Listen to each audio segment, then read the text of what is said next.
Part 1. A Result and a Prologue. Chapter 1. From a private hospital for the insane near Providence, Rhode Island, there recently disappeared an exceedingly singular person.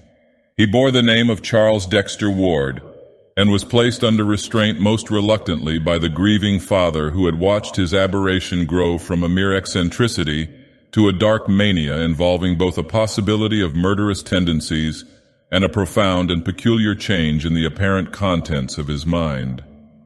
Doctors confessed themselves quite baffled by his case, since it presented oddities of a general physiological as well as psychological character. In the first place, the patient seemed oddly older than his 26 years would warrant. Mental disturbance, it is true, will age one rapidly, but the face of this young man had taken on a subtle cast which only the very aged normally acquire. In the second place, his organic processes showed a certain queerness of proportion which nothing in medical experience can parallel. Respiration and heart action had a baffling lack of symmetry. The voice was lost, so that no sounds above a whisper were possible. Digestion was incredibly prolonged and minimized, and neural reactions to standard stimuli bore no relation at all to anything heretofore recorded, either normal or pathological. The skin had a morbid chill and dryness, and the cellular structure of the tissue seemed exaggeratedly coarse and loosely knit. Even a large olive birthmark on the right hip had disappeared, whilst there had formed on the chest a very peculiar mole or blackish spot of which no trace existed before. In general, all physicians agree that in Ward the processes of metabolism had become retarded to a degree beyond precedent. Psychologically, too, Charles Ward was unique. His madness held no affinity to any sort recorded in even the latest and most exhaustive of treatises, and was conjoined to a mental force which would have made him a genius or a leader had it not been twisted into strange and grotesque forms. Dr. Willett, who was Ward's family physician, affirms that the patient's gross mental capacity, as gauged by his response to matters outside the sphere of his insanity, had actually increased since the seizure. Ward, it is true, was always a scholar and an antiquarian, but even his most brilliant early work did not show the prodigious grasp and insight displayed during his last examinations by the alienists. It was indeed a difficult matter to obtain a legal commitment to the hospital, so powerful and lucid did the youth's mind seem, and only on the evidence of others and on the strength of many abnormal gaps in his stock of information as distinguished from his intelligence was he finally placed in confinement. To the very moment of his vanishment he was an omnivorous reader and as great a conversationalist as his poor voice permitted, and shrewd observers, failing to foresee his escape, freely predicted that he would not be long in gaining his discharge from custody. Only Dr. Willett, who brought Charles Ward into the world and had watched his growth of body and mind ever since, seemed frightened at the thought of his future freedom. He had had a terrible experience and had made a terrible discovery which he dared not reveal to his skeptical colleagues. Willett, indeed, presents a minor mystery all his own in his connection with the case. He was the last to see the patient before his flight, and emerged from that final conversation in a state of mixed horror and relief which several recalled when Ward's escape became known 3 hours later. That escape itself is one of the unsolved wonders of Dr. Waite's hospital. A window open above a sheer drop of 60 feet could hardly explain it, yet after that talk with Willett the youth was undeniably gone. Willett himself has no public explanations to offer, though he seems strangely easier in mind than before the escape. Many indeed feel that he would like to say more if he thought any considerable number would believe him. He had found Ward in his room, but shortly after his departure the attendants knocked in vain. When they opened the door the patient was not there, and all they found was the open window with a chill April breeze blowing in a cloud of fine bluish-gray dust that almost choked them.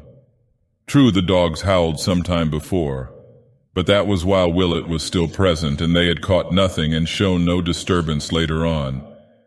Ward's father was told at once over the telephone, but he seemed more saddened than surprised.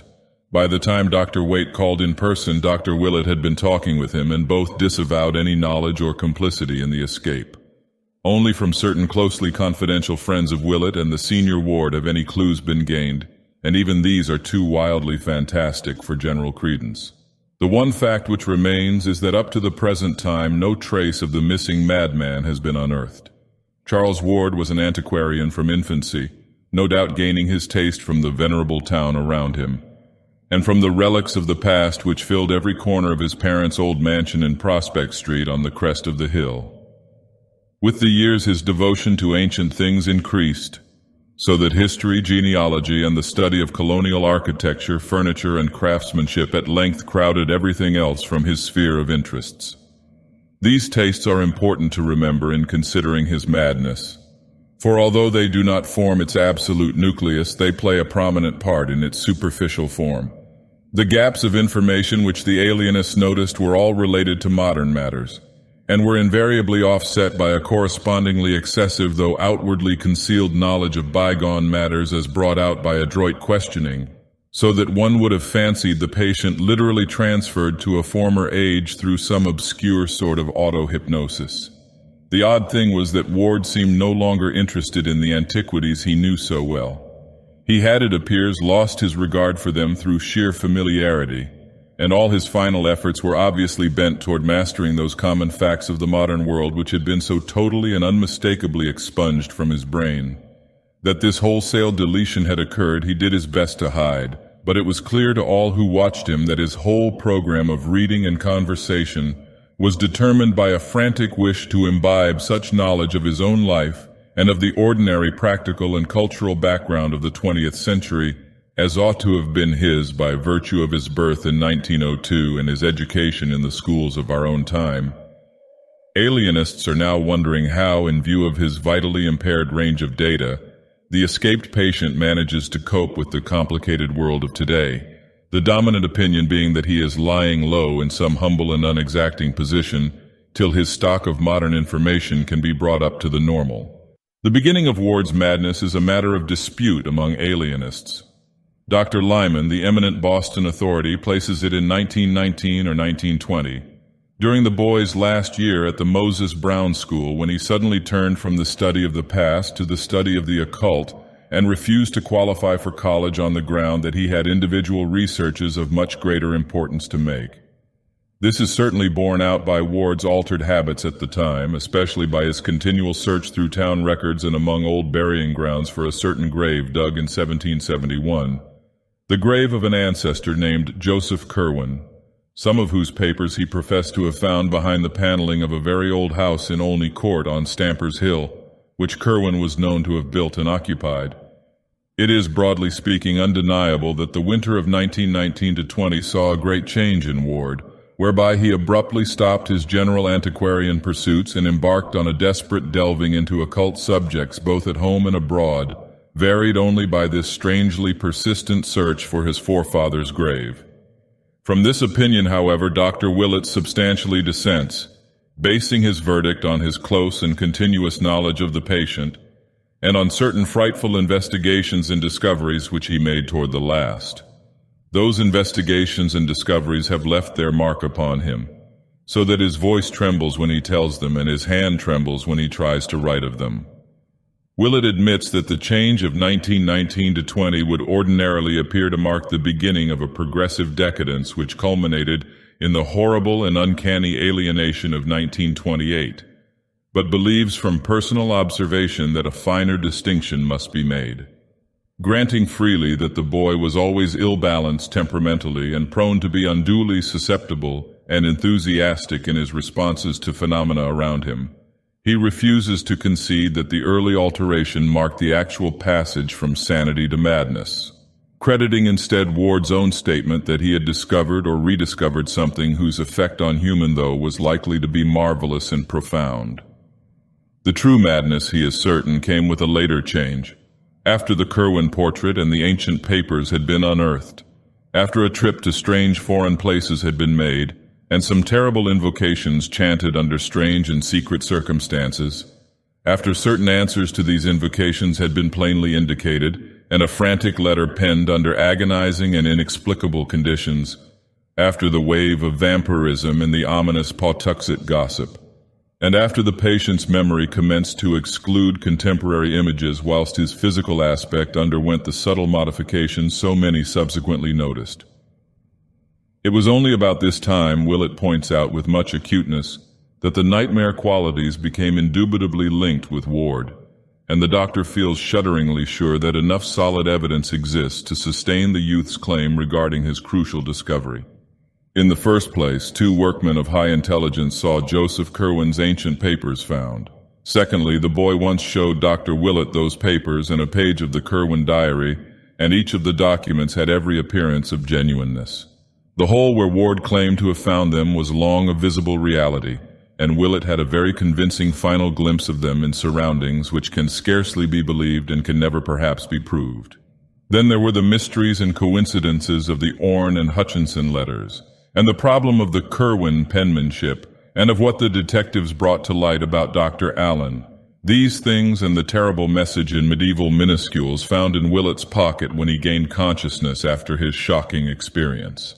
And most conclusive of all, there are the 2 hideous results which the doctor obtained from a certain pair of formulae during his final investigations, results which virtually proved the authenticity of the papers, and of their monstrous implications at the same time that those papers were born forever from human knowledge. Chapter 2. One must look back at Charles Ward's earlier life as at something belonging as much to the past as the antiquities he loved so keenly. In the autumn of 1918, and with a considerable show of zest in the military training of the period, he had begun his junior year at the Moses Brown School, which lies very near his home.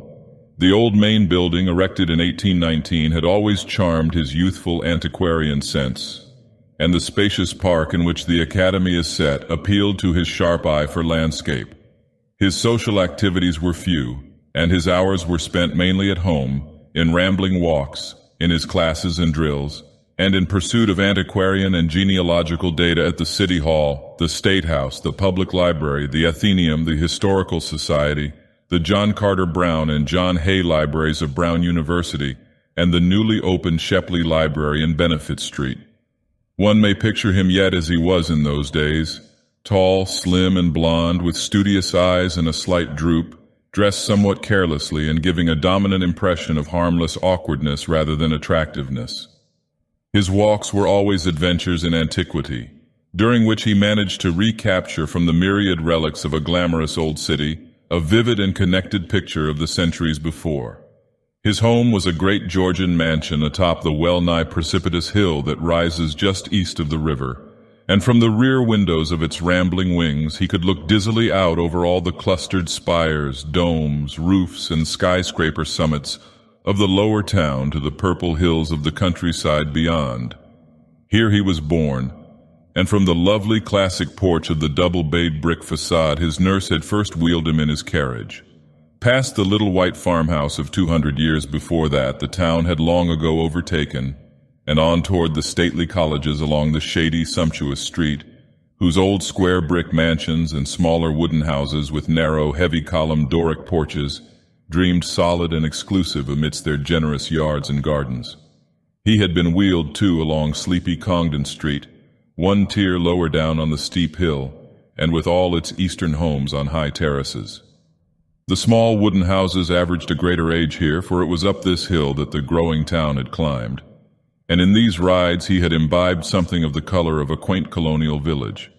The nurse used to stop and sit on the benches of Prospect Terrace to chat with policemen, and one of the child's first memories was of the great westward sea of hazy roofs and domes and steeples and far hills, which he saw one winter afternoon from that great railed embankment, and violet and mystic against a fevered, apocalyptic sunset of reds and golds and purples and curious greens. The vast marble dome of the State House stood out in massive silhouette, its crowning statue haloed fantastically by a break in one of the tinted stratus clouds that barred the flaming sky.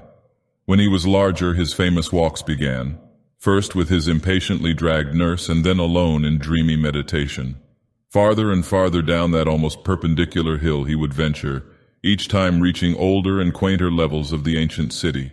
He would hesitate gingerly down vertical Yankee Street with its bank walls and colonial gables to the shady Benefit Street corner, where before him was a wooden antique with an Ionic pilastered pair of doorways, and beside him a prehistoric gambrel roofer with a bit of primal farmyard remaining, and the great Judge Durfee house with its fallen vestiges of Georgian grandeur. It was getting to be a slum here, but the Titan elms cast a restoring shadow over the place, and the boy used to stroll south past the long lines of the pre-revolutionary homes, with their great central chimneys and classic portals. On the eastern side they were set high over basements with railed double flights of stone steps, and the young Charles could picture them as they were when the street was new, and red heels and periwigs set off the painted pediments whose signs of wear were now becoming so visible. Westward the hill dropped almost as steeply as above down to the old town street that the founders had laid out at the river's edge in 1636. Here ran innumerable little lanes with leaning, huddled houses of immense antiquity, and fascinated though he was, it was long before he dared to thread their archaic verticality for fear they would turn out a dream or a gateway to unknown terrors. He found it much less formidable to continue along Benefit Street past the iron fence of St. John's hidden churchyard and the rear of the 1761 Colony House and the moldering bulk of the Golden Ball Inn where Washington stopped. At Meeting Street, the successive Jail Lane and King Street of other periods, he would look upward to the east and see the arched flight of steps to which the highway had to resort in climbing the slope, and downward to the west, glimpsing the old brick colonial schoolhouse that smiles across the road at the ancient sign of Shakespeare's Head, where the Providence Gazette and Country Journal was printed before the Revolution. Then came the exquisite First Baptist Church of 1775, luxurious with its matchless Gibbs steeple and the Georgian roofs and cupolas hovering by. Here and to the southward the neighborhood became better, flowering at last into a marvelous group of early mansions. But still the little ancient lanes led off down the precipice to the west, spectral in their many gabled archaism and dipping to a riot of iridescent decay, where the wicked old waterfront recalls its proud East India days amidst polyglot vice and squalor, rotting wharves and blear-eyed ship chandleries with such surviving alley names as Packet, Bullion, Gold, Silver, Coin, Doubloon, Sovereign, Guilder, Dollar, Dime, and Cent. Sometimes, as he grew taller and more adventurous, young Ward would venture down into this maelstrom of tottering houses, broken transoms, tumbling steps, twisted balustrades, swarthy faces, and nameless odors, winding from South Main to South Water, searching out the docks where the bay and sound steamers still touched, and returning northward at this lower level past the steep-roofed 1816 warehouses and the broad square at the Great Bridge, where the 1773 market house still stands firm on its ancient arches. In that square he would pause to drink in the bewildering beauty of the old town as it rises on its eastward bluff, decked with its 2 Georgian spires and crowned by the vast new Christian Science dome as London is crowned by St. Paul S. He liked mostly to reach this point in the late afternoon when the slanting sunlight touches the market house and the ancient hill roofs and belfries with gold, and throws magic around the dreaming wharves where Providence Indiamen used to ride at anchor. After a long look he would grow almost dizzy with a poet's love for the sight, and then he would scale the slope homeward in the dusk, past the old white church and up the narrow precipitous ways where yellow gleams would begin to peep out in small-paned windows and through fanlights set high over double flights of steps with curious wrought-iron railings. At other times, and in later years, he would seek for vivid contrasts, spending half a walk in the crumbling colonial regions northwest of his home, where the hill drops to the lower eminence of Stamper's Hill with its ghetto and Negro quarter clustering round the place where the Boston stagecoach used to start before the Revolution, and the other half in the gracious southerly realm about George, Benevolent, Power, and William streets, where the old slope holds unchanged the fine estates and bits of walled garden and steep green lane in which so many fragrant memories linger. These rambles, together with the diligent studies which accompanied them, certainly account for a large amount of the antiquarian lore which at last crowded the modern world from Charles Ward's mind, and illustrate the mental soil upon which fell, in that fateful winter of 1919-20, the seeds that came to such strange and terrible fruition. Dr. Willett is certain that up to this ill-omened winter of first change, Charles Ward's antiquarianism was free from every trace of the morbid. Graveyards held for him no particular attraction beyond their quaintness and historic value, and of anything like violence or savage instinct he was utterly devoid. Then, by insidious degrees, there appeared to develop a curious sequel to one of his genealogical triumphs of the year before, when he had discovered among his maternal ancestors a certain very long-lived man named Joseph Curwen, who had come from Salem in March of 1692, and about whom a whispered series of highly peculiar and disquieting stories clustered. Ward's great-great-grandfather, Welcome Potter, had in 1785 married a certain Anne Tillinghast, daughter of Mrs. Eliza, daughter to Captain James Tillinghast, of whose paternity the family had preserved no trace. Late in 1918, whilst examining a volume of original town records in manuscript, the young genealogist encountered an entry describing a legal change of name by which in 1772 a Mrs. Eliza Curwen, widow of Joseph Curwen, resumed, along with her 7-year-old daughter Anne, her maiden name of Tillinghast, on the ground that her husband's name was become a public reproach by reason of what was known after his decease, the which confirming an antient common rumor, though not to be credited by a loyal wife till so proven as to be wholly past doubting. This entry came to light upon the accidental separation of two leaves which had been carefully pasted together and treated as one by a labored revision of the page numbers. It was at once clear to Charles Ward that he had indeed discovered a hitherto unknown great-great-great-grandfather. The discovery doubly excited him because he had already heard vague reports and seen scattered allusions relating to this person, about whom there remained so few publicly available records aside from those becoming public only in modern times, that it almost seemed as if a conspiracy had existed to blot him from memory. What did appear, moreover, was of such a singular and provocative nature that one could not fail to imagine curiously what it was that the colonial recorders were so anxious to conceal and forget, or to suspect that the deletion had reasons all too valid. Before this, Ward had been content to let his romancing about old Joseph Curwen remain in the idle stage, but having discovered his own relationship to this apparently hushed-up character, he proceeded to hunt out as systematically as possible whatever he might find concerning him. In this excited quest he eventually succeeded beyond his highest expectations, for old letters, diaries, and sheaves of unpublished memoirs in cobwebbed Providence garrets and elsewhere yielded many illuminating passages which their writers had not thought it worth their while to destroy. One important sidelight came from a point as remote as New York, where some Rhode Island colonial correspondence was stored in the museum at Francis's Tavern. The really crucial thing, though, and what in Dr. Willett's opinion formed the definite source of Ward's undoing, was the matter found in August 1919 behind the paneling of the crumbling house in Olney Court. It was that, beyond a doubt, which opened up those black vistas whose end was deeper than the pit. Part 2. An Antecedent and a Horror. Chapter 1. Joseph Curwen, as revealed by the rambling legends embodied in what Ward heard and unearthed, was a very astonishing, enigmatic, and obscurely horrible individual. He had fled from Salem to Providence, that universal haven of the odd, the free, and the dissenting, at the beginning of the great witchcraft panic, being in fear of accusation because of his solitary ways and queer chemical or alchemical experiments. He was a colorless-looking man of about 30, and was soon found qualified to become a freeman of Providence, thereafter buying a home lot just north of Gregory Dexter's at about the foot of Olney Street.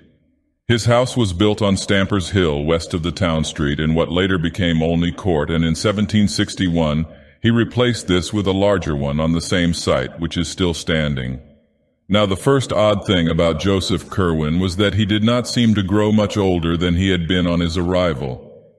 He engaged in shipping enterprises, purchased wharfage near Mile End Cove, helped rebuild the Great Bridge in 1713, and in 1723 was one of the founders of the Congregational Church on the hill. But always did he retain his nondescript aspect of a man not greatly over 30 or 35. As decades mounted up, this singular quality began to excite wide notice, but Curwen always explained it by saying that he came of hardy forefathers, and practiced a simplicity of living which did not wear him out.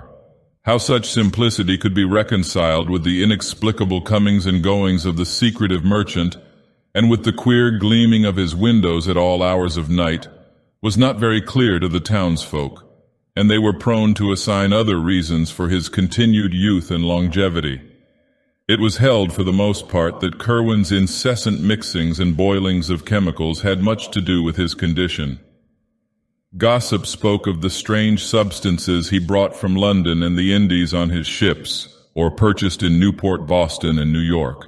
And when old Dr. Jabez Bowen came from Rehoboth and opened his apothecary shop across the great bridge at the sign of the Unicorn and Mortar, there was ceaseless talk of the drugs, acids, and metals that the taciturn recluse incessantly bought or ordered from him. Acting on the assumption that Curwen possessed a wondrous and secret medical skill, many sufferers of various sorts applied to him for aid. But though he appeared to encourage their belief in a non-committal way and always gave them odd-colored potions in response to their requests, it was observed that his ministrations to others seldom proved of benefit. At length, when over 50 years had passed since the stranger's advent and without producing more than 5 years' apparent change in his face and physique, the people began to whisper more darkly, and to meet more than halfway that desire for isolation which he had always shown. Private letters and diaries of the period reveal, too, a multitude of other reasons why Joseph Curwen was marveled at, feared, and finally shunned like a plague. His passion for graveyards, in which he was glimpsed at all hours and under all conditions, was notorious, though no one had witnessed any deed on his part which could actually be termed ghoulish. On the Pawtuxet Road he had a farm, at which he generally lived during the summer and to which he would frequently be seen riding at various odd times of the day or night. Here his only visible servants, farmers, and caretakers were a sullen pair of aged Narragansett Indians, the husband dumb and curiously scarred, and the wife of a very repulsive cast of countenance, probably due to a mixture of Negro blood. In the lead-to of this house was the laboratory where most of the chemical experiments were conducted. Curious porters and teamers who delivered bottles, bags, or boxes at the small reed door would exchange accounts of the fantastic flasks, crucibles, alembics, and furnaces they saw in the low-shelved room, and prophesied in whispers that the close-mouthed chymist, by which they meant alchemist, would not be long in finding the philosopher's stone. The nearest neighbors to this farm, the Fenners, a quarter of a mile away, had still queerer things to tell of certain sounds which they insisted came from the Curwen place in the night. There were cries, they said, and sustained howlings, and they did not like the large numbers of livestock which thronged the pastures, for no such amount was needed to keep a lone old man and a very few servants in meat, milk, and wool. The identity of the stock seemed to change from week to week as new droves were purchased from the Kingstown farmers. Then, too, there was something very obnoxious about a certain great stone outbuilding with only high, narrow slits for windows. Great bridge idlers likewise had much to say of Curwen's townhouse in Olney Court. Not so much the fine new one built in 1761, when the man must have been nearly a century old, but the first low gambrel-roofed one with the windowless attic and shingled sides, whose timbers he took the peculiar precaution of burning after its demolition. Here there was less mystery, it is true, but the hours at which lights were seen, the secretiveness of the two swarthy foreigners who comprised the only men-servants, the hideous, indistinct mumbling of the incredibly aged French housekeeper, the large amounts of food seen to enter a door within which only 4 persons lived, and the quality of certain voices often heard in muffled conversation at highly unseasonable times, all combined with what was known of the Pawtuxet farm to give the place a bad name. In choicer circles, too, the Curwen home was by no means undiscussed. For as the newcomer had gradually worked into the church and trading life of the town, he had naturally made acquaintances of the better sort, whose company and conversation he was well fitted by education to enjoy. His birth was known to be good, since the Curwens or Corwins of Salem needed no introduction in New England. It developed that Joseph Curwen had traveled much in very early life, living for a time in England and making at least 2 voyages to the Orient, and his speech, when he deigned to use it, was that of a learned and cultivated Englishman. But for some reason or other, Curwen did not care for society. Whilst never actually rebuffing a visitor, he always reared such a wall of reserve that few could think of anything to say to him which would not sound inane. There seemed to lurk in his bearing some cryptic, sardonic arrogance, as if he had come to find all human beings dull, though having moved among stranger and more potent entities. When Dr. Checkley, the famous wit, came from Boston in 1738 to be rector of King's Church, he did not neglect calling on one of whom he soon heard so much, but left in a very short while because of some sinister undercurrent he detected in his host's discourse. Charles Ward told his father when they discussed Curwen one winter evening that he would give much to learn what the mysterious old man had said to the sprightly cleric, but that all diarists agree concerning Dr. Checkley's reluctance to repeat anything he had heard. The good man had been hideously shocked and could never recall Joseph Curwen without a visible loss of the gay urbanity for which he was famed. More definite, however, was the reason why another man of taste and breeding avoided the haughty hermit. In 1746, Mr. John Marrett, an elderly English gentleman of literary and scientific leanings, came from Newport to the town which was so rapidly overtaking it in standing, and built a fine country seat on the Neck, in what is now the heart of the best residence section. He lived in considerable style and comfort, keeping the first coach and liveried servants in town, and taking great pride in his telescope, his microscope, and his well-chosen library of English and Latin books. Hearing of Curwen as the owner of the best library in Providence, Mr. Marrett early paid him a call, and was more cordially received than most other callers at the house had been. His admiration for his host's ample shelves, which besides the Greek, Latin, and English classics were equipped with a remarkable battery of philosophical, mathematical, and scientific works, including Paracelsus, Agricola, Van Helmont, Sylvius, Glauber, Boyle, Boerhaave, Becker, and Stahl, led Curwen to suggest a visit to the farmhouse and laboratory whither he had never invited anyone before, and the two drove out at once in Mr. Marrett's coach. Mr. Marrett always confessed to seeing nothing really horrible at the farmhouse, but maintained that the titles of the books in the special library of thaumaturgical, alchemical, and theological subjects, which Curwen kept in a front room, were alone sufficient to inspire him with a lasting loathing. Perhaps, however, the facial expression of the owner in exhibiting them contributed much of the prejudice. This bizarre collection, besides a host of standard works which Mr. Marrett was not too alarmed to envy, embraced nearly all the Kabbalists, demonologists, and magicians known to man, and was a treasure house of lore in the doubtful realms of alchemy and astrology. Hermes Trismegistus in Mesnard's edition, the Turba Philosophorum, Geber's Liber Investigationis, and Artephius's Key of Wisdom all were there. With the Kabbalistic Zohar, Peter Jammy's set of Albertus Magnus, Raymond Lully's Ars Magna et Ultima in Zetzner's edition, Roger Bacon's Thesaurus Chemicus, Fluids Clavis Alchemiae, and Trithemius's De Lapide Philosophico crowding them close. Medieval Jews and Arabs were represented in profusion, and Mr. Marrett turned pale when, upon taking down a fine volume conspicuously labeled as the Kanun-i-Islam, he found it was in truth the forbidden Necronomicon of the mad Arab Abdul al-Hazred, of which he had heard such monstrous things whispered some years previously after the exposure of nameless rites at the strange little fishing village of Kingsport, in the province of the Massachusetts Bay. But oddly enough, the worthy gentleman owned himself most impalpably disquieted by a mere minor detail. On the huge mahogany table there lay face downwards a badly worn copy of Borellus, bearing many cryptical marginalia and interlineations in Curwen's hand. The book was open at about its middle, and one paragraph displayed such thick and tremulous pen strokes beneath the lines of mystic blackletter that the visitor could not resist scanning it through. Whether it was the nature of the passage underscored, or the feverish heaviness of the strokes which formed the underscoring, he could not tell, but something in that combination affected him very badly and very peculiarly. He recalled it to the end of his days, writing it down from memory in his diary, and once trying to recite it to his close friend Dr. Checkley till he saw how greatly it disturbed the urbane rector.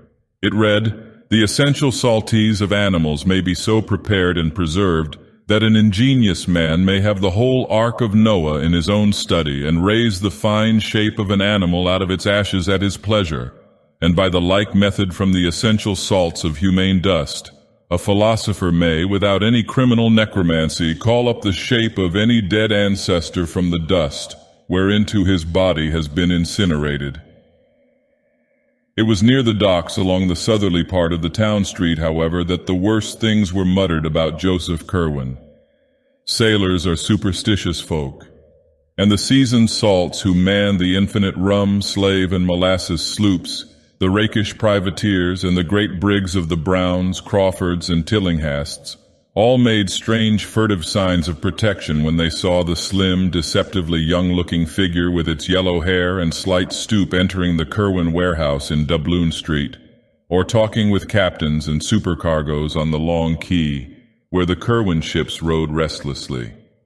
Kerwin's own clerks and captains hated and feared him, and all his sailors were mongrel riffraff from Martinique, St. Eustatius, Havana, or Port Royal. It was, in a way, the frequency with which these sailors were replaced which inspired the acutest and most tangible part of the fear in which the old man was held. A crew would be turned loose in the town on shore leave, some of its members perhaps charged with this errand or that, and when reassembled it would be almost sure to lack one or more men. That many of the errands had concerned the farm of Pawtuxet Road, and that few of the sailors had ever been seen to return from that place was not forgotten, so that in time it became exceedingly difficult for Kerwin to keep his oddly assorted hands. Almost invariably several would desert soon after hearing the gossip of the Providence wharves, and their replacement in the West Indies became an increasingly great problem to the merchant. By 1760, Joseph Kerwin was virtually an outcast, suspected of vague horrors and demoniac alliances which seemed all the more menacing because they could not be named, understood, or even proved to exist. The last straw may have come from the affair of the missing soldiers in 1758. For in March and April of that year, 2 royal regiments on their way to New France were quartered in Providence, and depleted by an inexplicable process far beyond the average rate of desertion. Rumor dwelt on the frequency with which Kerwin was wont to be seen talking with the red-coated strangers, and as several of them began to be missed, people thought of the odd conditions among his own seamen. What would have happened if the regiments had not been ordered on, no one can tell. Meanwhile, the merchant's worldly affairs were prospering. He had a virtual monopoly of the town's trade in saltpeter, black pepper, and cinnamon, and easily led any other one-shipping establishment save the Browns in his importation of brassware, indigo, cotton, woolen, salt, rigging, iron, paper, and English goods of every kind. Such shopkeepers as James Green at the sign of the Elephant in Cheapside, the Russells at the sign of the Golden Eagle across the bridge, or Clark and Nightingale at the Frying Pan and Fish near New Coffee House, depended almost wholly upon him for their stock. And his arrangements with the local distillers, the Narragansett dairymen and horse breeders, and the Newport candle makers made him one of the prime exporters of the colony. Ostracized though he was, he did not lack for civic spirit of a sort. When the colony house burned down, he subscribed handsomely to the lotteries by which the new brick one, still standing at the head of its parade in the old Main Street, was built in 1761. In that same year, too, he helped rebuild the great bridge after the October gale. He replaced many of the books of the public library consumed in the Colony House fire, and bought heavily in the lottery that gave the muddy market parade and deep-rutted town street their pavement of great round stones with a brick footwalk or causey in the middle. About this time also he built the plain but excellent new house whose doorway is still such a triumph of carving. When the Whitefield adherents broke off from Dr. Cotton's Hill Church in 1743 and founded Deacon Snow's church across the bridge, Kerwin had gone with them, though his zeal and attendance soon abated. Now, however, he cultivated piety once more, as if to dispel the shadow which had thrown him into isolation, and would soon begin to wreck his business fortunes if not sharply checked. Chapter 2. The sight of this strange, pallid man, hardly middle-aged in aspect, yet certainly not less than a full century old, seeking at last to emerge from a cloud of fright and detestation too vague to pin down or analyze, was at once a pathetic, a dramatic, and a contemptible thing. Such is the power of wealth and of surface gestures, however, that there came indeed a slight abatement in the visible aversion displayed toward him, especially after the rapid disappearances of his sailors abruptly ceased. He must likewise have begun to practice an extreme care and secrecy in his graveyard expeditions, for he was never again caught at such wanderings, whilst the rumors of uncanny sounds and maneuvers at his Pawtuxet farm diminished in proportion. His rate of food consumption and cattle replacement remained abnormally high, but not until modern times, when Charles Ward examined a set of his accounts and invoices in the Shepley Library, did it occur to any person, save one embittered youth perhaps, to make dark comparisons between the large number of Guinea blacks he imported until 1766, and the disturbingly small number for whom he could produce bona fide bills of sale either to slave dealers at the Great Bridge or to the planters of the Narragansett country. Certainly the cunning and ingenuity of this abhorred character were uncannily profound, once the necessity for their exercise had become impressed upon him. But of course the effect of all this belated mending was necessarily slight. Curwen continued to be avoided and distrusted, as indeed the one fact of his continued air of youth at a great age would have been enough to warrant, and he could see that in the end his fortunes would be likely to suffer. His elaborate studies and experiments, whatever they may have been, apparently required a heavy income for their maintenance, and since a change of environment would deprive him of the trading advantages he had gained, it would not have profited him to begin anew in a different region just then. Judgment demanded that he patch up his relations with the townsfolk of Providence so that his presence might no longer be a signal for hushed conversation, transparent excuses or errands elsewhere, and a general atmosphere of constraint and uneasiness. His clerks, being now reduced to the shiftless and impecunious residue whom no one else would employ, were giving him much worry, and he held to his sea captains and mates only by shrewdness in gaining some kind of ascendancy over them, a mortgage, a promissory note, or a bit of information very pertinent to their welfare. In many cases, diarists have recorded with some awe, Curwen showed almost the power of a wizard in unearthing family secrets for questionable use.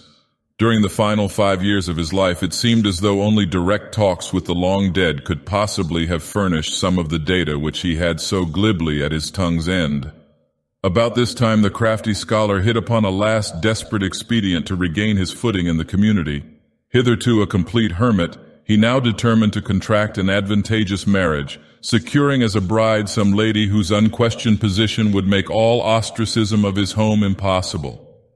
It may be that he also had deeper reasons for wishing an alliance, reasons so far outside the known cosmic sphere that only papers found a century and a half after his death caused anyone to suspect them. But of this, nothing certain can ever be learned. Naturally, he was aware of the horror and indignation with which any ordinary courtship of his would be received.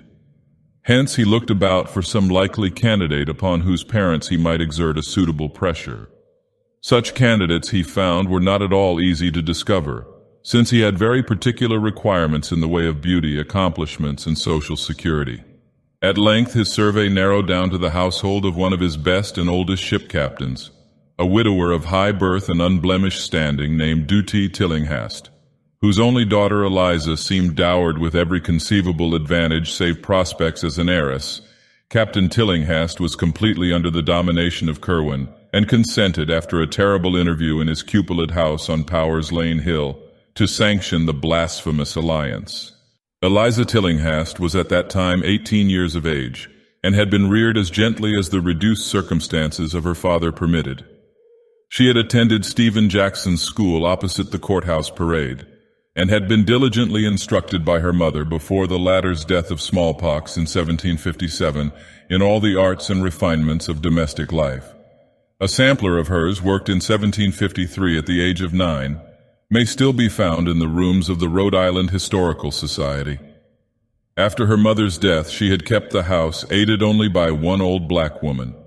Her arguments with her father concerning the proposed Curwen marriage must have been painful indeed, but of these we have no record. Certain it is that her engagement to young Ezra Whedon, second mate of the Crawford Packet Enterprise, was dutifully broken off, and that her union with Joseph Curwen took place on the 7th of March, 1763, in the Baptist Church, in the presence of the most distinguished assemblages which the town could boast, the ceremony being performed by the younger Samuel Windsor. The Gazette mentioned the event very briefly, and in most surviving copies the item in question seems to be cut or torn out. Ward found a single intact copy after much search in the archives of a private collector of note, observing with amusement the meaningless urbanity of the language. Monday evening last, Mr. Joseph Curwen of this town merchant was married to Miss Eliza Tillinghast, daughter of Captain Duty Tillinghast, a young lady who has real merit added to a beautiful person to grace the connubial state and perpetuate its felicity. The collection of Durfee Arnold letters discovered by Charles Ward shortly before his first reputed madness in the private collection of Melville F. Peters, Esq. of George Saint, and covering this in a somewhat antecedent period, throws vivid light on the outrage done to public sentiment by this ill-assorted match. The social influence of the Tillinghasts, however, was not to be denied, and once more Joseph Curwen found his house frequented by persons whom he could never otherwise have induced to cross his threshold. His acceptance was by no means complete, and his bride was socially the sufferer through her forced venture, but at all events the wall of utter ostracism was somewhat torn down. In his treatment of his wife, the strange bridegroom astonished both her and the community by displaying an extreme graciousness and consideration. The new house in Olney Court was now wholly free from disturbing manifestations, and although Curwen was much absent at the Pawtuxet farm, which his wife never visited, he seemed more like a normal citizen than at any other time in his long years of residence. Only one person remained in open enmity with him, this being the youthful ship's officer whose engagement to Eliza Tillinghast had been so abruptly broken. Ezra Whedon had frankly vowed vengeance, and though of a quiet and ordinarily mild disposition, was now gaining a hate-bred, dogged purpose which boded no good to the usurping husband. On the 7th of May, 1765, Curwen's only child, Anne, was born, and was christened by the Reverend John Graves of King's Church, of which both husband and wife had become communicants shortly after their marriage, in order to compromise between their respective Congregational and Baptist affiliations. The record of this birth, as well as that of the marriage 2 years before, was stricken from most copies of the church and town annals where it ought to appear, and Charles Ward located both with the greatest difficulty after his discovery of the widow's change of name had apprised him of his own relationship and engendered the feverish interest which culminated in his madness. The birth entry, indeed, was found very curiously through correspondence with the heirs of the loyalist Dr. Graves, who had taken with him a duplicate set of records when he left his pastorate at the outbreak of the Revolution. Ward had tried this source because he knew that his great-great-grandmother Anne Tillinghast Potter had been an Episcopalian. Shortly after the birth of his daughter, an event he seemed to welcome with a fervor greatly out of keeping with his usual coldness, Curwen resolved to sit for a portrait. This he had painted by a very gifted Scotsman named Cosmo Alexander, then a resident of Newport and since famous as the early teacher of Gilbert Stuart. The likeness was said to have been executed on a wall panel of the library of the house in Olney Court, but neither of the two old diaries mentioning it gave any hint of its ultimate disposition. At this period, the erratic scholar showed signs of unusual abstraction and spent as much time as he possibly could at his farm on the Pawtuxet Road. He seemed, as was stated, in a condition of suppressed excitement or suspense, as if expecting some phenomenal thing or on the brink of some strange discovery. Chemistry or alchemy would appear to have played a great part, for he took from his house to the farm the greater number of his volumes on that subject. His affectation of civic interest did not diminish, and he lost no opportunities for helping such leaders as Stephen Hopkins, Joseph Brown, and Benjamin West in their efforts to raise the cultural tone of the town, which was then much below the level of Newport, in its patronage of the liberal arts. He had helped Daniel Jenkins found his bookshop in 1763, and was thereafter his best customer, extending aid likewise to the struggling Gazette that appeared each Wednesday at the sign of Shakespeare's Head. In politics, he ardently supported Governor Hopkins against the Ward party, whose prime strength was in Newport, and his really eloquent speech at Hatcher's Hall in 1765 against the setting off of North Providence as a separate town with a pro-Ward vote in the General Assembly did more than any other thing to wear down the prejudice against him. But Ezra Whedon, who watched him closely, sneered cynically at all this outward activity, and freely swore it was no more than a mask for some nameless traffic with the blackest gulfs of Tartarus. The revengeful youth began a systematic study of the man and his doings whenever he was in port, spending hours at night by the wharves with a dory in readiness when he saw lights in the Curwen warehouses, and following the small boat which would sometimes steal quietly off and down the bay. He also kept as close a watch as possible on the Pawtuxet farm, and was once severely bitten by the dogs the old Indian couple loosed upon him. Chapter 3. In 1766 came the final change in Joseph Curwen. It was very sudden and gained wide notice amongst the curious townsfolk, for the air of suspense and expectancy dropped like an old cloak, giving instant place to an ill-concealed exaltation of perfect triumph. Curwen seemed to have difficulty in restraining himself from public harangues on what he had found or learned or made, but apparently the need of secrecy was greater than the longing to share his rejoicing, for no explanation was ever offered by him. It was after this transition, which appears to have come early in July, that the sinister scholar began to astonish people by his possession of information which only their long-dead ancestors would seem to be able to impart. But Curwen's feverish secret activities by no means ceased with this change. On the contrary, they tended rather to increase, so that more and more of his shipping business was handled by the captains whom he now bound to him by ties of fear as potent as those of bankruptcy had been. He altogether abandoned the slave trade, alleging that its profits were constantly decreasing. Every possible moment was spent at the Pawtuxet farm, although there were rumors now and then of his presence in places which, though not actually near graveyards, were yet so situated in relation to graveyards that thoughtful people wondered just how thorough the old merchant's change of habits really was. Ezra Whedon, though his periods of espionage were necessarily brief and intermittent on account of his sea voyaging, had a vindictive persistence which the bulk of the practical townsfolk and farmers lacked, and subjected Curwen's affairs to a scrutiny such as they had never had before. Many of the odd maneuvers of the strange merchant's vessels had been taken for granted on account of the unrest of the times, when every colonist seemed determined to resist the provisions of the Sugar Act which hampered a prominent traffic.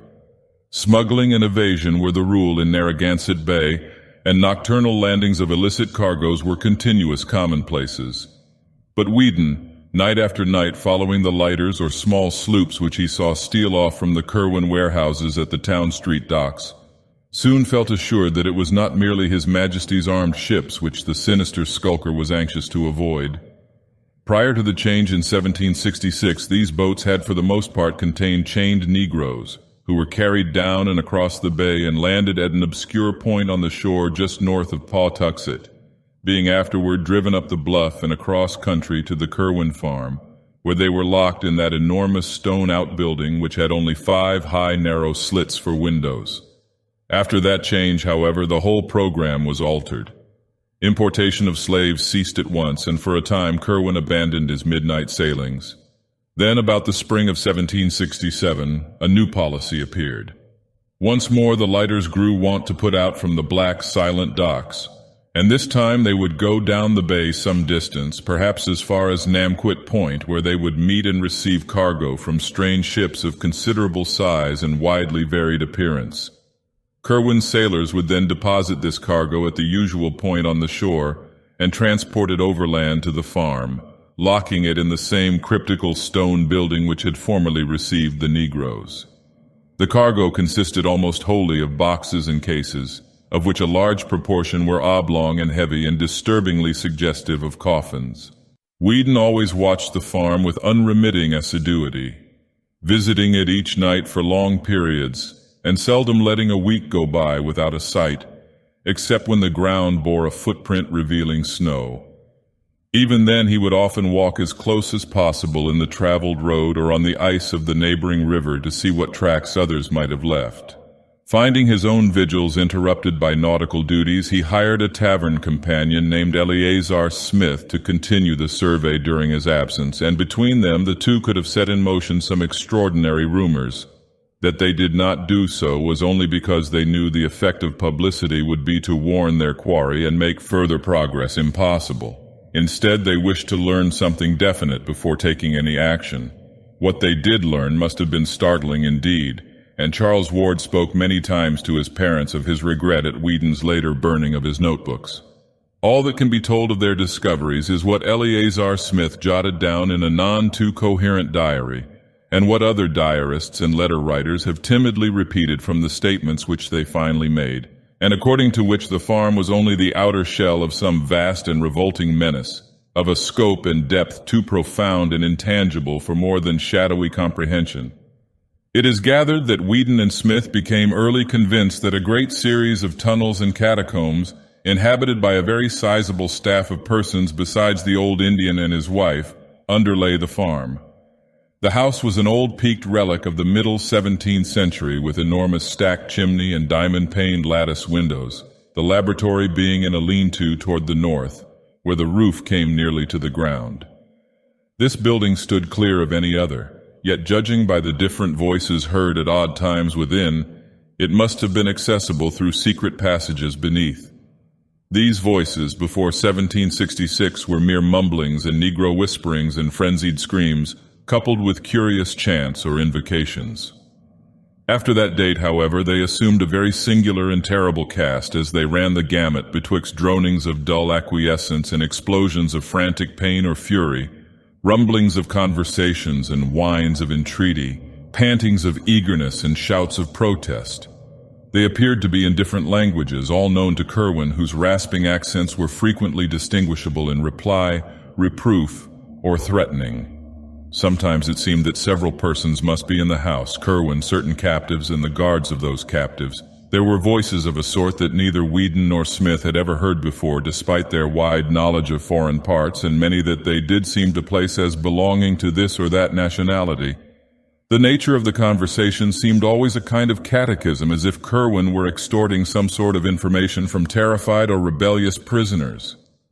Whedon had many verbatim reports of overheard scraps in his notebook for English, French, and Spanish, which he knew were frequently used, but of these nothing has survived. He did, however, say that besides a few ghoulish dialogues in which the past affairs of Providence families were concerned, most of the questions and answers he could understand were historical or scientific, occasionally pertaining to very remote places and ages. Once, for example, an alternately raging and sullen figure was questioned in French about the Black Prince's massacre at Limoges in 1370, as if there were some hidden reason which he ought to know. Kerwin asked the prisoner, if prisoner he were, whether the order to slay was given because of the sign of the goat found on the altar in the ancient Roman crypt beneath the cathedral, or whether the dark man of the Haute Vienne had spoken the three words. Failing to obtain replies, the Inquisitor had seemingly resorted to extreme means, for there was a terrific shriek followed by silence and muttering and a bumping sound. None of these colloquies was ever ocularly witnessed, since the windows were always heavily draped. Once, though, during a discourse in an unknown tongue, a shadow was seen on the curtain which startled Whedon exceedingly, reminding him of one of the puppets in a show he had seen in the autumn of 1764 in Hotcher's Hall, when a man from Germantown, Pennsylvania, had given a clever mechanical spectacle advertised as a view of the famous city of Jerusalem, in which are represented Jerusalem, the Temple of Solomon, his royal throne, the noted towers and hills, likewise the suffering of our Savior from the Garden of Gethsemane to the cross on the hill of Golgotha, an artful piece of statuary worthy to be seen by the curious. It was on this occasion that the listener, who had crept close to the window of the front room whence the speaking proceeded, gave a start which roused the old Indian pair and caused them to loose the dogs on him. After that, no more conversations were ever heard in the house, and Whedon and Smith concluded that Kerwin had transferred his field of action to regions below. That such regions in truth existed seemed amply clear from many things. Faint cries and groans unmistakably came up now and then from what appeared to be the solid earth in places far from any structure. Whilst hidden in the bushes along the river bank in the rear, where the high ground sloped steeply down to the valley of the Pawtuxet, there was found an arched oaken door in a frame of heavy masonry, which was obviously an entrance to caverns within the hill. When or how these catacombs could have been constructed, Whedon was unable to say, but he frequently pointed out how easily the place might have been reached by bands of unseen workmen from the river. Joseph Kerwin put his mongrel seamen to diverse uses indeed. During the heavy spring rains of 1769, the two watchers kept a sharp eye on the steep riverbank to see if any subterrane secrets might be washed to light, and were rewarded by the sight of a profusion of both human and animal bones in places where deep gullies had been worn in the banks. Naturally, there might be many explanations of such things in the rear of a stock farm, and a locality where old Indian burying grounds were common. but Whedon and Smith drew their own inferences. It was in January 1770, whilst Whedon and Smith were still debating vainly on what, if anything, to think or do about the whole bewildering business, that the incident of the Fortaleza occurred. Exasperated by the burning of the revenue sloop Liberty at Newport during the previous summer, the customs fleet under Admiral Wallace had adopted an increased vigilance concerning strange vessels, and on this occasion His Majesty's armed schooner Signet, under Captain Charles Leslie, captured after a short pursuit one early morning the scow Fortaleza of Barcelona, Spain, under Captain Manuel Arruda, bound according to its log from Grand Cairo, Egypt to Providence. When searched for contraband material, this ship revealed the astonishing fact that its cargo consisted exclusively of Egyptian mummies, consigned to sailor ABC, who would come to remove his goods in a lighter just off Namquit Point and whose identity Captain Arruda felt himself in honor bound not to reveal. The Vice Admiralty at Newport, at a loss what to do in view of the non-contraband nature of the cargo on the one hand, and of the unlawful secrecy of the entry on the other hand, compromised on Collector Robinson's recommendation by freeing the ship, but forbidding it a port in Rhode Island waters. There were later rumors of its having been seen in Boston Harbor, though it never openly entered the port of Boston. This extraordinary incident did not fail of wide remark in Providence, and there were not many who doubted the existence of some connection between the cargo of mummies and the sinister Joseph Curwen. His exotic studies and his curious chemical importations being common knowledge, and his fondness for graveyards being common suspicion, it did not take much imagination to link him with a freakish importation which could not conceivably have been destined for anyone else in the town. As if conscious of this natural belief, Curwen took care to speak casually on several occasions of the chemical value of the balsams found in mummies, thinking perhaps that he might make the affair seem less unnatural, yet stopping just short of admitting his participation. Whedon and Smith, of course, felt no doubt whatsoever of the significance of the thing, and indulged in the wildest theories concerning Curwen and his monstrous labors. The following spring, like that of the year before, had heavy rains, and the watchers kept careful track of the riverbank behind the Curwen farm. Large sections were washed away and a certain number of bones discovered, but no glimpse was afforded of any actual subterranean chambers or burrows. Something was rumored, however, at the village of Pawtuxet, about a mile below, where the river flows in falls over a rocky terrace to join the placed landlocked cove. There, where quaint old cottages climbed the hill from the rustic bridge, and fishing smacks lay anchored at their sleepy docks, a vague report went round of things that were floating down the river and flashing into sight for a minute as they went over the falls. Of course, the Pawtuxet in a long river which winds through many settled regions abounding in graveyards.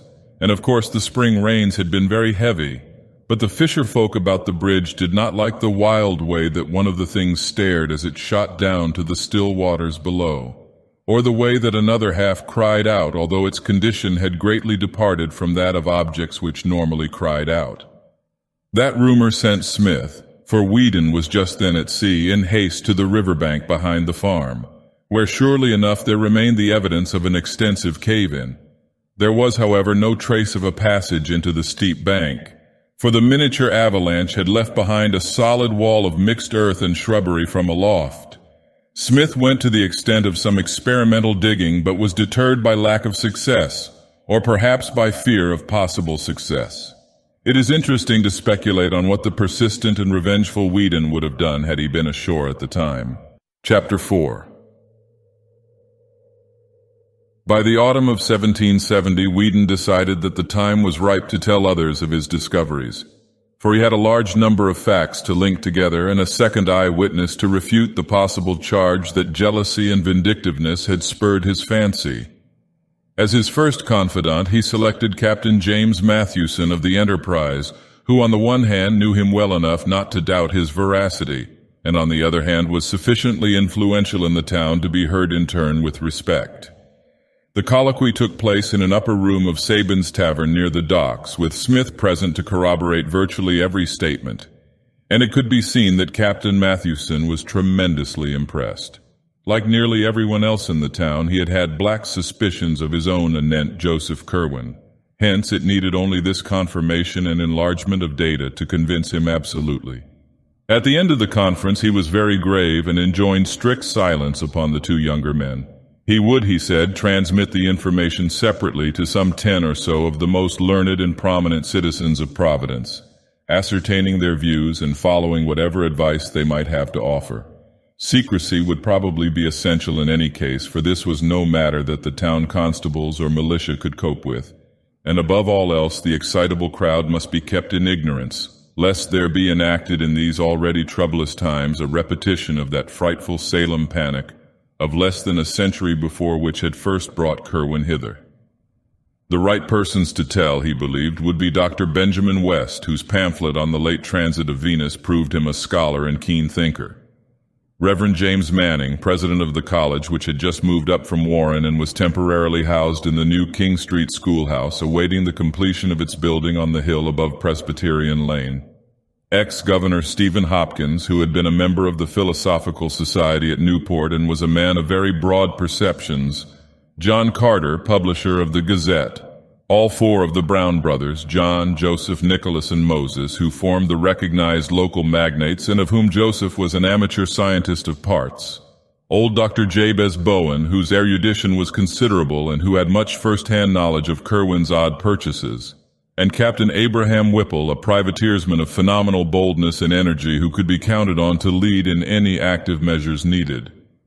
These men, if favorable, might eventually be brought together for collective deliberation, and with them would rest the responsibility of deciding whether or not to inform the governor of the colony, Joseph Wanton of Newport, before taking action. The mission of Captain Mathewson prospered beyond his highest expectations, for whilst he found one or two of the chosen confidants somewhat skeptical of the possible ghastly side of Whedon's tale, there was not one who did not think it necessary to take some sort of secret and coordinated action. Kerwin, it was clear, formed a vague potential menace to the welfare of the town and colony and must be eliminated at any cost. Late in December 1770, a group of eminent townsmen met at the home of Stephen Hopkins and debated tentative measures. Whedon's notes, which he had given to Captain Mathewson, were carefully read, and he and Smith were summoned to give testimony anent details. Something very like fear seized the whole assemblage before the meeting was over, though there ran through that fear a grim determination which Captain Whipple's bluff and resonant profanity best expressed. They would not notify the governor because a more than legal course seemed necessary. With hidden powers of uncertain extent apparently at his disposal, Kerwin was not a man who could safely be warned to leave town. Nameless reprisals might ensue, and even if the sinister creature complied, the removal would be no more than the shifting of an unclean burden to another place. The times were lawless, and men who had flouted the king's revenue forces for years were not the ones to balk at sterner things when duty impelled. Kerwin must be surprised at his Pawtuxet farm by a large raiding party of seasoned privateersmen and given one decisive chance to explain himself. If he proved a madman, amusing himself with shrieks and imaginary conversations in different voices, he would be properly confined. If something graver appeared, and if the underground horrors indeed turned out to be real, he and all with him must die. It could be done quietly, and even the widow and her father need not be told how it came about. While these serious steps were under discussion, there occurred in the town an incident so terrible and inexplicable that for a time little else was mentioned for miles around. In the middle of a moonlight January night with heavy snow underfoot, there resounded over the river and up the hill a shocking series of cries which brought sleepy heads to every window, and people around Weybosset Point saw a great white thing plunging frantically along the badly cleared space in front of the Turk's Head. There was a baying of dogs in the distance, but this subsided as soon as the clamor of the awakened town became audible. Parties of men with lanterns and muskets hurried out to see what was happening, but nothing rewarded their search. The next morning, however, a giant muscular body, stark naked, was found on the jams of ice around the southern piers of the Great Bridge, where the long dock stretched out beside Abbott's Distill House, and the identity of this object became a theme for endless speculation and whispering. It was not so much the younger as the older folk who whispered, for only in the patriarchs did that rigid face with horror-bulging eyes strike any chord of memory. They, shaking as they did so, exchanged furtive murmurs of wonder and fear. For in those stiff, hideous features lay a resemblance so marvelous as to be almost an identity, and that identity was with a man who had died full 50 years before. Ezra Whedon was present at the finding, and remembering the baying of the night before, set out along Weybosset Street and across Muddy Dock Bridge whence the sound had come. He had a curious expectancy and was not surprised when, reaching the edge of the settled district where the street merged into the Pawtuxet Road, he came upon some very curious tracks in the snow. The naked giant had been pursued by dogs and many booted men, and the returning tracks of the hounds and their masters could be easily traced. They had given up the chase upon coming too near the town. Whedon smiled grimly, and as a perfunctory detail traced the footprints back to their source. It was the Pawtuxet farm of Joseph Kerwin, as he well knew it would be, and he would have given much had the yard been less confusingly trampled. As it was, he dared not seem too interested in full daylight. Dr. Bowen, to whom Whedon went at once with his report, performed an autopsy on the strange corpse and discovered peculiarities which baffled him utterly. The digestive tracts of the huge man seemed never to have been in use, whilst the whole skin had a coarse, loosely knit texture impossible to account for. Impressed by what the old men whispered of this body's likeness to the long-dead blacksmith Daniel Green, whose great-grandson Aaron Hoppin was a supercargo in Kerwin's employ, Whedon asked casual questions till he found where Green was buried. That night a party of 10 visited the Old North burying ground opposite Herndon's Lane and opened a grave. They found it vacant, precisely as they had expected. Meanwhile, arrangements had been made with the post riders to intercept Joseph Kerwin's mail, and shortly before the incident of the naked body there was found a letter from one Jedediah Orne of Salem which made the cooperating citizens think deeply. Parts of it, copied and preserved in the private archives of the Smith family where Charles Ward found it, ran as follows. I delight that you continue in ye get old matters in your way, and do not think better was done at Mr. Hutchinson's in Salem village. Certainly there was nothing but ye liveliest awfulness in that which H raised up from what he could gather only a part of. What you sent did not work, whether because of anything missing or because ye words were not right from my speak or your copying. I alone am at a loss. I have not ye chemical art to follow Borellus, and own myself confounded by ye 7. Book of ye Necronomicon that you recommend. But I would have you observe what was told to us about tak care whom to call up. For you are sensible what Mr. Mather writ in ye Magnalia of, and can judge how truly that horrendous thing is reported. I say to you again, do not call up any that you cannot put down, by the which I mean any that can in turn call up somewhat against you, whereby your powerfulest devices may not be of use. Ask of the lesser, lest the greater shall not wish to answer, and shall command more than you. I was frighted when I read of your Nog what Ben Zariat Notmek had in his ebony box, for I was conscious who must have told you. And again I ask that you shall write me as Jedediah and not Simon. In this community a man may not live too long, and you know my plan by which I came back as my son. I am desirous you will acquaint me with what ye black men learnt from Sylvanus Cocidius in ye vault, under ye Roman wall, and will be obliged for ye lending of ye MS you speak of. Another and unsigned letter from Philadelphia provoked equal thought, especially for the following passage. I will observe what you say respecting the sending of accounts only by your vessels, but cannot always be certain when to expect them. In the matter spoke of, I require only one more thing, but wish to be sure I apprehend you exactly. You inform me that no part must be missing if the finest effects are to be had, but you cannot but know how hard it is to be sure. It seems a great hazard and burthen to take away the whole box, and in town, that is St. Peter S., St. Paul S., St. Mary's, or Christ Church, it can scarce be done at all. But I know what imperfections were in the one I raised up October last, and how many live specimens you were forced to employ before you hit upon the right mode in the year 1766. So will be guided by you in all matters. I am impatient for your brig, and inquire daily at Mr. Biddle's wharf. A third suspicious letter was in an unknown tongue and even an unknown alphabet. In the Smith diary found by Charles Ward, a single oft-repeated combination of characters is clumsily copied, and authorities at Brown University have pronounced the alphabet Amharic or Abyssinian, although they do not recognize the word. None of these epistles was ever delivered to Kerwin, though the disappearance of Jedediah Orne from Salem, as recorded shortly afterward, showed that the Providence men took certain quiet steps. The Pennsylvania Historical Society also has some curious letters received by Dr. Shippen regarding the presence of an unwholesome character in Philadelphia. But more decisive steps were in the air, and it is in the secret assemblages of sworn and tested sailors and faithful old privateersmen in the brown warehouses by night that we must look for the main fruits of Whedon's disclosures. Slowly and surely a plan of campaign was under development which would leave no trace of Joseph Kerwin's noxious mysteries. Kerwin, despite all precautions, apparently felt that something was in the wind, for he was now remarked to wear an unusually worried look. His coach was seen at all hours in the town and on the Pawtuxet Road, and he dropped little by little the air of forced geniality with which he had latterly sought to combat the town's prejudice. The nearest neighbors to his farm, the Fenners, one night remarked a great shaft of light shooting into the sky from some aperture in the roof of that cryptical stone building with the high, excessively narrow windows, an event which they quickly communicated to John Brown in Providence. Mr. Brown had become the executive leader of the select group bent on Kerwin's extirpation, and had informed the Fenners that some action was about to be taken.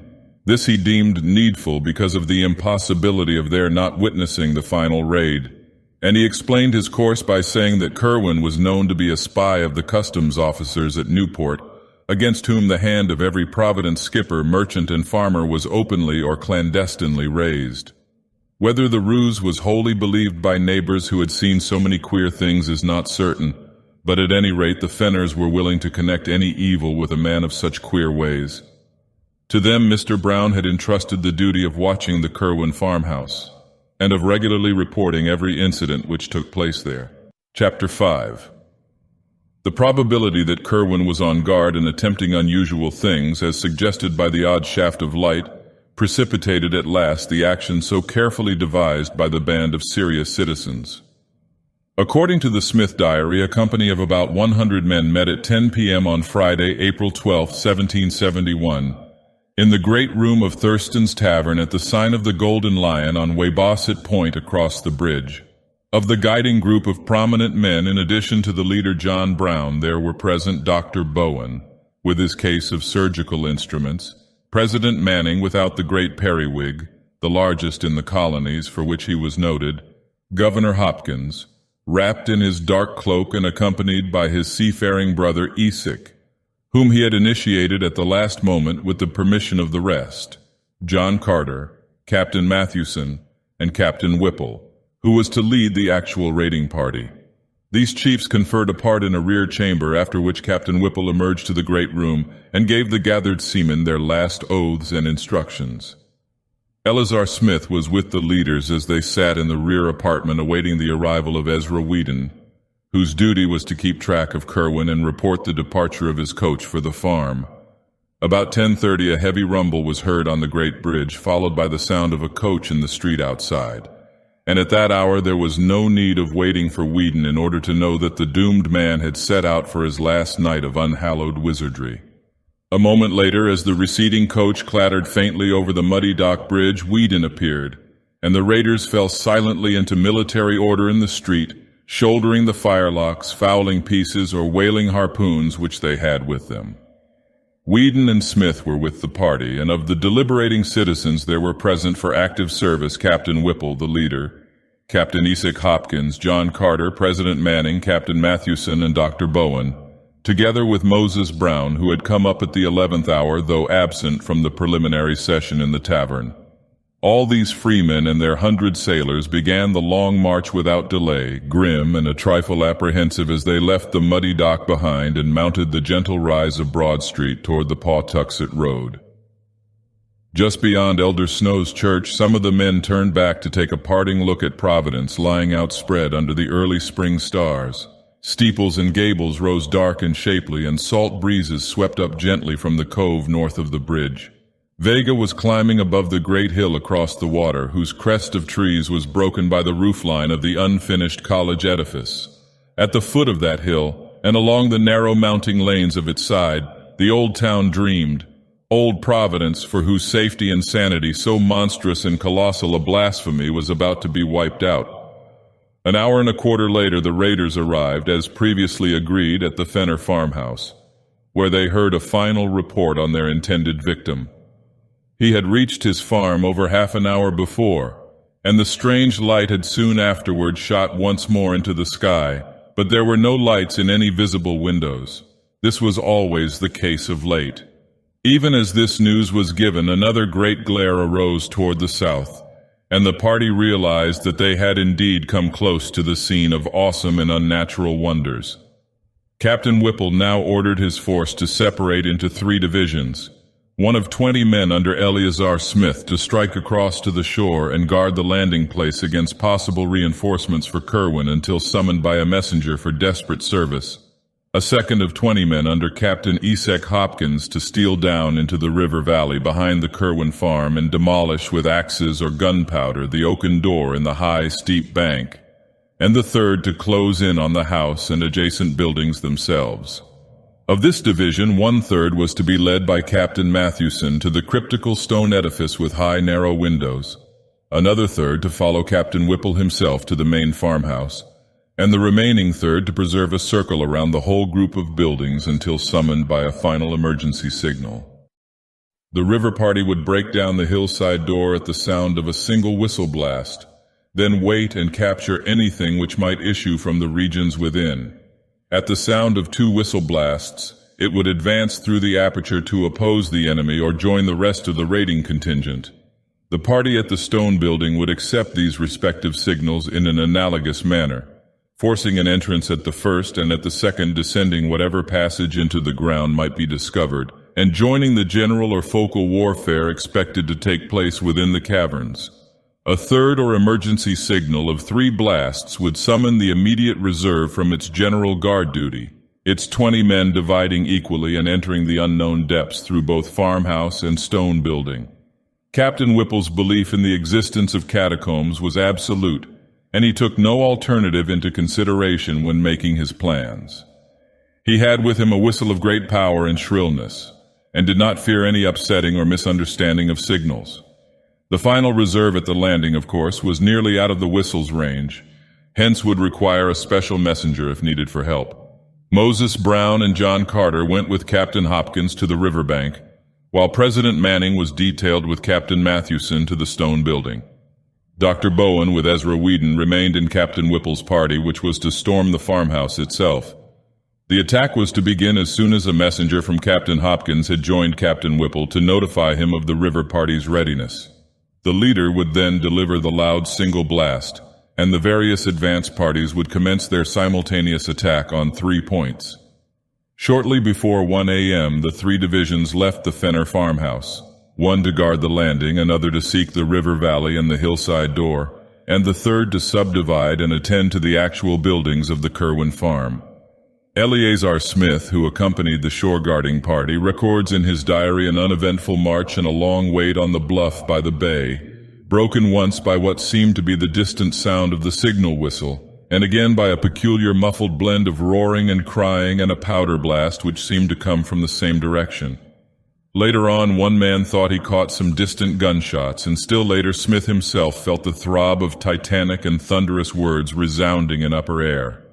It was just before dawn that a single haggard messenger with wild eyes and a hideous unknown odor about his clothing appeared and told the detachment to disperse quietly to their homes and never again think or speak of the night's doings, or of him who had been Joseph Kerwin. Something about the bearing of the messenger carried a conviction which his mere words could never have conveyed.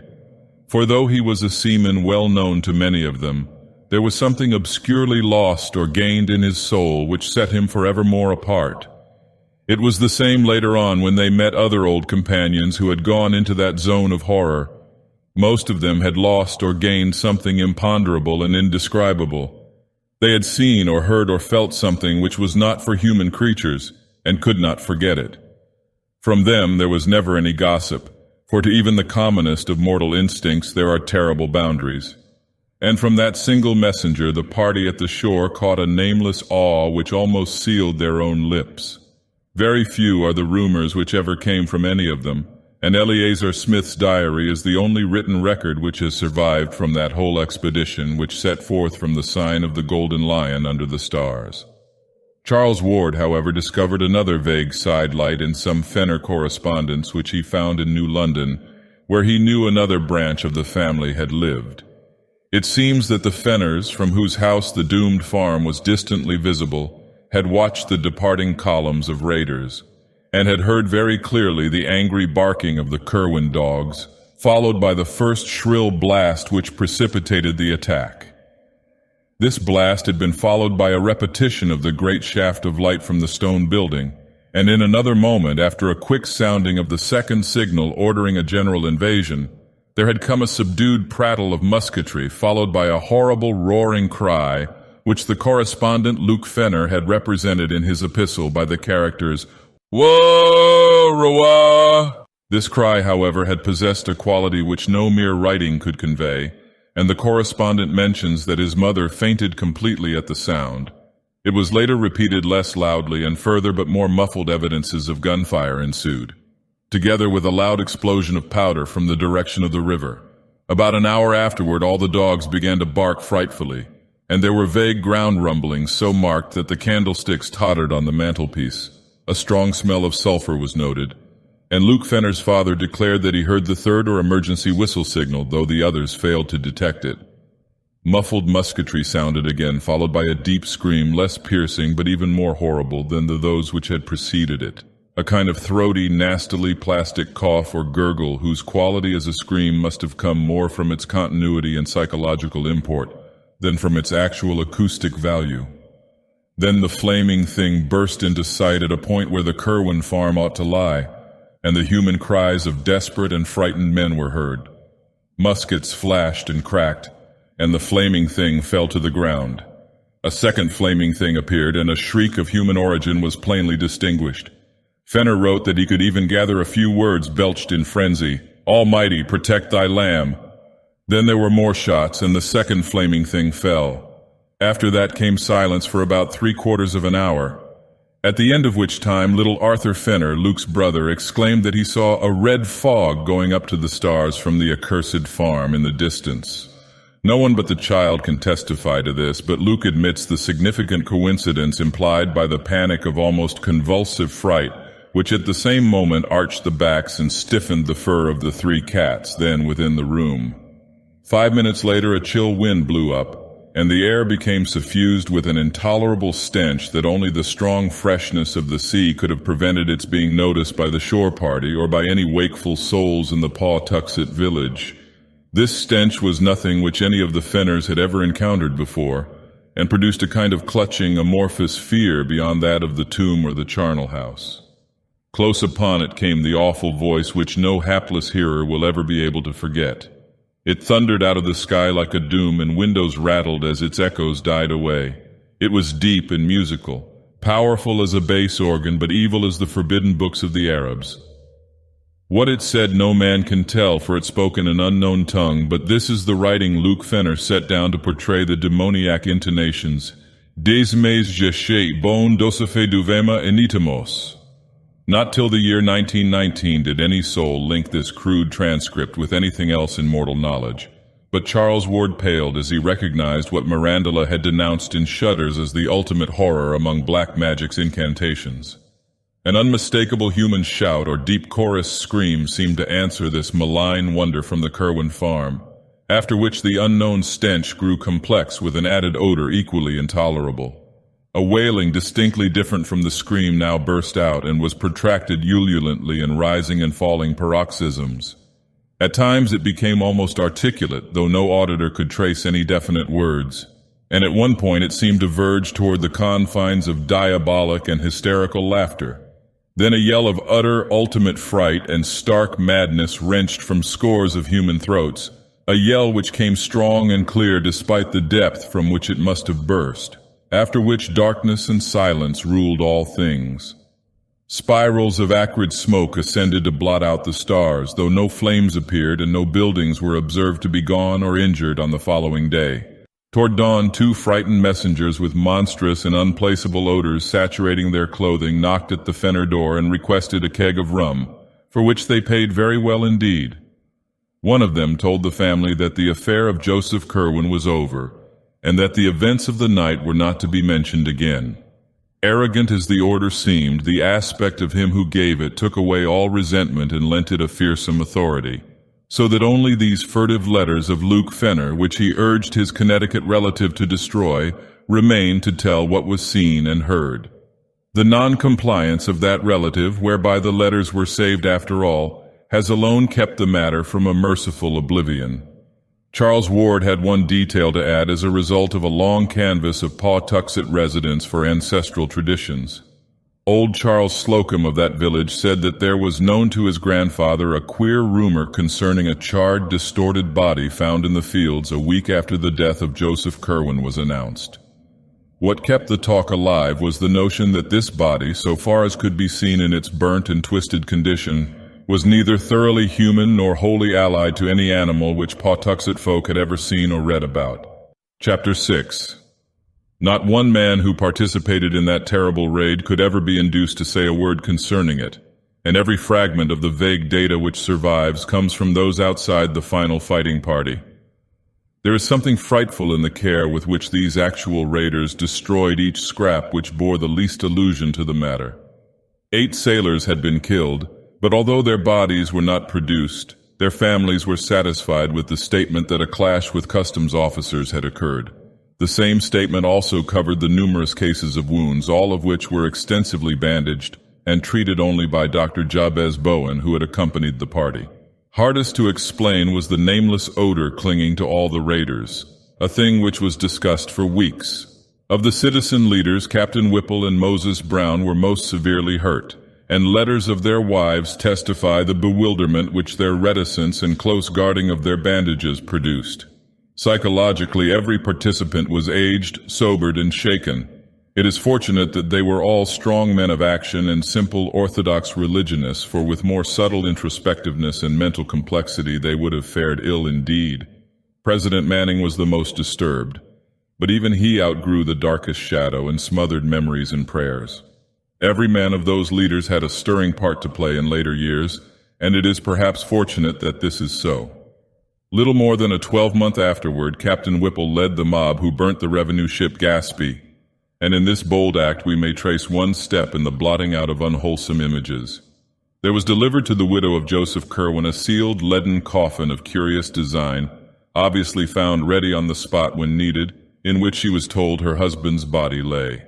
He had, it was explained, been killed in a customs battle about which it was not politic to give details. More than this no tongue ever uttered of Joseph Kerwin's end, and Charles Ward had only a single hint wherewith to construct a theory. This hint was the merest thread, a shaky underscoring of a passage in Jedediah Orne's confiscated letter to Kerwin, as partly copied in Ezra Whedon's handwriting. The copy was found in the possession of Smith's descendants, and we are left to decide whether Whedon gave it to his companion after the end, as a mute clue to the abnormality which had occurred, or whether, as is more probable, Smith had it before and added the underscoring himself from what he had managed to extract from his friend by shrewd guessing and adroit cross-questioning. The underlined passage is merely this: I say to you again, do not call up any that you cannot put down, by the which I mean any that can in turn call up somewhat against you, whereby your powerfulest devices may not be of use. Ask of the lesser, lest the greater shall not wish to answer, and shall command more than you. In the light of this passage, and reflecting on what last unmentionable allies a beaten man might try to summon in his direst extremity, Charles Ward may well have wondered whether any citizen of Providence killed Joseph Kerwin. The deliberate effacement of every memory of the dead man from Providence life and annals was vastly aided by the influence of the raiding leaders. They had not at first meant to be so thorough, and had allowed the widow and her father and child to remain in ignorance of the true conditions. But Captain Tillinghast was an astute man, and soon uncovered enough rumors to whet his horror and cause him to demand that the daughter and granddaughter change their name, burn the library and all remaining papers, and chisel the inscription from the slate slab above Joseph Kerwin's grave. He knew Captain Whipple well, and probably extracted more hints from that bluff mariner than anyone else ever gained respecting the end of the accursed sorcerer. From that time on, the obliteration of Kerwin's memory became increasingly rigid, extending at last by common consent even to the town records and files of the Gazette.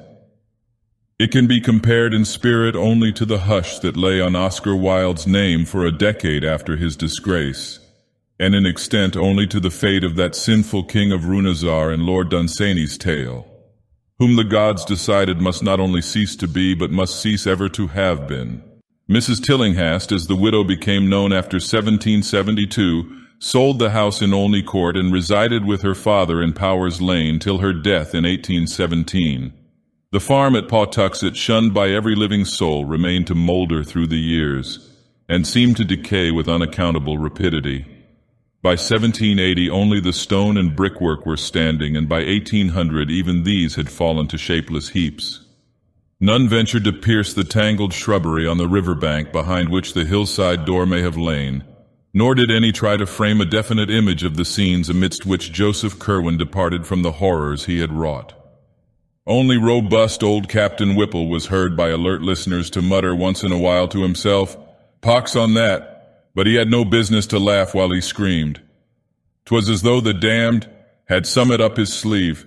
For half a crown I'd burn his home. Part 3. A Search and an Evocation. Chapter 1. Charles Ward, as we have seen, first learned in 1918 of his descent from Joseph Curwen. That he at once took an intense interest in everything pertaining to the bygone mystery is not to be wondered at, for every vague rumor that he had heard of Curwen now became something vital to himself, in whom flowed Curwen's blood. No spirited and imaginative genealogist could have done otherwise than begin forthwith an avid and systematic collection of Curwen data.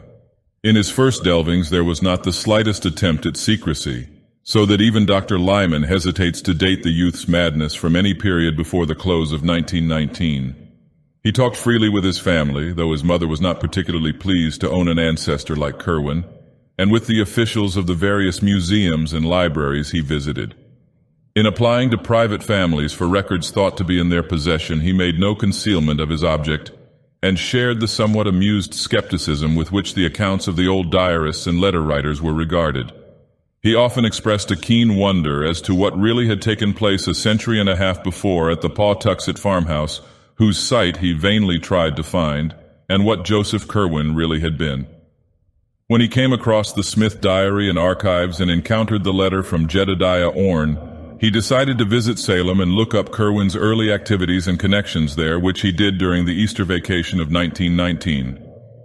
At the Essex Institute, which was well known to him from former sojourns in the glamorous old town of crumbling Puritan gables and clustered gambrel roofs, he was very kindly received, and unearthed there a considerable amount of Curwen data. He found that his ancestor was born in Salem Village, now Danvers, 7 miles from town, on the 18th of February, OS 1662, 3, and that he had run away to sea at the age of 15, not appearing again for 9 years, when he returned with the speech, dress, and manners of a native Englishman and settled in Salem proper. At that time he had little to do with his family, but spent most of his hours with the curious books he had brought from Europe and the strange chemicals which came for him on ships from England, France, and Holland. Certain trips of his into the country were the objects of much local inquisitiveness, and were whisperingly associated with vague rumors of fires on the hills at night. Curwen's only close friends had been one Edward Hutchinson of Salem Village and one Simon Orne of Salem. With these men he was often seen in conference about the common, and visits among them were by no means infrequent. Hutchinson had a house well out toward the woods, and it was not altogether liked by sensitive people because of the sounds heard there at night. He was said to entertain strange visitors, and the lights seen from his windows were not always of the same color. The knowledge he displayed concerning long-dead persons and long-forgotten events was considered distinctly unwholesome, and he disappeared about the time the witchcraft panic began, never to be heard from again. At that time Joseph Curwen also departed, but his settlement in Providence was soon learned of. Simon Orne lived in Salem until 1720, when his failure to grow visibly old began to excite attention. He thereafter disappeared, though 30 years later his precise counterpart and self-styled son turned up to claim his property. The claim was allowed on the strength of documents in Simon Orne's known hand, and Jedediah Orne continued to dwell in Salem till 1771, when certain letters from Providence citizens to the Reverend Thomas Barnard and others brought about his quiet removal to parts unknown. Certain documents by and about all of the strange characters were available at the Essex Institute, the courthouse, and the Registry of Deeds, and included both harmless commonplaces such as land titles and bills of sale, and furtive fragments of a more provocative nature. There were 4 or 5 unmistakable allusions to them on the witchcraft trial records, as when one Hepzibah Lawson swore on July 10, 1692, at the court of Oyer and Terminer under Judge Hathorne that 40 witches and the black man were wont to meet in the woods behind Mr. Hutchinson's house, and one Amity Howe declared at a session of August 8th before Judge Gedney that Mr. G.B., Reverend George Burroughs on that night put you devil his mark upon Bridget S., Jonathan A., Simon O., Deliverance W., Joseph C., Susan P., Mehitable C., and Deborah B. Then there was a catalogue of Hutchinson's uncanny library as found after his disappearance, and an unfinished manuscript in his handwriting, couched in a cipher none could read. Ward had a photostatic copy of this manuscript made and began to work casually on the cipher as soon as it was delivered to him. After the following August, his labors on the cipher became intense and feverish, and there is reason to believe from his speech and conduct that he hit upon the key before October or November. He never stated, though, whether or not he had succeeded. But of greatest immediate interest was the Orne material. It took Ward only a short time to prove from identity of penmanship a thing he had already considered established from the text of the letter to Curwen, namely that Simon Orne and his supposed son were one and the same person. As Orne had said to his correspondent, it was hardly safe to live too long in Salem, hence he resorted to a 30-year sojourn abroad and did not return to claim his lands except as a representative of a new generation. Orne had apparently been careful to destroy most of his correspondence. But the citizens who took action in 1771 found and preserved a few letters and papers which excited their wonder. There were cryptic formulae and diagrams in his and other hands which Ward now either copied with care or had photographed, and one extremely mysterious letter in a chirography that the searcher recognized from items in the Registry of Deeds as positively Joseph Curwen's. This Curwen letter, though undated as to the year, was evidently not the one in answer to which Orne had written the confiscated missive, and from internal evidence Ward placed it not much later than 1750. It may not be amiss to give the text in full as a sample of the style of one whose history was so dark and terrible. The recipient is addressed as Simon, but a line, whether drawn by Curwen or Orne Ward could not tell, is run through the word. Providence 1. May brother, my honored ancient friend, due respects and earnest wishes to him whom we seru for your eternal power. I am just come upon that which you ought to know concerned the matter of the last extremity and what to do regard it. I am not disposed to follow you and go away on act. Of my years, for Providence hath not ye sharpness of ye bay in hunting out uncommon things and bringing to trial. I am tied up in ships and goods, and could not do as you did, besides the witchy my farm at Patuxet hath under it what you know, and would not wait for my come back as another. But I am unready for hard fortunes, as I how told you, and how long worked upon ye way of getting back after ye last. I last night struck on ye words that bring up Yoga Sothoth, and saw for ye first time that face spoke of by Ibn Shakabau in ye. And it said that ye 3, Psalm in ye liber damnatus holds ye clavicle. With Suni and V-house, Saturn and Trine, draw ye pentagram of fire, and say ye 9th Eurus thrice. This Eurus repeat each rudimus and hallows Ue, and ye thing will breed in ye outside spheres. And of ye seed of oldest shall one be born who shall look back, though know not what he seeks. Yet will this avail nothing if there be no air, and if the salties, or the way to make the salties, be not ready for his hand. And here I will own, I ho not taken needed steps, nor found much. Ye process is plaguey hard to come near, and it used up such a store of specimens I am hard putted to it to get enough, notwithstanding the sailors I haul from ye Indies. Ye people about are become curious, but I can stand them off. Ye gentry are worse that the populace be more circumstantial in their acts, and more belewed in what they tell. That Parson and Mr. Merritt Howe talked some, I am fearful, but no thing so far is dangerous. Ye chemical substances are easy of get, they're beg too. Good chymists in town, Dr. Bowen and Sam, Carew, I am fulling out what Borellus saith, and how helpy and Abdul al-Hazred, his mount book. Whatever I get you shall how. And in ye meanwhile do not neglect to make use of ye words I how here, Gewin. I how them right, but if you desire to see him, employ the writings on ye piece of, that I am putting in this packet. Say ye Ursus Uri Rudmus, and hallows you. And if ye line run out not, one shall be in years to come that shall look back and use what salties or stuff for salties you shall leave him. Job the 14th. I rejoice you are again at Salem, and hope I may see you not long hence. I how a good stallion, and am think of getting a coach there. Beg one Mr. Merritt's in Providence already, though ye roads are bad. If you are disposed to trowel, do not pass me by. From Boston take ye postward. Through Dedham, Wrentham, and Attleboro, good taverns big at all these towns. Stop at Mr. Balcom's in Wrentham, where ye beds are finer than Mr. Hatch's, but eat at ye other house, for their cook is better. Turn into Prue, by Pawtucket Falls, and ye yard past Mr. Sales's towern, my house op, Mr. Epinetus Olney's towern off ye Town Street, ist on ye end side of Olney's Court, distance from Boston Stone after Exley 4 miles. Sir, I am ye old and true friend and Cerute, in Almonson Metroton, Josephus C. to Mr. Simon Orne, Williams Lane in Salem. This letter, oddly enough, was what first gave Ward the exact location of Kerwin's Providence home, for none of the records encountered up to that time had been at all specific. The discovery was doubly striking because it indicated as the newer Kerwin house, built in 1761 on the site of the old, a dilapidated building still standing in Olney Court, and well known to Ward in his antiquarian rambles over Stamper's Hill. The place was indeed only a few squares from his own home on the great hill's higher ground, and was now the abode of a Negro family much esteemed for occasional washing, house-cleaning, and furnace-tending services. To find, in distant Salem, such sudden proof of the significance of this familiar rookery in his own family history was a highly impressive thing to Ward, and he resolved to explore the place immediately upon his return.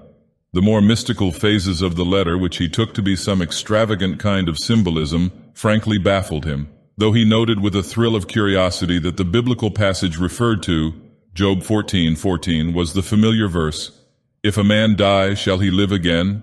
All the days of my appointed time will I wait until my change come." Chapter 2. Young Ward came home in a state of pleasant excitement, and spent the following Saturday in a long and exhaustive study of the house in Olney Court.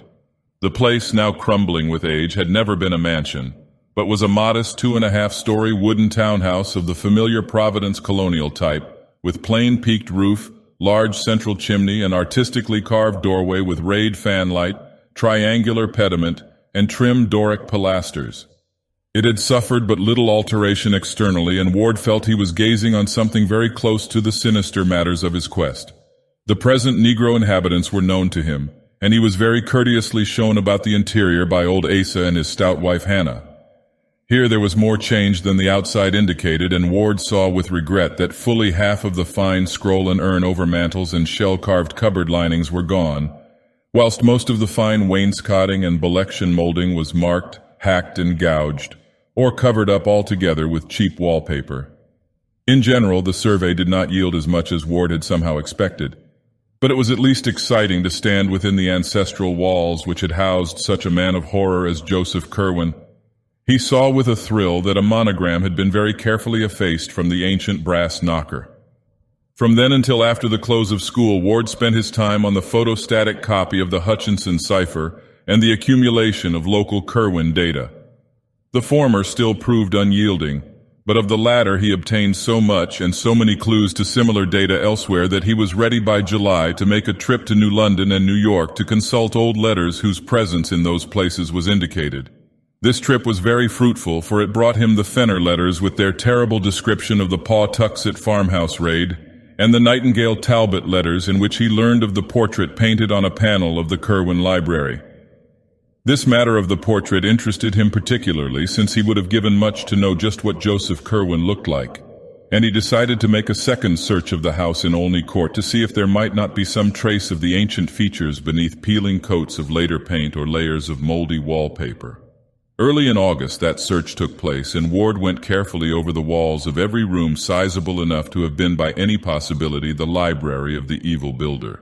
He paid especial attention to the large panels of such overmantels as still remained, and was keenly excited after about an hour, when on a broad area above the fireplace in a spacious ground-floor room he became certain that the surface brought out by the peeling of several coats of paint was sensibly darker than any ordinary interior paint, or the wood beneath it was likely to have been. A few more careful tests with a thin knife, and he knew that he had come upon an oil portrait of great extent. With truly scholarly restraint, the youth did not risk the damage which an immediate attempt to uncover the hidden picture with the knife might have been, but just retired from the scene of his discovery to enlist expert help. In 3 days he returned with an artist of long experience, Mr. Walter C. Dwight, whose studio is near the foot of College Hill, and that accomplished restorer of painting set to work at once with proper methods and chemical substances. Old Asa and his wife were duly excited over their strange visitors, and were properly reimbursed for this invasion of their domestic hearth. As day by the day the work of restoration progressed, Charles Ward looked on with growing interest at the lines and shades gradually unveiled after their long oblivion. Dwight had begun at the bottom, hence, since the picture was a 3/4 length one, the face did not come out for some time. It was meanwhile seen that the subject was a spare, well-shaped man with dark blue coat, embroidered waistcoat, black satin small clothes, and white silk stockings, seated in a carved chair against the background of a window with wharves and ships beyond. When the head came out, it was observed to bear a neat Albemarle wig, and to possess a thin, calm, undistinguished face which seemed somehow familiar to both Ward and the artist.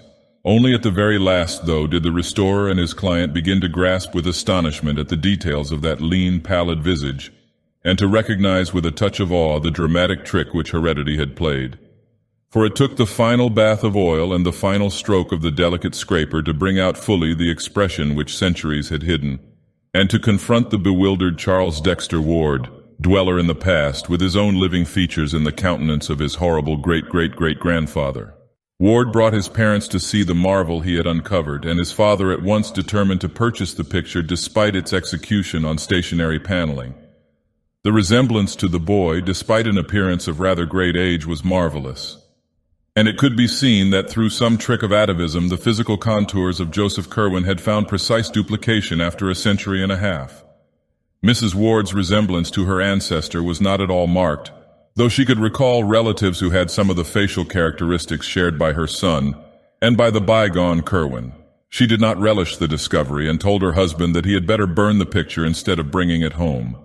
There was, she averred, something unwholesome about it, not only intrinsically but in its very resemblance to Charles.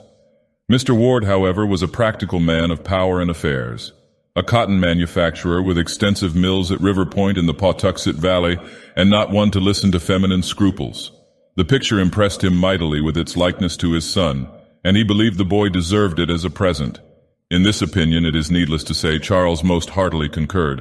And a few days later Mr. Ward located the owner of the house, a small, rodent-featured person with a guttural accent, and obtained the whole mantle and overmantle bearing the picture at a curtly fixed price which cut short the impending torrent of unctuous haggling. It now remained to take off the paneling and remove it to the Ward home, where provisions were made for its thorough restoration and installation with an electric mock fireplace in Charles's third-floor study or library. To Charles was left the task of superintending this removal, and on the 28th of August he accompanied 2 expert workmen from the Crooker decorating firm to the house in Olney Court, where the mantle and portrait-bearing overmantle were detached with great care and precision for transportation in the company's motor truck.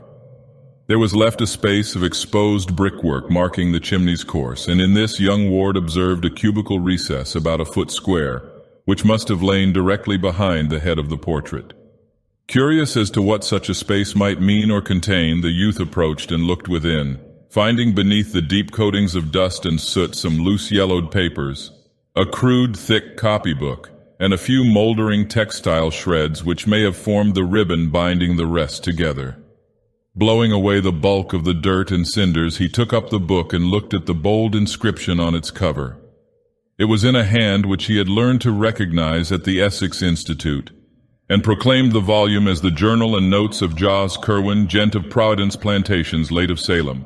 Excited beyond measure by his discovery, Ward showed the book to the 2 curious workmen beside him. Their testimony is absolute as to the nature and genuineness of the finding, and Dr. Willett relies on them to help establish his theory that the youth was not mad when he began his major eccentricities. All the other papers were likewise in Curwen's handwriting, and one of them seemed especially portentous because of its inscription, "To him who shall come after, and how he may get beyond time and ye spheres." Another was in a cipher, the same, Ward hoped, as the Hutchinson cipher which had hitherto baffled him. A third, and here the searcher rejoiced, seemed to be a key to the cipher, whilst the 4th and 5th were addressed respectively to Ed W. Hutchinson Armiger and Jedediah Orne, ESQ, or their heir or heirs, or those represent them.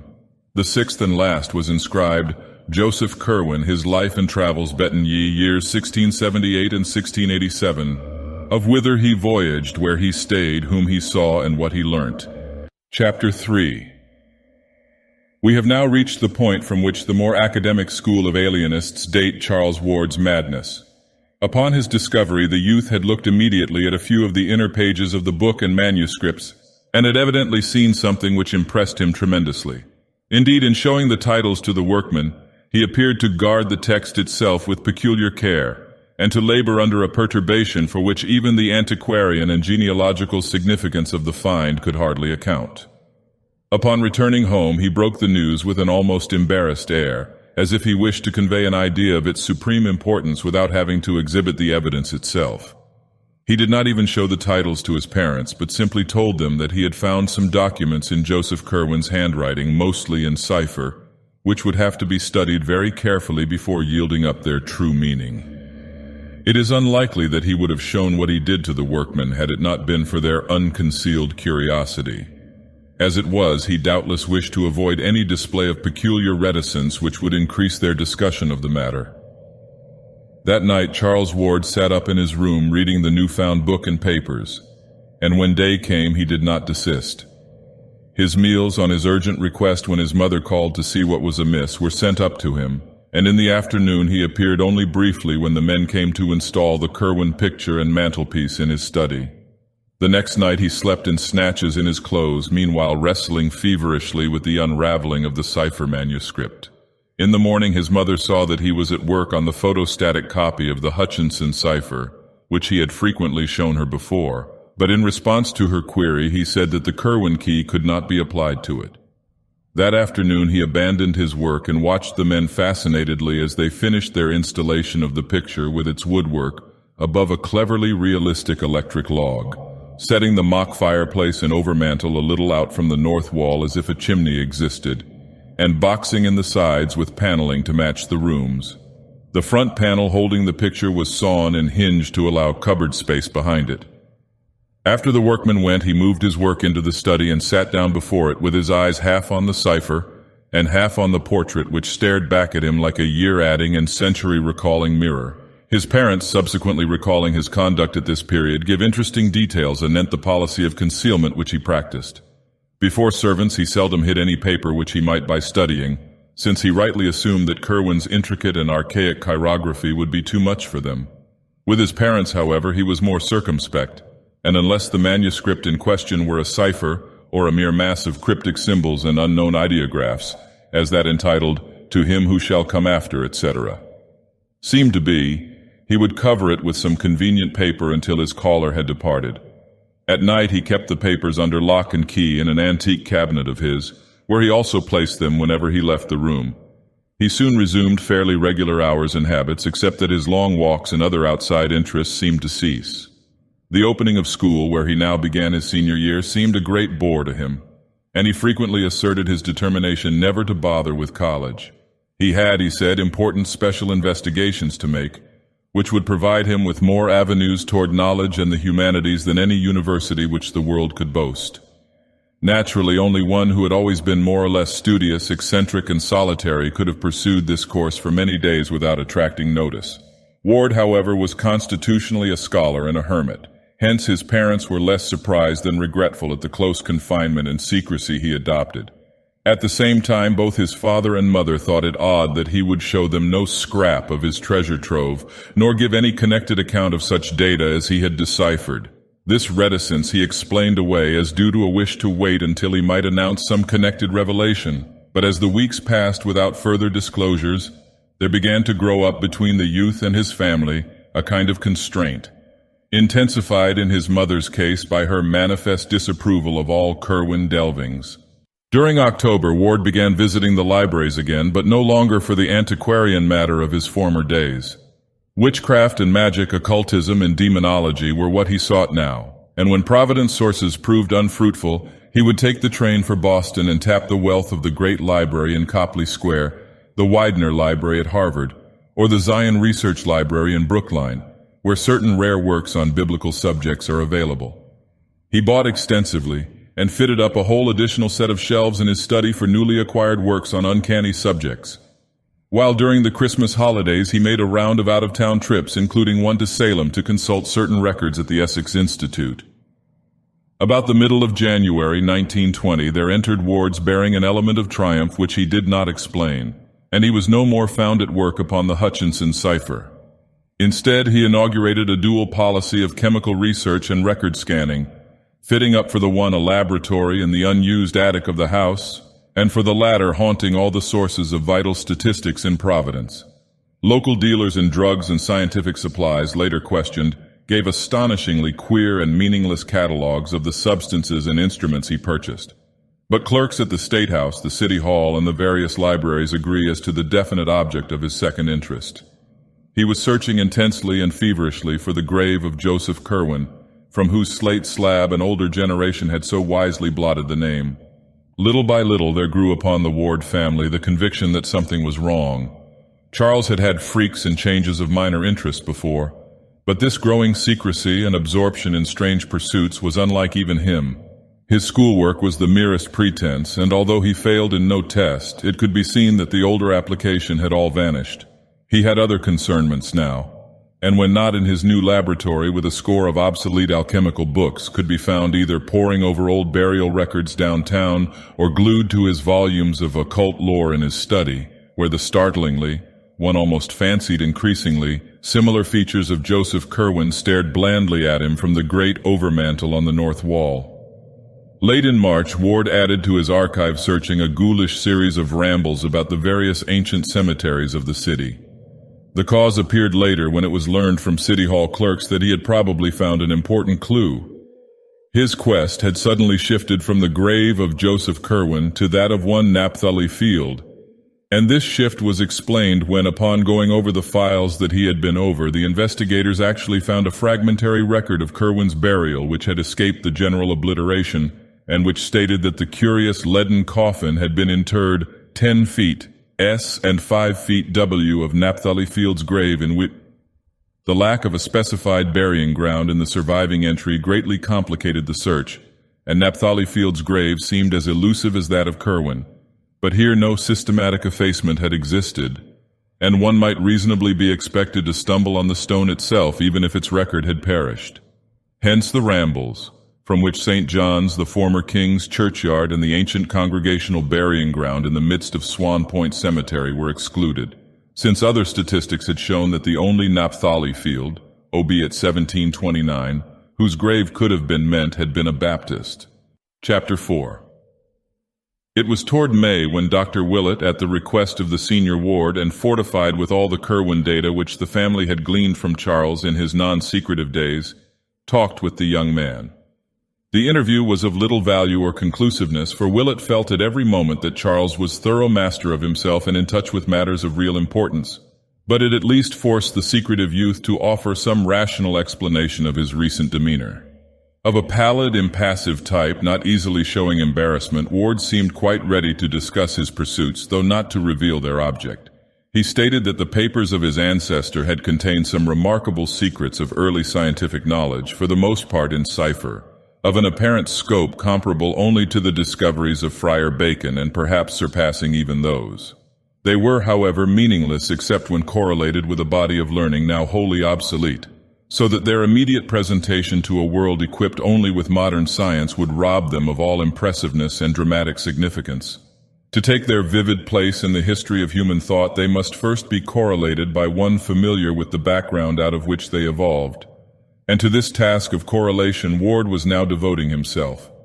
He was seeking to acquire as fast as possible those neglected arts of old which a true interpreter of the Curwen data must possess, and hoped in time to make a full announcement and presentation of the utmost interest to mankind and to the world of thought. Not even Einstein, he declared, could more profoundly revolutionize the current conception of things. As to his graveyard search, whose object he freely admitted, but the details of whose progress he did not relate, he said he had reason to think that Joseph Curwen's mutilated headstone bore certain mystic symbols, carved from directions in his will and ignorantly spared by those who had effaced the name, which were absolutely essential to the final solution of his cryptic system. Curwen, he believed, had wished to guard his secret with care, and had consequently distributed the data in an exceedingly curious fashion. When Dr. Willett asked to see the mystic documents, Ward displayed much reluctance and tried to put him off with such things as photostatic copies of the Hutchinson cipher and Orne formulae and diagrams, but finally showed him the exteriors of some of the real Kerwin finds.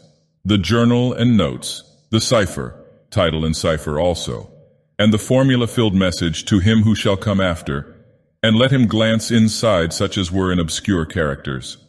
He also opened the diary at a page carefully selected for its innocuousness, and gave Willett a glimpse of Kerwin's connected handwriting in English. The doctor noted very closely the crabbed and complicated letters, and the general aura of the 17th century which clung round both penmanship and style despite the writer's survival into the 18th century, and became quickly certain that the document was genuine. The text itself was relatively trivial, and Willett recalled only a fragment. Wedden, 16 Octor, 1754. My sloop the Wakeful this day put in from London with XX new men picked up in ye Indies, Spaniards from Martineco and 2 Dutchmen from Suriname. Ye Dutchmen are like to desert from having heard somewhat ill of these ventures, but I will see to ye inducing of them to stay. For Mr. Knight Dexter of ye Bay, and book 120 pieces Camblets, 100 pieces Assert. Campbell Teens, 20 pieces Blue Duffels, 100 pieces Shalloons, 50 pieces Calamancos, 300 pieces each. Shensoy and Humums. For Mr. Green at Ye Elephant 50-gallon siddles, 20 warms pannies, 15 bake siddles, 10 PR. Smoked tongs. For Mr. Perigo 1 set of alls. For Mr. Nightingale 50 reams prime foolscap. Said ye Sabbath thrice last night, but none appeared. I must hear more from Mr. H in Transylvania, though it is hard reaching him, and exceeding strange he cannot give me the use of what he hath so well used these 100 years. Simon hath not writ these weeks, but I expect soon hear from him. When upon reaching this point Dr. Willett turned the leaf, he was quickly checked by Ward, who almost snatched the book from his grasp. All that the doctor had a chance to see on the newly opened page was a brief pair of sentences, but these, strangely enough, lingered tenacious in his memory. They ran, Ye verse from Liber Damnatus beg spoke v rude masses and Ivor Hallows Eves, I am hopeful ye thing is breed outside ye spheres. It will draw one who is to come, if I can make sure he shall be, and he shall think on past things and look back through all ye years against ye which I must have ready ye salts or that to make 'em with. Willett saw no more, but somehow this small glimpse gave a new and vague terror to the painted features of Joseph Kerwin, which stared blandly down from the overmantel. Even after that he entertained the odd fancy, which his medical skill of course assured him was only a fancy, that the eyes of the portrait had a sort of wish, if not an actual tendency, to follow young Charles Ward as he moved about the room. He stopped before leaving to study the picture closely, marveling at its resemblance to Charles and memorizing every minute detail of the cryptical, colorless face, even down to a slight scar or pit in the smooth brow above the right eye. Cosmo Alexander, he decided, was a painter worthy of the Scotland that produced Raeburn, and a teacher worthy of his illustrious pupil Gilbert Stuart. Assured by the doctor that Charles's mental health was in no danger, but that on the other hand he was engaged in researches which might prove of real importance, the Wards were more lenient than they might otherwise have been when during the following June the youth made positive his refusal to attend college. He had, he declared, studies of much more vital importance to pursue, and intimated a wish to go abroad the following year in order to avail himself of certain sources of data not existing in America. The senior Ward, while denying this latter wish as absurd for a boy of only 18, acquiesced regarding the university, so that after a none too brilliant graduation from the Moses Brown School, there ensued for Charles a 3-year period of intensive occult study and graveyard searching. He became recognized as an eccentric and dropped even more completely from the sight of his family's friends than he had been before, keeping close to his work and only occasionally making trips to other cities to consult obscure records. Once he went south to talk to a strange mulatto who dwelt in a swamp and about whom a newspaper hand printed a curious article. Again he sought a small village in the Adirondacks whence reports of certain odd ceremonial practices had come, but still his parents forbade him the trip to the old world which he desired. Coming of age in April 1923 and having previously inherited a small competence from his maternal grandfather, Ward determined at last to take the European trip hitherto denied him. Of his proposed itinerary he would say nothing save that the needs of his studies would carry him to many places, but he promised to write his parents fully and faithfully. When they saw he could not be dissuaded, they ceased all opposition and helped as best they could, so that in June the young man sailed for Liverpool with the farewell blessings of his father and mother, who accompanied him to Boston and waved him out of sight from the White Star Pier in Charlestown. Letters soon told of his safe arrival, and of his securing good quarters in Great Russell Street, London, where he proposed to stay, shunning all family friends till he had exhausted the resources of the British Museum in a certain direction. Of his daily life he wrote by little, for there was little to write.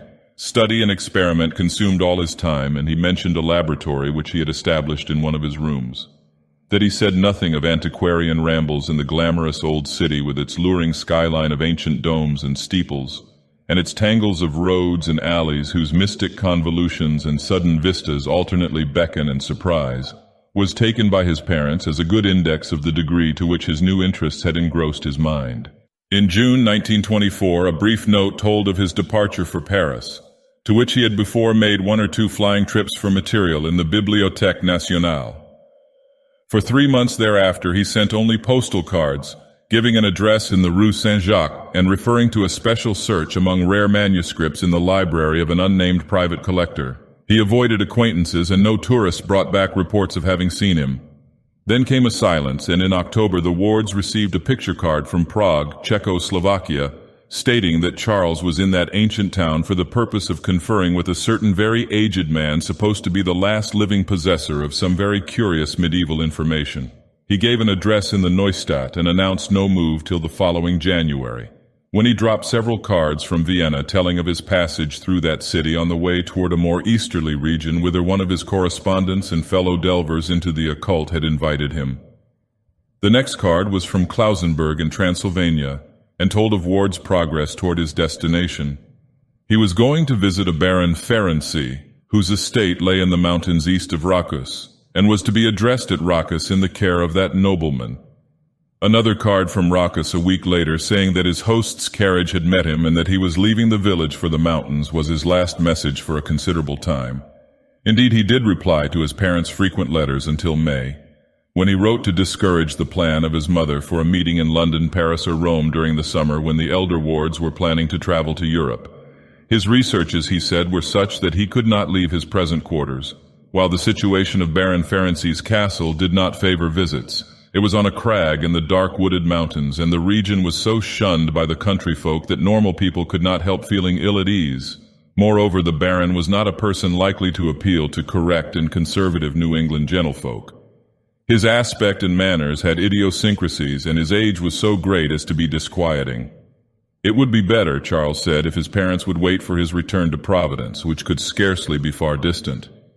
That return did not, however, take place until May 1926, when after a few heralding cards the young wanderer quietly slipped into New York on the Homeric and traversed the long miles to Providence by motor coach, eagerly drinking in the green rolling hills and fragrant blossoming orchards and the white-steepled towns of Vernal, Connecticut, his first taste of ancient New England in nearly 4 years.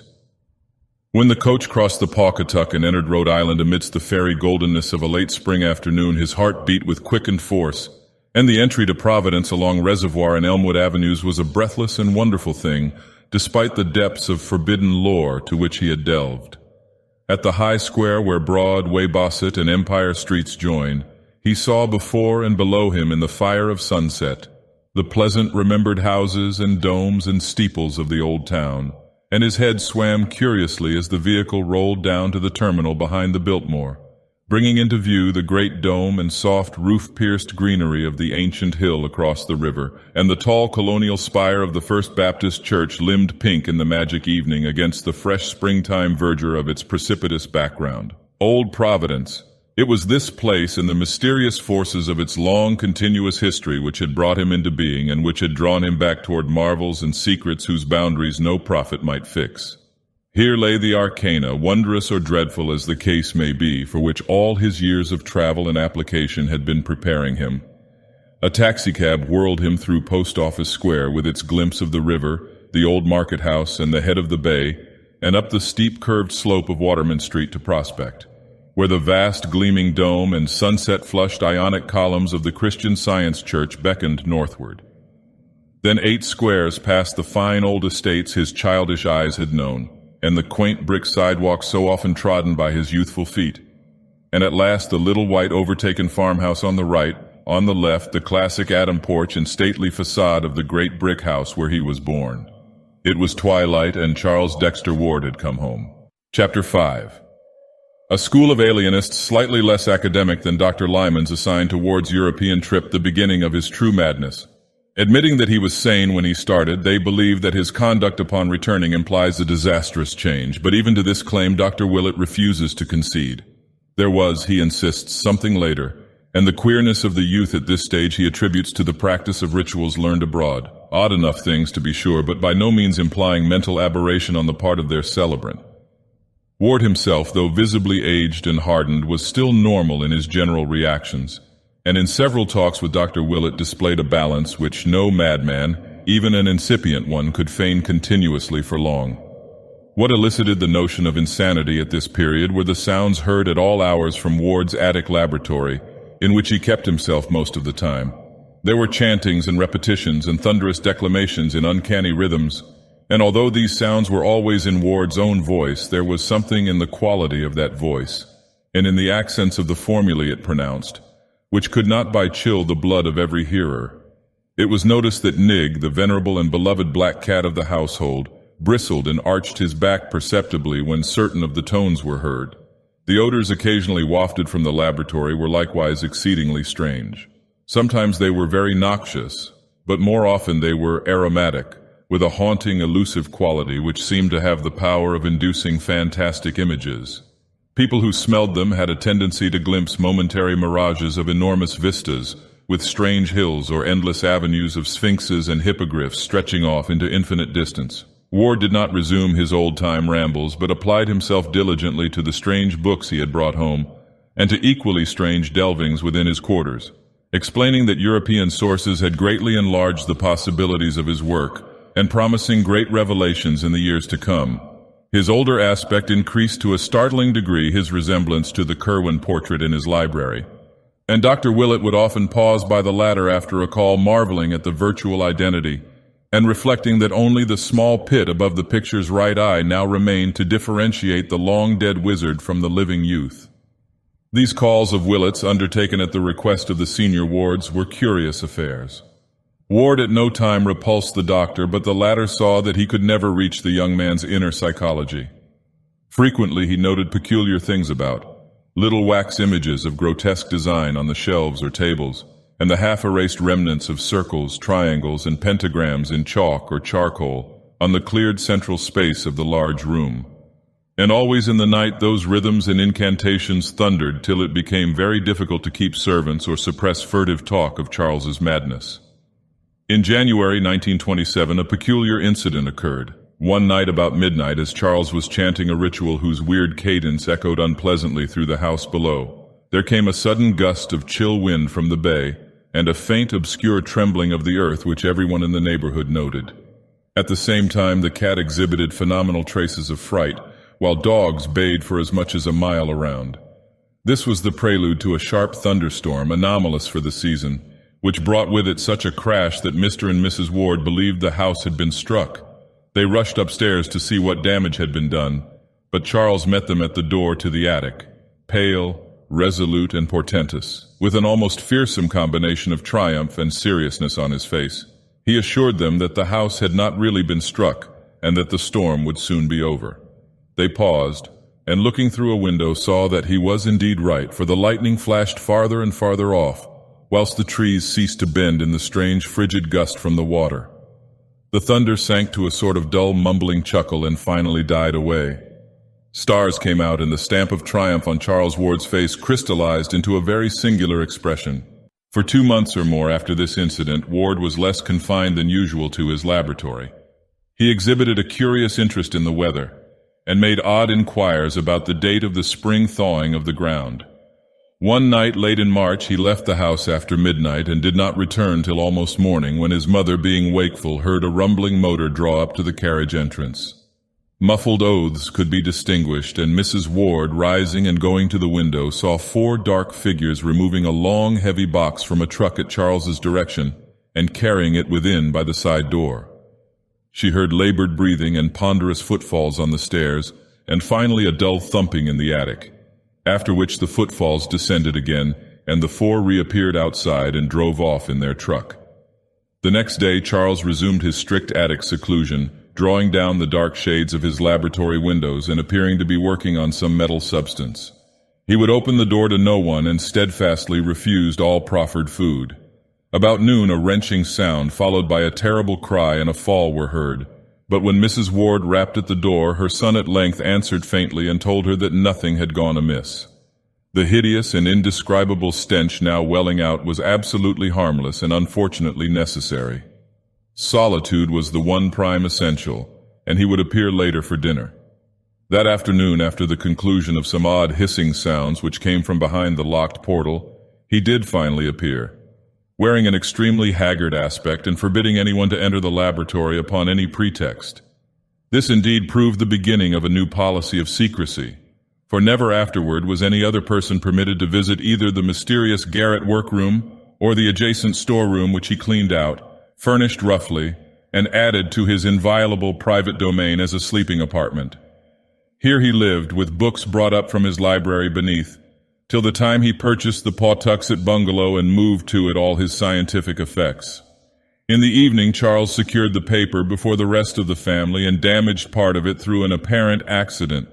Later on, Dr. Willett, having fixed the date from statements by various members of the household, looked up an intact copy at the journal office and found that in the destroyed section the following small item had occurred: Nocturnal diggers surprised in North Burial Ground.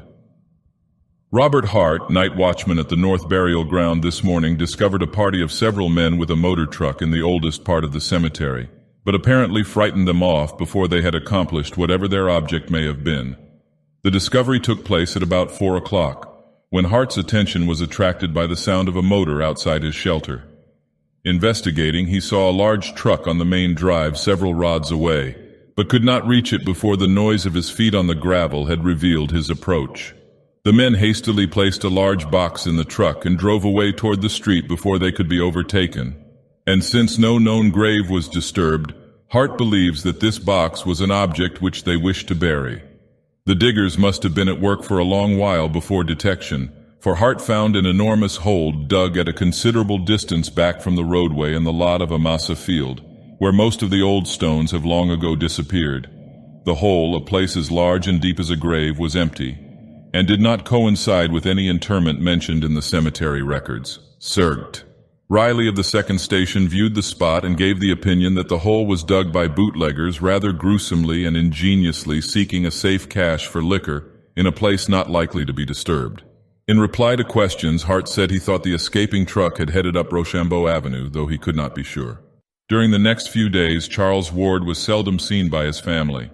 Having added sleeping quarters to his attic realm, he kept closely to himself there, ordering food brought to the door and not taking it in until after the servant had gone away. The droning of monotonous formulae and the chanting of bizarre rhythms recurred at intervals, while at other times occasional listeners could detect the sound of tinkling glass, hissing chemicals, running water, or roaring gas flames. Odors of the most unplaceable quality, wholly unlike any before noted, hung at times around the door, and the air of tension observable in the young recluse whenever he did venture briefly forth was such as to excite the keenest speculation. Once he made a hasty trip to the Athenaeum for a book he required, and again he hired a messenger to fetch him a highly obscure volume from Boston. Suspense was written portentously over the whole situation, and both the family and Dr. Willett confessed themselves wholly at a loss what to do or think about it. Chapter 6. Then on the 15th of April, a strange development occurred. While nothing appeared to grow different in kind, there was certainly a very terrible difference in degree, and Dr. Willett somehow attaches great significance to the change. The day was Good Friday, a circumstance of which the servants made much, but which others quite naturally dismiss as an irrelevant coincidence. Late in the afternoon, young Ward began repeating a certain formula in a singularly loud voice, at the same time burning some substance so pungent that its fumes escaped over the entire house. The formula was so plainly audible in the hall outside the locked door that Mrs. Ward could not help memorizing it as she waited and listened anxiously, and later on she was able to write it down at Dr. Willett's request. It ran as follows, and experts have told Dr. Willett that its very close analog can be found in the mystic writings of Eliphas Levi, that cryptic soul who crept through a crack in the forbidden door and glimpsed the frightful vistas of the void beyond. Per Adonai Elohim, Adonai Jehovah, Adonai Sabaoth, Metraton on Agla Mathon, Verbum Pythonicum, Mysterium Salamandre, Conventus Silvorum, Antra Nomorum, Demonia Coeli Gad, Almonsin, Gibor, Jehoshua, Evam, Zariat Natmik, Veni, Veni, Veni. This had been going on for 2 hours without change or intermission when over all the neighborhood a pandemoniac howling of dogs set in. The extent of this howling can be judged from the space it received in the papers the next day, but to those in the Ward household it was overshadowed by the odor which instantly followed it, a hideous, all-pervasive odor which none of them had ever smelt before or have ever smelt since. In the midst of this mephitic flood there came a very perceptible flash like that of lightning, which would have been blinding and impressive but for the daylight around. And then was heard the voice that no listener can ever forget because of its thunderous remoteness, its incredible depth, and its eldritch dissimilarity to Charles Ward's voice. It shook the house and was clearly heard by at least 2 neighbors above the howling of the dogs. Mrs. Ward, who had been listening in despair outside her son's locked laboratory, shivered as she recognized its hellish imports. For Charles had told of its evil fame in dark books, and of the manner in which it had thundered, according to the Fenner letter, above the doomed Pawtuxet farmhouse on the night of Joseph Kerwin's annihilation. There was no mistaking that nightmare phrase, for Charles had described it too vividly in the old days when he had talked frankly of his Kerwin investigations. And yet it was only this fragment of an archaic and forgotten language.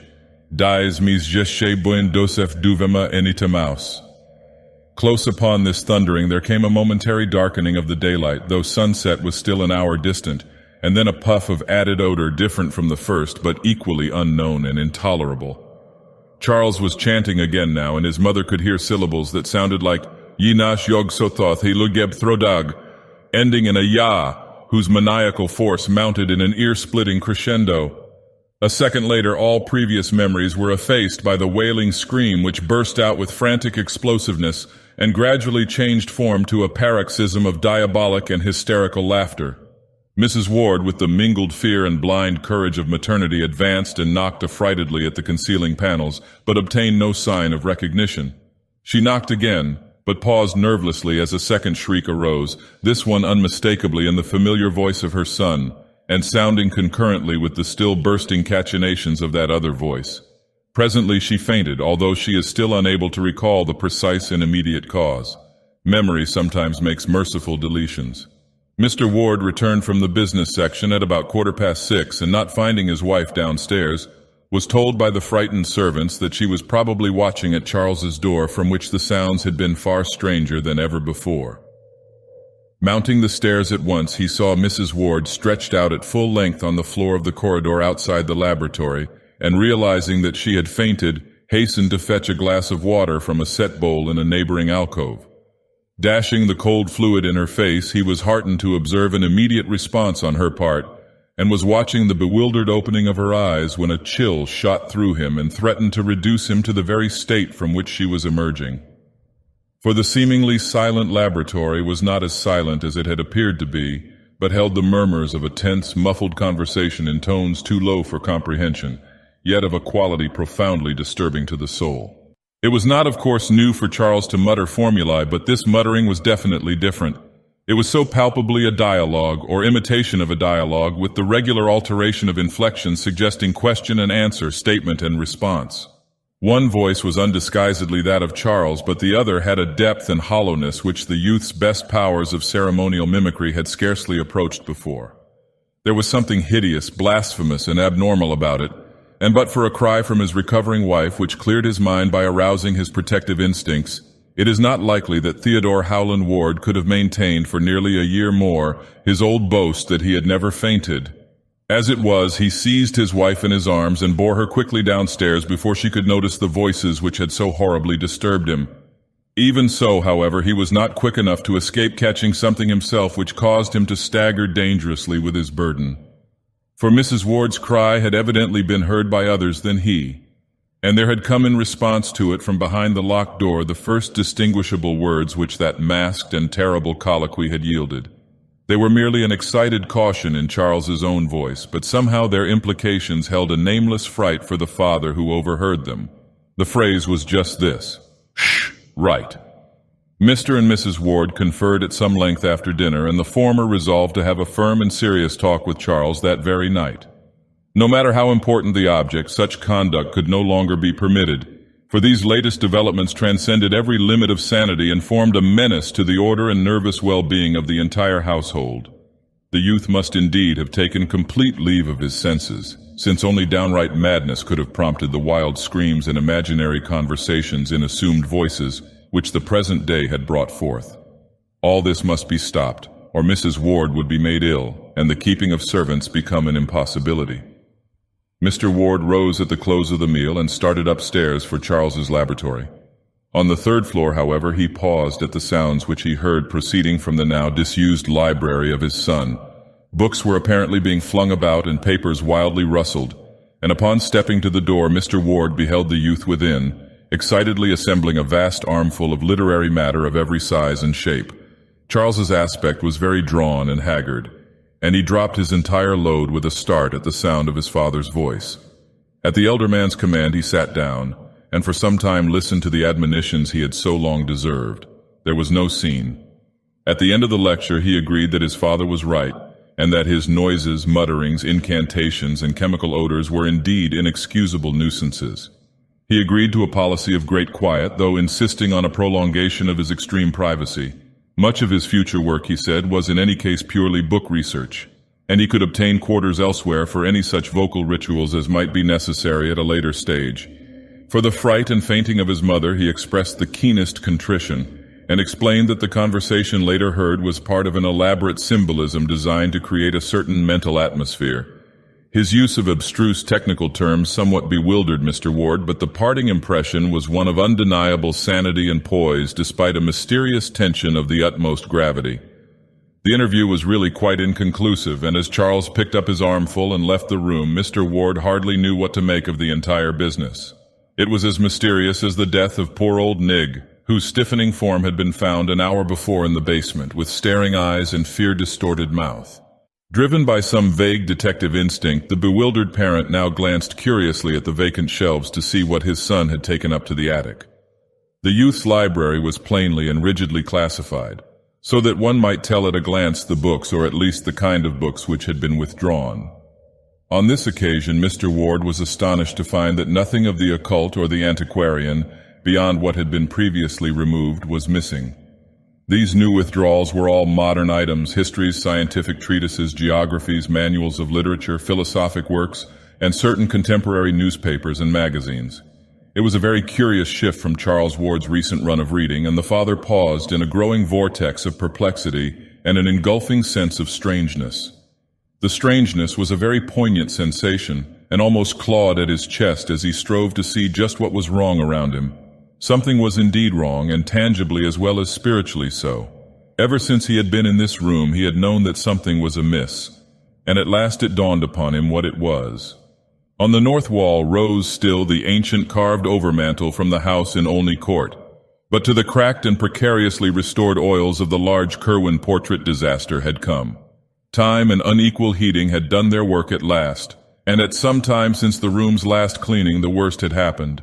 Peeling clear of the wood, curling tighter and tighter, and finally crumbling into small bits with what must have been malignly silent suddenness, the portrait of Joseph Curwen had resigned forever its staring surveillance of the youth it so strangely resembled, and now lay scattered on the floor as a thin coating of fine blue-gray dust. Part 4. A Mutation and a Madness. Chapter 1. In the week following that memorable Good Friday, Charles Ward was seen more often than usual and was continually carrying books between his library and the attic laboratory. His actions were quiet and rational, but he had a furtive, hunted look which his mother did not like, and developed an incredibly ravenous appetite as gauged by his demands upon the cook. Dr. Willett had been told of those Friday noises and happenings, and on the following Tuesday had a long conversation with the youth in the library where the picture stared no more. The interview was, as always, inconclusive, but Willett is still ready to swear that the youth was sane and himself at the time. He held out promises of an early revelation and spoke of the need of securing a laboratory elsewhere. At the loss of the portrait he grieved singularly little considering his first enthusiasm over it, but seemed to find something of positive humor in its sudden crumbling. About the second week, Charles began to be absent from the house for long periods, and one day when good old Black Hannah came to help with the spring cleaning, she mentioned his frequent visits to the old house in Olney Court, where he would come with a large valise and perform curious delvings in the cellar. He was always very liberal to her and to old Asa, but seemed more worried than he used to be, which grieved her very much since she had watched him grow up from birth. Another report of his doings came from Pawtuxet, where some friends of the family saw him at a distance a surprising number of times. He seemed to haunt the resort and canoe house of Rhodes on the Pawtuxet, and subsequent inquiries by Dr. Willett at that place brought out the fact that his purpose was always to secure access to the rather hedged-in riverbank, along which he would walk toward the north, usually not reappearing for a very long while. Late in May came a momentary revival of ritualistic sounds in the attic laboratory, which brought a stern reproof from Mr. Ward and a somewhat distracted promise of amendment from Charles. It occurred one morning and seemed to form a resumption of the imaginary conversation noted on that turbulent Good Friday.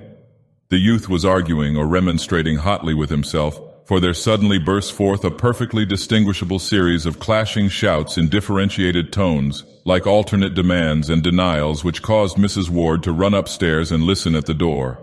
She could hear no more than a fragment whose only plain words were, "Must have it read for 3 months," and upon her knocking all sounds ceased at once. When Charles was later questioned by his father, he said that there were certain conflicts of spheres of consciousness which only great skill could avoid, but which he would try to transfer to other realms. About the middle of June, a queer nocturnal incident occurred. In the early evening there had been some noise and thumping in the laboratory upstairs, and Mr. Ward was on the point of investigating when it suddenly quieted down. That midnight, after the family had retired, the butler was night-locking the front door when, according to his statement, Charles appeared somewhat blunderingly and uncertainly at the foot of the stairs with a large suitcase and made signs that he wished egress. The youth spoke no word, but the worthy Yorkshireman caught one sight of his fevered eyes and trembled causelessly. He opened the door and young Ward went out, but in the morning he presented his resignation to Mrs. Ward. There was, he said, something unholy in the glance Charles had fixed on him. It was no way for a young gentleman to look at an honest person, and he could not possibly stay another night. Mrs. Ward allowed the man to depart, but she did not value his statement highly. To fancy Charles in a savage state that night was quite ridiculous, for as long as she had remained awake she had heard faint sounds from the laboratory above, sounds as if of sobbing and pacing, and of a sighing which told only of despair's profoundest depths. Mrs. Ward had grown used to listening for sounds in the night, for the mystery of her son was fast driving all else from her mind. On the north wall rose still the ancient carved overmantel from the house in Olney Court, but to the cracked and precariously restored oils of the large Curwen portrait disaster had come. Time and unequal heating had done their work at last, and at some time since the room's last cleaning the worst had happened. Peeling clear of the wood, curling tighter and tighter, and finally crumbling into small bits with what must have been malignly silent suddenness, the portrait of Joseph Curwen had resigned forever its staring surveillance of the youth it so strangely resembled, and now lay scattered on the floor as a thin coating of fine blue-gray dust. The next evening, much as on another evening nearly 3 months before, Charles Ward seized the newspaper very early and accidentally lost the main section. This matter was not recalled till later, when Dr. Willett began checking up loose ends and searching out missing links here and there. In the journal office he found the section which Charles had lost and marked 2 items as of possible significance. They were as follows: more cemetery delving. It was this morning discovered by Robert Hart, night watchman at the North Burial Ground, that ghouls were again at work in the ancient portion of the cemetery. The grave of Ezra Whedon, who was born in 1740 and died in 1824, according to his uprooted and savagely splintered slate headstone, was found excavated and rifled, the work being evidently done with a spade stolen from an adjacent tool shed. Whatever the contents may have been after more than a century of burial, all was gone except a few slivers of decayed wood. There were no wheel tracks, but the police have measured a single set of footprints which they found in the vicinity, and which indicate the boots of a man of refinement. Hart is inclined to link this incident with the digging discovered last March, when a party in a motor truck were frightened away after making a deep excavation, But Surrogate Riley of the second station discounts this theory and points to vital differences in the two cases. In March, the digging had been in a spot where no grave was known. But this time, a well-marked and cared-for grave had been rifled with every evidence of deliberate purpose and with a conscious malignity expressed in the splintering of the slab which had been intact up to the day before. Members of the Whedon family, notified of the happening, expressed their astonishment and regret, and were wholly unable to think of any enemy who would care to violate the grave of their ancestor. Hazard Whedon of 598 Angel Street recalls a family legend according to which Ezra Whedon was involved in some very peculiar circumstances not dishonorable to himself shortly before the Revolution, but of any modern feud or mystery he is frankly ignorant. Inspector Cunningham has been assigned to the case and hopes to uncover some valuable clues in the near future. Dogs noisy in Pawtuxet. Residents of Pawtuxet were aroused about 3 a.m. today by a phenomenal baying of dogs which seemed to center near the river just north of Rhodes on the Pawtuxet. The volume and quality of the howling were unusually odd according to most who heard it, and Fred Lemden, night watchman at Rhodes, declares it was mixed with something very like the shrieks of a man in mortal terror and agony. A sharp and very brief thunderstorm which seemed to strike somewhere near the bank of the river put an end to the disturbance. Strange and unpleasant odors, probably from the oil tanks along the bay, are popularly linked with this incident, and may have had their share in exciting the dogs. The aspect of Charles now became very haggard and hunted, and all agreed in retrospect that he may have wished at this period to make some statement or confession from which sheer terror withheld him. The morbid listening of his mother in the night brought out the fact that he made frequent sallies abroad under cover of darkness, and most of the more academic alienists unite at present in charging him with the revolting cases of vampirism which the press so sensationally reported about this time, but which have not yet been definitely traced to any known perpetrator. These cases, too recent and celebrated to need detailed mention, involved victims of every age and type and seem to cluster around two distinct localities: the residential hill in the north end near the Ward home and the suburban districts across the Cranston line near Pawtuxet. Both late wayfarers and sleepers with open windows were attacked, and those who lived to tell the tale spoke unanimously of a lean, lithe, leaping monster with burning eyes which fastened its teeth in the throat or upper arm and feasted ravenously. Dr. Willett, who refuses to date the madness of Charles Ward as far back as even this, is cautious in attempting to explain these horrors. He declares, certain theories of his own, and limits his positive statements to a peculiar kind of negation. I will not, he says, state who or what I believe perpetrated these attacks and murders, but I will declare that Charles Ward was innocent of them. I have reason to be sure he was ignorant of the taste of blood, as indeed his continued anemic decline and increasing pallor prove better than any verbal argument. Ward meddled with terrible things, but he has paid for it, and he was never a monster or a villain. As for now, I don't like to think. A change came, and I'm content to believe that the old Charles Ward died with it. His soul did anyhow, for that mad flesh that vanished from Waite's Hospital had another. Willett speaks with authority, for he was often at the Ward home attending Mrs. Ward, whose nerves had begun to snap under the strain. Her nocturnal listening had bred some morbid hallucinations which she confided to the doctor with hesitancy, and which he ridiculed in talking to her, although they made him ponder deeply when alone. These delusions, always concerning the faint sounds which she fancied she heard in the attic laboratory and bedroom, and emphasized the occurrence of muffled sighs and sobbings at the most impossible times. Early in July, Willett ordered Mrs. Ward to Atlantic City for an indefinite recuperative sojourn, and cautioned both Mr. Ward and the haggard and elusive Charles to write her only cheering letters. It is probably to this enforced and reluctant escape that she owes her life and continued sanity. Chapter 2. Not long after his mother's departure, Charles Ward began negotiating for the Pawtuxet bungalow. It was a squalid little wooden edifice with a concrete garage perched high on the sparsely settled bank of the river slightly above Rhodes. But for some odd reason the youth would have nothing else. He gave the real estate agencies no peace till one of them secured it for him at an exorbitant price from a somewhat reluctant owner, and as soon as it was vacant he took possession under cover of darkness, transporting in a great closed van the entire contents of his attic laboratory, including the books both weird and modern which he had borrowed from his study. He had this van loaded in the black small hours, and his father recalls only a drowsy realization of stifled oaths and stamping feet on the night the goods were taken away. After that, Charles moved back to his own old quarters on the third floor and never haunted the attic again.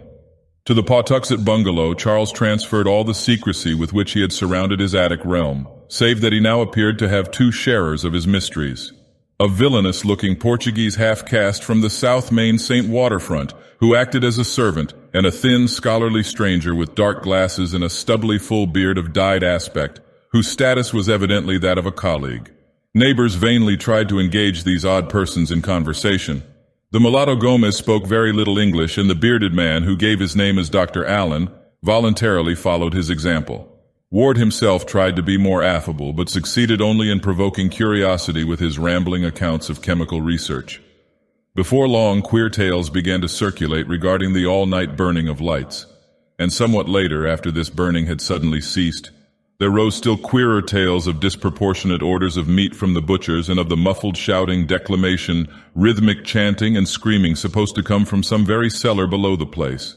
Most distinctly, the new and strange household was bitterly disliked by the honest bourgeoisie of the vicinity, and it is not remarkable that dark hints were advanced connecting the hated establishment with the current epidemic of vampiristic attacks and murders, especially since the radius of that plague seemed now confined wholly to Pawtuxet and the adjacent streets of Edgewood.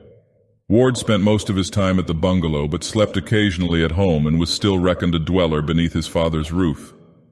Twice he was absent from the city on week-long trips whose destinations have not yet been discovered.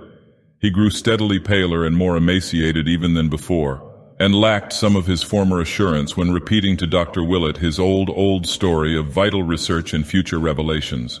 Willett often waylaid him at his father's house, for the elder Ward was deeply worried and perplexed, and wished his son to get as much sound oversight as could be managed in the case of so secretive and independent an adult. The doctor still insists that the youth was sane even as late as this, and adduces many a conversation to prove his point. About September, the vampirism declined, but in the following January almost became involved in serious trouble. For some time, the nocturnal arrival and departure of motor trucks at the Pawtuxet bungalow had been commented upon, and at this juncture an unforeseen hitch exposed the nature of at least one item of their contents. In a lonely spot near Hope Valley had occurred one of the frequent sordid waylaying of trucks by hijackers in quest of liquor shipments. But this time the robbers had been destined to receive the greater shock. For the long cases they seized proved upon opening to contain some exceedingly gruesome things. So gruesome, in fact, that the matter could not be kept quiet amongst the denizens of the underworld. The thieves had hastily buried what they discovered, but when the state police got wind of the matter, a careful search was made. A recently arrived vagrant, under promise of immunity from prosecution on any additional charge, at last consented to guide a party of troopers to the spot. And there was found in that hasty cache a very hideous and shameful thing. It would not be well for the national or even the international sense of decorum if the public were ever to know what was uncovered by that awestruck party. There was no mistaking it, even by those far from studious officers, and telegrams to Washington ensued with feverish rapidity. On February 9, 1928, Dr. Willett received a letter from Charles Ward which he considers of extraordinary importance, and about which he has frequently quarreled with Dr. Lyman. Lyman believes that this note contains positive proof of a well-developed case of dementia praecox, but Willett, on the other hand, regards it as the last perfectly sane utterance of the hapless youth. He calls especial attention to the normal character of the penmanship, which, though showing traces of shattered nerves, is nevertheless distinctly Ward's own. The text in full is as follows. 100 Prospect Street, Providence, Rhode Island, February 8, 1928. Dear Dr. Willett, I feel that at last the time has come for me to make the disclosures which I have so long promised you, and for which you have pressed me so often. The patience you have shown in waiting and the confidence you have shown in my mind and integrity are things I shall never cease to appreciate. And now that I am ready to speak, I must own with humiliation that no triumph such as I dreamed of can ever buy mine. Instead of triumph, I have found terror, and my talk with you will not be a boast of victory, but a plea for help and advice in saving both myself and the world from a horror beyond all human conception or calculation. You recall what those Fenner letters said of the old raiding party at Pawtuxet. That must all be done again, and quickly. Upon us depends more than can be put into words. all civilization, all natural law, perhaps even the fate of the solar system and the universe. I have brought to light a monstrous abnormality, but I did it for the sake of knowledge. Now for the sake of all life and nature, you must help me thrust it back into the dark again. I have left that Pawtuxet place forever, and we must extirpate everything existing there, alive or dead. I shall not go there again, and you must not believe it if you ever hear that I am there. I will tell you why I say this when I see you. I have come home for good and wish you would call on me at the very first moment that you can spare 5 or 6 hours continuously to hear what I have to say. It will take that long, and believe me when I tell you that you never had a more genuine professional duty than this. My life and reason are the very least things which hang in the balance. I dare not tell my father, for he could not grasp the whole thing. But I have told him of my danger, and he has 4 men from a detective agency watching the house. I don't know how much good they can do, for they have against them forces which even you could scarcely envisage or acknowledge. So come quickly if you wish to see me alive and hear how you may help to save the cosmos from stark hell. Any time will do. I shall not be out of the house. Don't telephone ahead, for there is no telling who or what may try to intercept you. And let us pray to whatever gods there be that nothing may prevent this meeting. In utmost gravity and desperation, Charles Dexter Ward. P.S. Shoot Dr. Allen on sight and dissolve his body in acid. Don't burn it.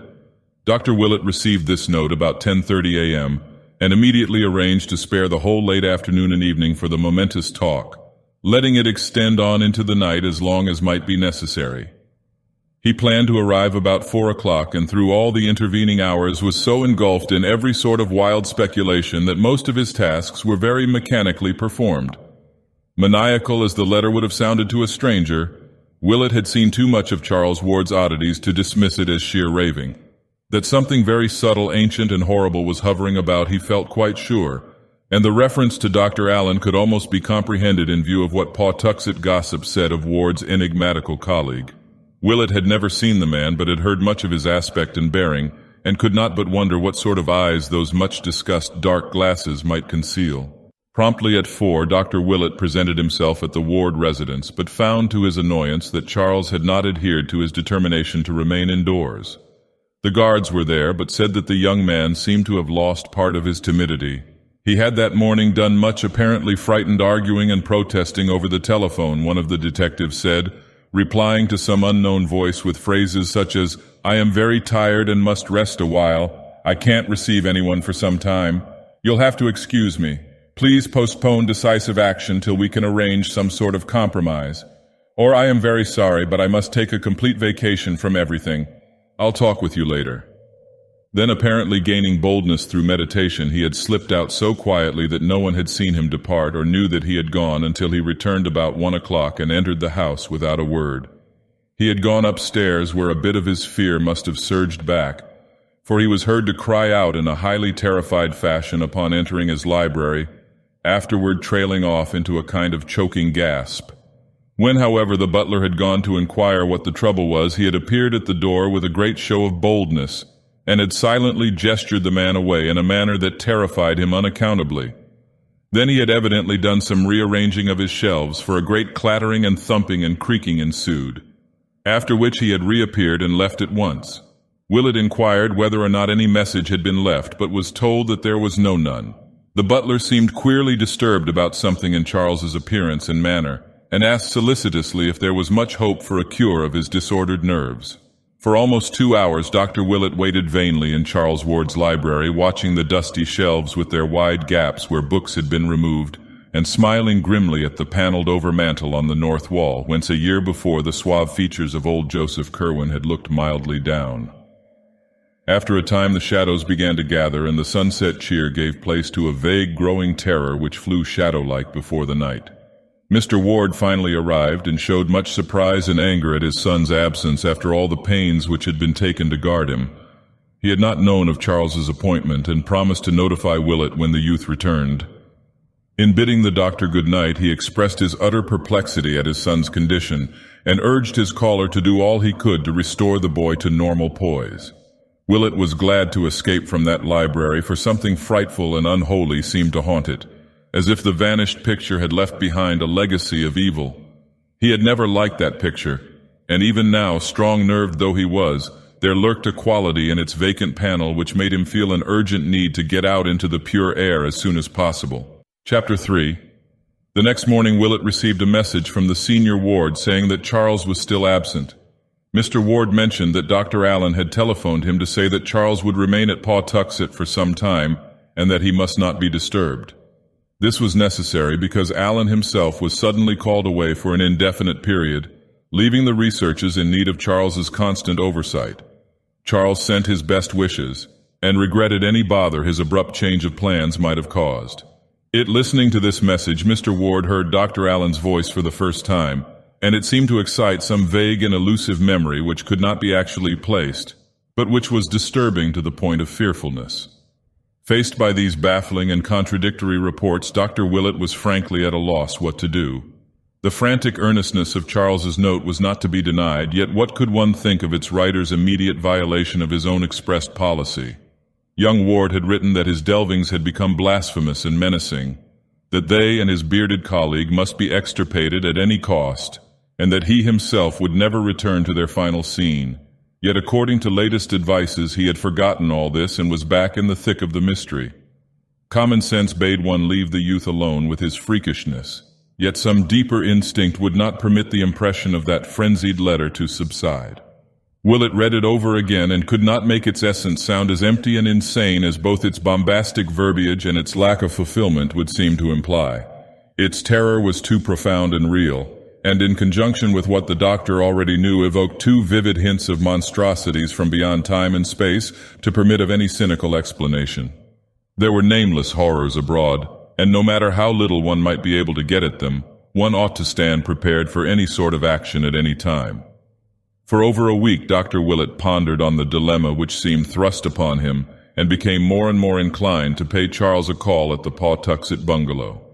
No friend of the youth had ever ventured to storm this forbidden retreat, and even his father knew of its interior only from such descriptions as he chose to give. But Willett felt that some direct conversation with his patient was necessary. Mr. Ward had been receiving brief and non-committal typed notes from his son, and said that Mrs. Ward in her Atlantic City retirement had had no better word. So at length the doctor resolved to act, and despite a curious sensation inspired by old legends of Joseph Curwen, and by more recent revelations and warnings from Charles Ward, set boldly out for the bungalow on the bluff above the river. Willett had visited the spot before through sheer curiosity, though of course never entering the house or proclaiming his presence, hence knew exactly the route to take. Driving out Broad Street one early afternoon toward the end of February in his small motor, he thought oddly of the grim party which had taken that self-same road 157 years before on a terrible errand which none might ever comprehend. The ride through the city's decaying fringe was short, and trim Edgewood and sleepy Pawtuxet presently spread out ahead. Willett turned to the right down Lockwood Street and drove his car as far along that rural road as he could, then alighted and walked north to where the bluff towered above the lovely bends of the river and the sweep of misty downlands beyond. Houses were still few here, and there was no mistaking the isolated bungalow with its concrete garage on a high point of land at his left.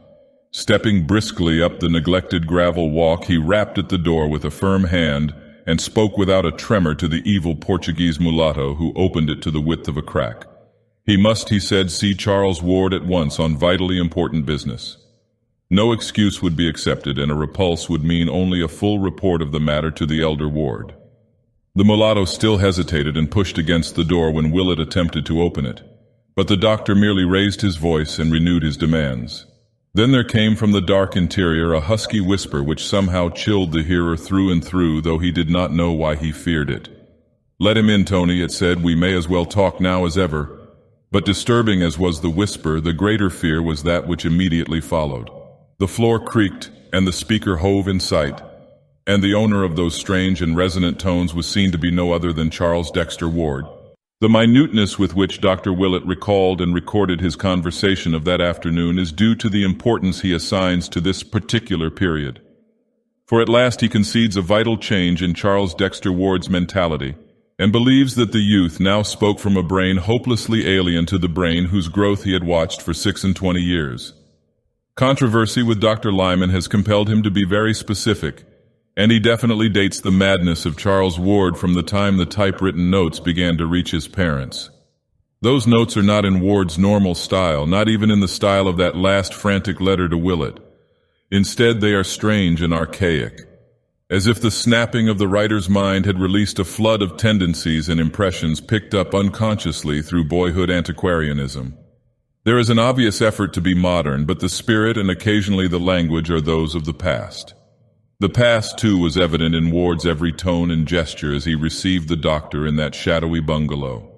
He bowed, motioned Willett to a seat, and began to speak abruptly in that strange whisper which he sought to explain at the very outset. "I am grown phthisical," he began, "from this cursed river air. You must excuse my speech. I suppose you are come from my father to see what ails me, and I hope you will say nothing to alarm him." Willett was studying these scraping tones with extreme care, but studying even more closely the face of the speaker. Something, he felt, was wrong, and he thought of what the family had told him about the fright of that Yorkshire butler one night. He wished it were not so dark, but did not request that the blind be opened. Instead, he merely asked Ward why he had so belied the frantic note of little more than a week before. "I was coming to that," the host replied. "You must know I am in a very bad state of nerves and do and say queer things I cannot account for. As I have told you often, I am on the edge of great matters, and the bigness of them has a way of making me light-headed. Any man might well be frighted of what I have found, but I am not to be put off for long. I was a dunce to have that guard and stick at home, for having gone this far, my place is here. I am not well spoke of my prying neighbors, and perhaps I was led by weakness to believe myself what they say of me. There is no evil to any in what I do, so long as I do it rightly. Have the goodness to wait 6 months, and I'll show you what will pay your patience well. You may as well know I have a way of learning old matters from things surer than books, and I'll leave you to judge the importance of what I can give to history, philosophy, and the arts by reason of the doors I have access to. My ancestor had all this when those witless peeping toms came and murdered him. I now have it again, or am coming very imperfectly to have a part of it. This time nothing must happen, and least of all, though any idiot fears of my own. Pray forget all I writ you, sir, and have no fear of this place or any in it. Dr. Allen is a man of fine parts, and I owe him an apology for anything ill I have said of him. I wish I had no need to spare him, but there were things he had to do elsewhere. His zeal is equal to mine in all those matters, and I suppose that when I feared the work, I feared him too as my greatest helper in it." Ward paused, and the doctor hardly knew what to say or think. He felt almost foolish in the face of this calm repudiation of the letter, and yet there clung to him the fact that while the present discourse was strange and alien and indubitably mad, the note itself had been tragic in its naturalness and likeness to the Charles Ward he knew. Willett now tried to turn the talk on early matters and recall to the youth some past events which would restore a familiar mood, but in this process he obtained only the most grotesque results. It was the same with all the alienists later on. Important sections of Charles Ward's store of mental images, mainly those touching modern times and his own personal life, had been unaccountably expunged, whilst all the massed antiquarianism of his youth had welled up from some profound subconsciousness to engulf the contemporary and the individual. The youth's intimate knowledge of elder things was abnormal and unholy, and he tried his best to hide it. When Willett would mention some favorite object of his boyhood archaistic studies, he often shed by pure accident such a light as no normal mortal could conceivably be expected to possess, and the doctor shuddered as the glib allusion glided by. It was not wholesome to know so much about the way the fat sheriff's wig fell off as he leaned over at the play in Mr. Douglas's Histrionic Academy in King Street on the 11th of February 1762, which fell on a Thursday, or about how the actors cut the text of Steele's Conscious Lover so badly that one was almost glad the Baptist-ridden legislature closed the theater a fortnight later. That Thomas Sabin's Boston coach was damned uncomfortable old letters may well have told. But what healthy antiquarian could recall how the creaking of Epaenetus Olney's new signboard, the gaudy crown he set up after he took to calling his tavern the Crown Coffee House, was exactly like the first few notes of the new jazz piece all the radios in Pawtuxet were playing. Ward, however, would not be quizzed long in this vein. Modern and personal topics he waved aside quite summarily, whilst regarding antique affairs he soon showed the plainest boredom. What he wished clearly enough was only to satisfy his visitor enough to make him depart without the intention of returning. To this end, he offered to show Willett the entire house and at once proceeded to lead the doctor through every room from cellar to attic. Willett looked sharply but noted that the visible books were far too few and trivial to have ever filled the wide gaps on Ward's shelves at home, and that the meager so-called laboratory was the flimsiest sort of a blind. Clearly there were a library and a laboratory elsewhere, but just where it was impossible to say. Essentially defeated in his quest for something he could not name, Willett returned to town before evening and told the senior ward everything which had occurred. They agreed that the youth must be definitely out of his mind, but decided that nothing drastic need be done just then. Above all, Mrs. Ward must be kept in as complete an ignorance as her son's own strange typed notes would permit. Mr. Ward now determined to call in person upon his son, making it wholly a surprise visit. Dr. Willett took him in his car one evening, guiding him to within sight of the bungalow and waiting patiently for his return. The session was a long one, and the father emerged in a very saddened and perplexed state. His reception had developed much like Willett's, save that Charles had been an excessively long time in appearing after the visitor had forced his way into the hall and sent the Portuguese away with an imperative demand, and in the bearing of the altered son there was no trace of filial affection. The lights had been dim, yet even so the youth had complained that they dazzled him outrageously. He had not spoken out loud at all, averring that his throat was in very poor condition, but in his hoarse whisper there was a quality so vaguely disturbing that Mr. Ward could not banish it from his mind. Now definitely leagued together to do all they could toward the youth's mental salvation, Mr. Ward and Dr. Willett set about collecting every scrap of data which the case might afford. Pawtuxet gossip was the first item they studied, and this was relatively easy to glean since both had friends in that region. Dr. Willett obtained the most rumors because people talked more frankly to him than to a parent of the central figure, and from all he heard he could tell that young Ward's life had become indeed a strange one. Common tongues would not dissociate his household from the vampirism of the previous summer, while the nocturnal comings and goings of the motor trucks provided their share of dark speculations. Local tradesmen spoke of the queerness of the orders brought them by the evil-looking mulatto, and in particular of the inordinate amounts of mean and fresh blood secured from the 2 butcher shops in the immediate neighborhood. For a household of only 3, these quantities were quite absurd. Then there was the matter of the sounds beneath the earth. Reports of these things were harder to point down, but all the vague hints tallied in certain basic essentials. Noises of a ritual nature positively existed, and at times when the bungalow was dark.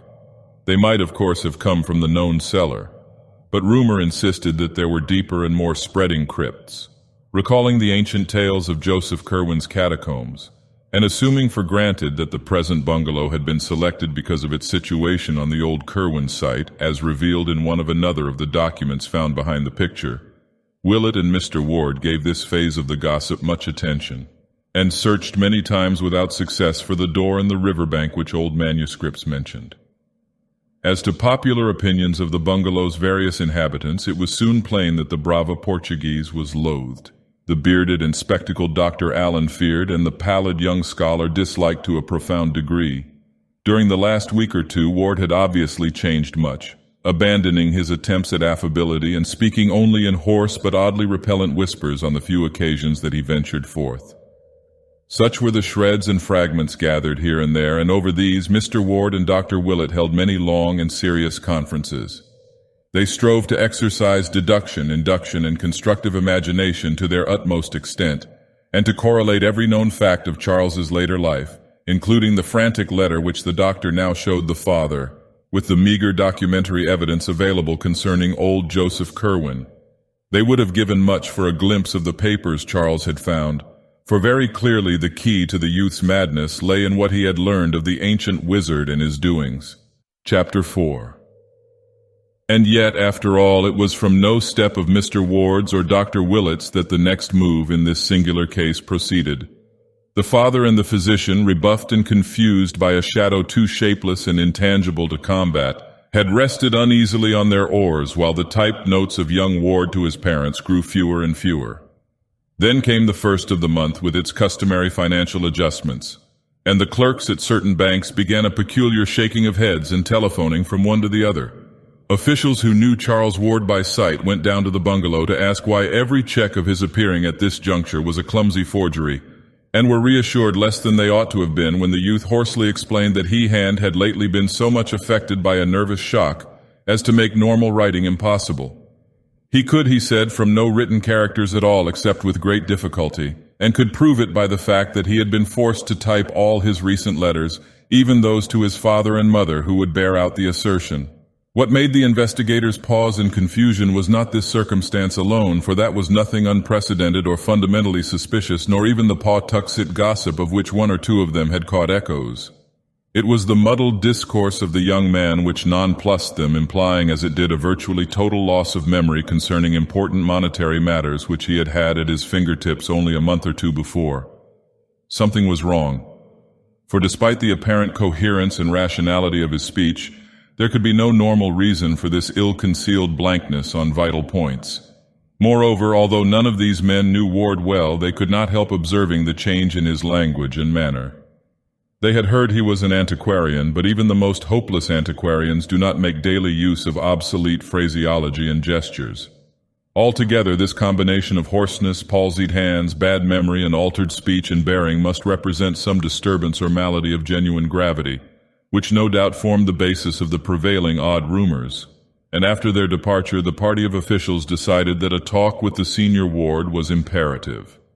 So on the 6th of March, 1928, there was a long and serious conference in Mr. Ward's office, after which the utterly bewildered father summoned Dr. Willett in a kind of helpless resignation. Willett looked over the strained and awkward signatures of the check and compared them in his mind with the penmanship of that last frantic note. Certainly the change was radical and profound, and yet there was something damnably familiar about the new writing.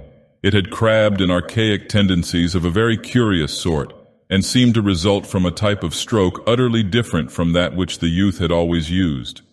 It was strange, but where had he seen it before? On the whole, it was obvious that Charles was insane. Of that there could be no doubt, and since it appeared unlikely that he could handle his property or continue to deal with the outside world much longer, something must quickly be done toward his oversight and possible cure. It was then that the alienists were called in, Doctors Peck and Waite of Providence and Dr. Lyman of Boston, to whom Mr. Ward and Dr. Willett gave the most exhaustive possible history of the case, and who conferred at length in the now unused library of their young patient, examining what books and papers of his were left in order to gain some further notion of his habitual mental cast.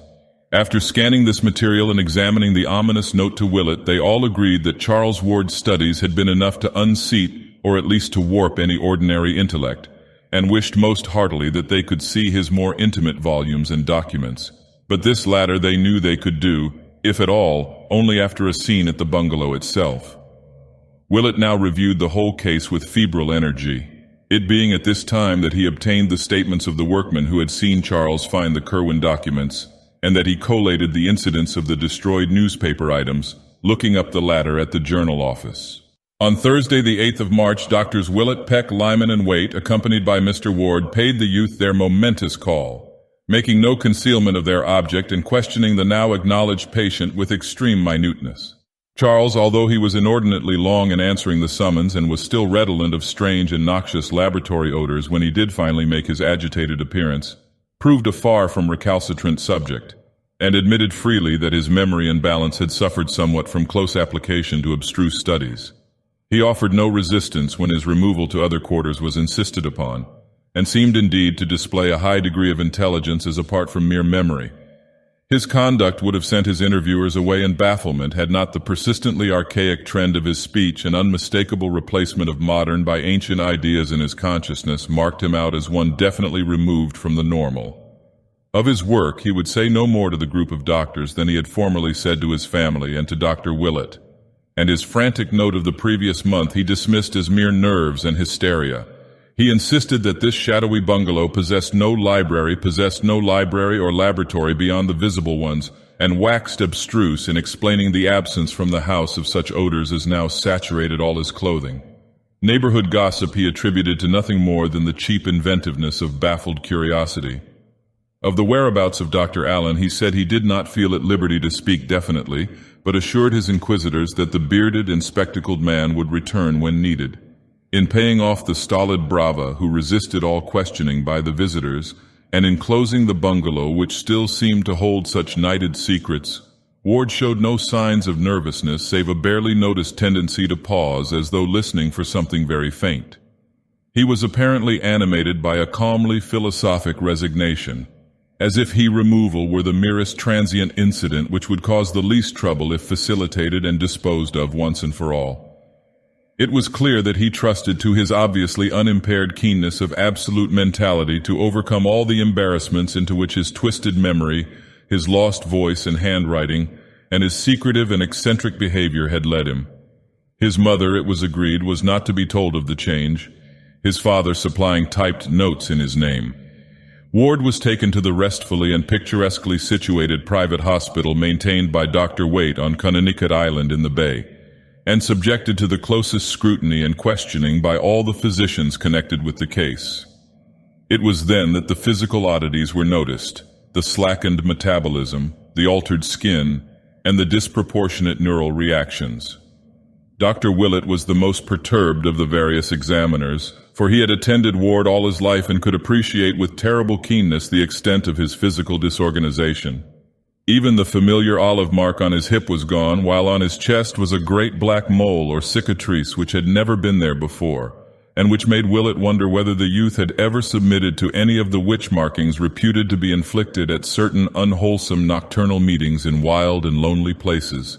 The doctor could not keep his mind off a certain transcribed witch trial record from Salem which Charles had shown him in the old non-secretive days, and which read, Mr. G.B. on that night put ye Devell his mark upon Bridget S., Jonathan A., Simon O., Deliverance W., Joseph C., Susan P., Mehitable C., and Deborah B. Ward's face, too, troubled him horribly, till at length he suddenly discovered why he was horrified. For above the young man's right eye was something which he had never previously noticed, a small scar or pit precisely like that in the crumbled painting of old Joseph Curwen, and perhaps attesting some hideous ritualistic inoculation to which both had submitted at a certain stage of their occult careers. While Ward himself was puzzling all the doctors at the hospital, a very strict watch was kept on all mail addressed either to him or to Dr. Allen, which Mr. Ward had ordered delivered at the family home. Willett had predicted that very little would be found, since any communications of a vital nature would probably have been exchanged by messenger. But in the latter part of March there did come a letter from Prague for Dr. Allen which gave both the doctor and the father deep thought. It was in a very crabbed and archaic hand, and though clearly not the effort of a foreigner, showed almost as singular a departure from modern English as the speech of young Ward himself. It read, Kleinstrasse 11, Altstadt, Prague, 11th Phoebe, 1928, brother in Almonson Metroton. I this day received your mention of what came up from the salties I sent you. It was wrong, and mean as clearly that ye headstones had been changed when Barnabas got me the specimen. It is often so, as you must be sensible of from the thing you got from ye King's Chapel ground in 1769, and what H got from Oldie Berrig Point in 1690. That was like to end to him. I got such a thing in Egypt 75 years gone from the which came that scar ye boy saw on me here in 1924. As I told you long ago, do not call up that which you cannot put down, either from dead salts or out of ye spheres beyond. Have ye words for laying at all times ready, and stop not to be sure when there is any doubt of whom you have. Stones are all changed now in 9 grounds out of 10. You are never sure till you question. I this day heard from H., who has had trouble with the soldiers. He is like to be sorry Transylvania is passed from Hungary to Romania, and would change his seat if the castell weren't so full of what we know. But of this he hath doubtless writ you. In my next send there will be somewhat from a hill tomb from ye east that will delight you greatly. Meanwhile, forget not I am desirous of B.F. if you can possibly get him for me. You know G. and Faleda better than I. Have him up first if you will, but do not use him so hard he will be difficult, for I must speak to him in ye end. Yog Sothoth Neblad Zin Simon O. to Mr. J.C. in Providence. Mr. Ward and Dr. Willett paused in utter chaos before this apparent bit of unrelieved insanity. Only by degrees did they absorb what it seemed to imply. So the absent Dr. Allen and not Charles Ward had come to be the leading spirit at Pawtuxet. That must explain the wild reference and denunciation in the youth's last frantic letter. And what of this addressing of the bearded and spectacled stranger as Mr. J.C.? There was no escaping the inference, but there are limits to possible monstrosity. Who was Simon O., the old man Ward had visited in Prague 4 years previously? Perhaps, but in the centuries behind there had been another Simon O., Simon Orne, alias Jedediah of Salem, who vanished in 1771, and whose peculiar handwriting Dr. Willett now unmistakably recognized from the photostatic copies of the Orne formulae which Charles had once shown him. What horrors and mysteries, what contradictions and contraventions of nature had come back after a century and a half to harass old Providence with her clustered spires and domes. The father and the old physician, virtually at a loss what to do or think, went to see Charles at the hospital and questioned him as delicately as they could about Dr. Allen, about the Prague visit, and about what he had learned of Simon or Jedediah Orne of Salem. To all these inquiries the youth was politely non-committal, merely barking in his hoarse whisper that he had found Dr. Allen to have a remarkable spiritual rapport with certain souls from the past, and that any correspondent the bearded man might have in Prague would probably be similarly gifted. When they left, Mr. Ward and Dr. Willett realized to their chagrin that they had really been the ones under catechism, and that without imparting anything vital himself, the confined youth had adroitly pumped them of everything the Prague letter had contained. Doctors Peck, Waite, and Lyman were not inclined to attach much importance to the strange correspondence of young Ward's companion, for they knew the tendency of kindred eccentrics and monomaniacs to band together, and believed that Charles or Allen had merely unearthed an expatriated counterpart, perhaps one who had seen Orne's handwriting and copied it in an attempt to pose as the bygone character's reincarnation. Allen himself was perhaps a similar case and may have persuaded the youth into accepting him as an avatar of the long-dead Kerwin. Such things had been known before, and on the same basis the hard-headed doctors disposed of Willett's growing disquiet about Charles Ward's present handwriting, as studied from unpremeditated specimens obtained by various ruses. Willett thought he had placed its odd familiarity at last, and that what it vaguely resembled was the bygone penmanship of old Joseph Kerwin himself. But this the other physicians regarded as a phase of imitativeness only to be expected in a mania of this sort, and refused to grant it any importance, either favorable or unfavorable.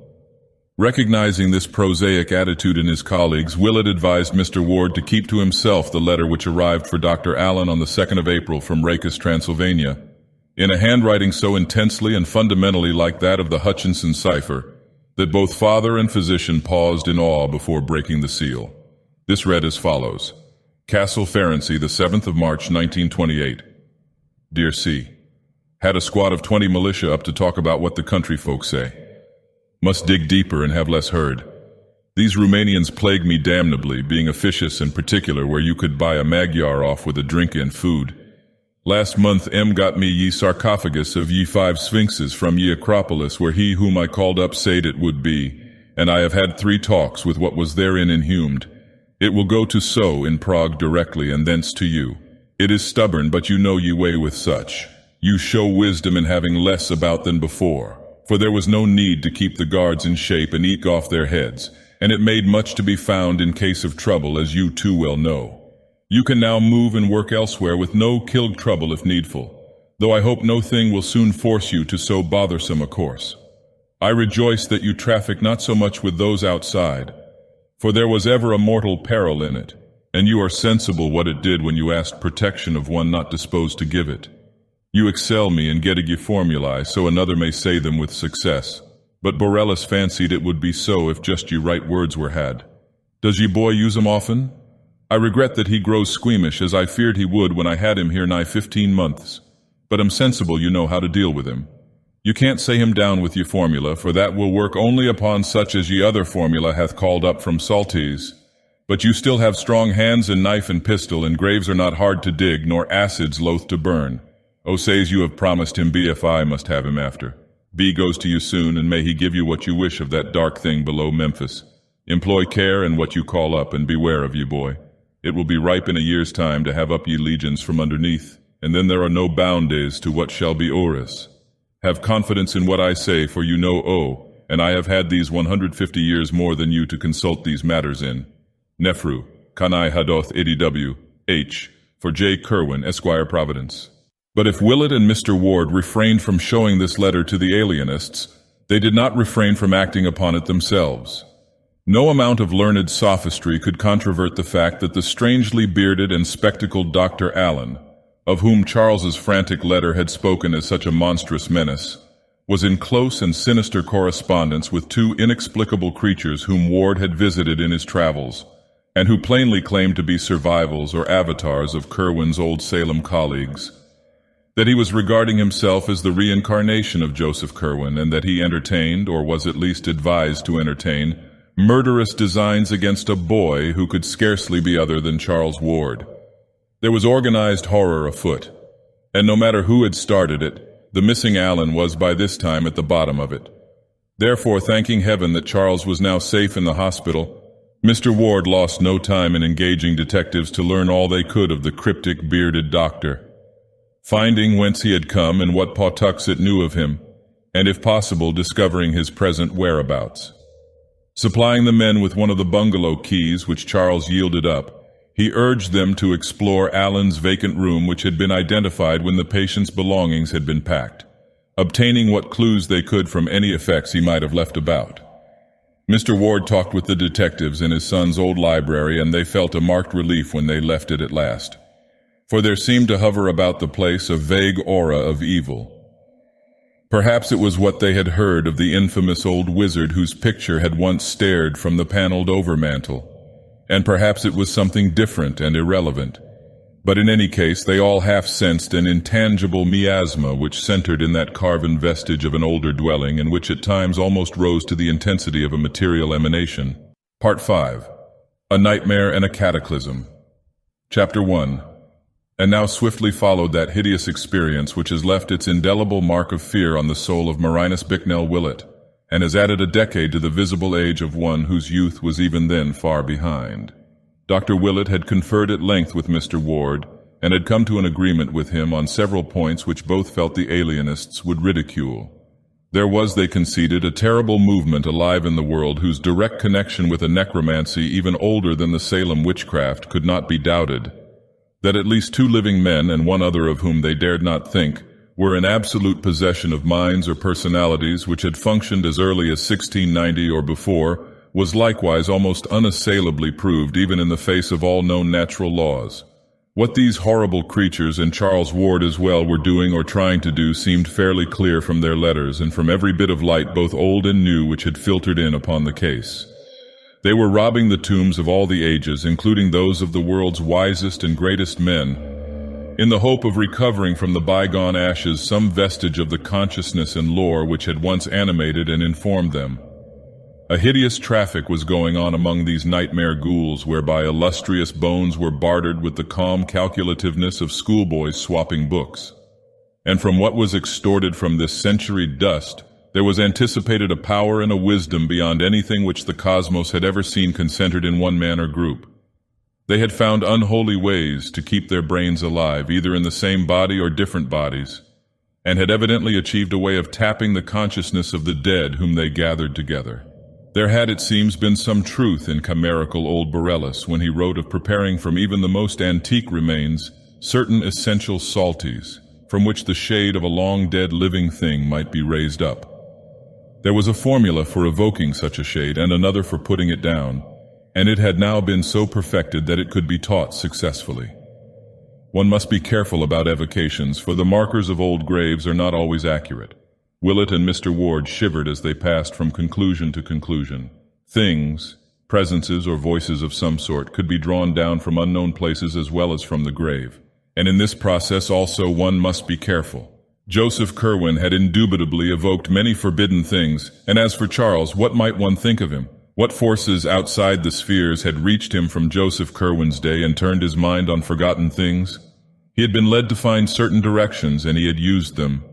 He had talked with the man of horror in Prague and stayed long with the creature in the mountains of Transylvania, and he must have found the grave of Joseph Kerwin at last. That newspaper item and what his mother had heard in the night were too significant to overlook. Then he had summoned something, and it must have come.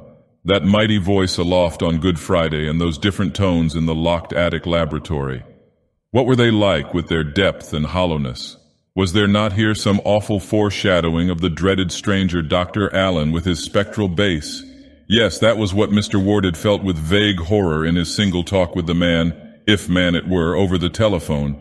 What hellish consciousness or voice, what morbid shade or presence had come to answer Charles Ward's secret rites behind that locked door? Those voices heard in argument must have it read for 3 months. Good God! Was not that just before the vampirism broke out? The rifling of Ezra Whedon's ancient grave and the cries later at Pawtuxet, whose mind had planned the vengeance and rediscovered the shunned seat of elder blasphemies. And then the bungalow and the bearded stranger and the gossip and the fear. The final madness of Charles neither father nor doctor could attempt to explain, but they did feel sure that the mind of Joseph Curwen had come to earth again and was following its ancient morbidities. Was demoniac possession in truth a possibility? Alan had something to do with it, and the detectives must find out more about one whose existence menaced the young man's life. In the meantime, since the existence of some vast crypt beneath the bungalow seemed virtually beyond dispute, some effort must be made to find it. Willett and Mr. Ward, conscious of the skeptical attitude of the alienists, resolved during their final conference to undertake a joint secret exploration of unparalleled thoroughness, and agreed to meet at the bungalow on the following morning with valises and with certain tools and accessories suited to architectural search and underground exploration. The morning of April 6 dawned clear, and both explorers were at the bungalow by 10 o'clock. Mr. Ward had the key, and an entry and cursory survey were made. From the disordered condition of Dr. Allen's room, it was obvious that the detectives had been there before, and the later searchers hoped that they had found some clue which might prove of value. Of course, the main business lay in the cellar, so thither they descended without much delay, again making the circuit which each had vainly made before in the presence of the mad young owner. For a time everything seemed baffling, each inch of the earthen floor and stone walls having so solid and innocuous an aspect that the thought of a yearning aperture was scarcely to be entertained. Willett reflected that since the original cellar was dug without knowledge of any catacombs beneath, the beginning of the passage would represent the strictly modern delving of young Ward and his associates, where they had probed for the ancient vaults whose rumor could have reached them by no wholesome means. The doctor tried to put himself in Charles's place to see how a delver would be likely to start, but could not gain much inspiration from this method. Then he decided on elimination as a policy, and went carefully over the whole subterranean surface, both vertical and horizontal, trying to account for every inch separately. He was soon substantially narrowed down, and at last had nothing left but the small platform before the washtubs, which he tried once before in vain. Now, experimenting in every possible way and exerting a double strength, he finally found that the top did indeed turn and slide horizontally on a corner pivot. Beneath it lay a trim concrete surface with an iron manhole, to which Mr. Ward at once rushed with excited zeal. The cover was not hard to lift, and the father had quite removed it when Willett noticed the queerness of his aspect. He was swaying and nodding dizzily, and in the gust of noxious air which swept up from the black pit beneath, the doctor soon recognized ample cause. In a moment Dr. Willett had his fainting companion on the floor above and was reviving him with cold water. Mr. Ward responded feebly, but it could be seen that the mephitic blast from the crypt had in some way gravely sickened him. Wishing to take no chances, Willett hastened out to Broad Street for a taxicab and had soon dispatched the sufferer home despite his weak-voiced protests, after which he produced an electric torch, covered his nostrils with a band of sterile gauze, and descended once more to peer into the newfound depths. The foul air had now slightly abated, and Willett was able to send a beam of light down the Stygian hold. For about 10 feet, he saw, it was a sheer cylindrical drop with concrete walls and an iron ladder, after which the hole appeared to strike a flight of old stone steps, which must originally have emerged to earth somewhat southwest of the present building. Chapter 2. Willett freely admits that for a moment the memory of the old Curwen legends kept him from climbing down alone into that malodorous gulf. He could not help thinking of what Like Fenner had reported on that last monstrous night. Then duty asserted itself, and he made the plunge, carrying a great valise for the removal of whatever papers might prove of supreme importance. Slowly, as befitted one of his years, he descended the ladder and reached the slimy steps below. This was ancient masonry, his torch told him, and upon the dripping walls he saw the unwholesome moss of centuries. Down, down ran the steps, not spirally, but in 3 abrupt turns, and with such narrowness that 2 men could have passed only with difficulty. He had counted about 30 when a sound reached him very faintly, and after that he did not feel disposed to count any more. It was a godless sound, one of those low-keyed, insidious outrages of nature which are not meant to be. To call it a dull wail, a doom-dragged whine, or a hopeless howl of chorused anguish and stricken flesh without mind would be to miss its quintessential loathsomeness and soul-sickening overtones. Was it for this that Ward had seemed to listen on that day he was removed?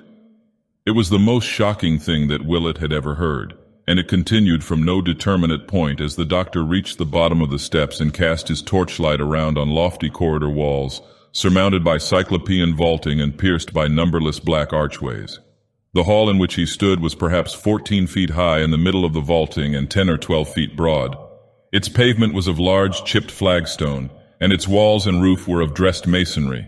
Its length he could not imagine, for it stretched ahead indefinitely into the blackness. Of the archways, some had doors of the old six-paneled colonial type, whilst others had none. Overcoming the dread induced by the smell and the howling, Willett began to explore these archways one by one, finding beyond them rooms with groined stone ceilings, each of medium size and apparently of bizarre use. Most of them had fireplaces, the upper courses of whose chimneys would have formed an interesting study in engineering. Never before or since had he seen such instruments or suggestions of instruments as here loomed up on every hand through the burying dust and cobwebs of a century and a half, in many cases evidently shattered as if by the ancient raiders. For many of the chambers seemed wholly untrodden by modern feet and must have represented the earliest and most obsolete phases of Joseph Curwen's experimentation. Finally, there came a room of obvious modernity, or at least of recent occupancy. There were oil heaters, bookshelves and tables, chairs and cabinets, and a desk piled high with papers of varying antiquity and contemporaneousness. Candlesticks and oil lamps stood about in several places, and finding a match-safe handy, Willett lighted such as were ready for use. In the fuller gleam, it appeared that this apartment was nothing less than the latest study or library of Charles Ward. Of the books, the doctor had seen many before, and a good part of the furniture had plainly come from the Prospect Street mansion. Here and there was a piece well known to Willett, and the sense of familiarity became so great that he half forgot the noisomeness and the wailing, both of which were plainer here than they had been at the foot of the steps. His first duty, as planned long ahead, was to find and seize any papers which might seem of vital importance, especially those portentous documents found by Charles so long ago behind the picture in Olney Court.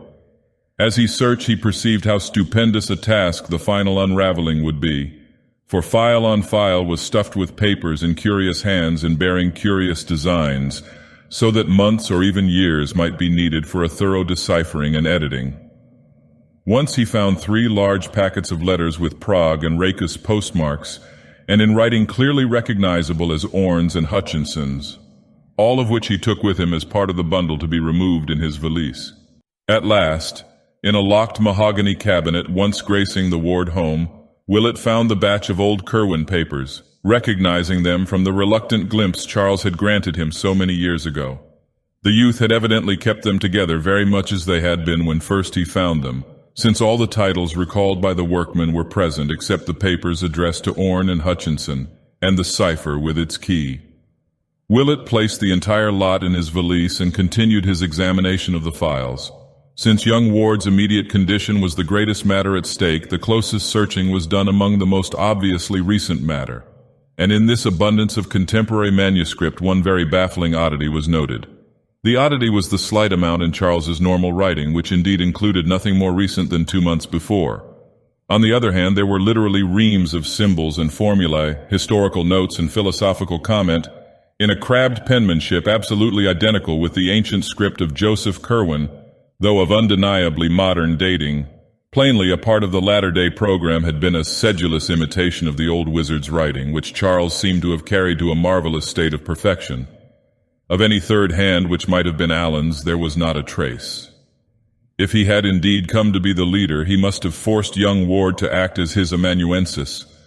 In this new material, one mystic formula, or rather pair of formulae, recurred so often that Willett had it by heart before he had half finished his quest. It consisted of 2 parallel columns, the left-hand one surmounted by the archaic symbol called Dragon's Head, and used in almanacs to indicate the ascending node, and the right-hand one headed by a corresponding sign of Dragon's Tail, or descending node.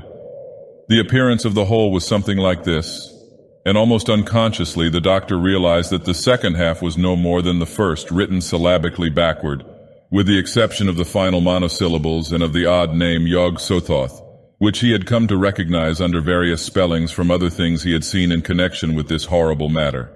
The formulae were as follows: Exactly so, as Willett is abundantly able to testify. And the first one struck an odd note of uncomfortable latent memory in his brain, which he recognized later when reviewing the events of that horrible Good Friday of the previous year.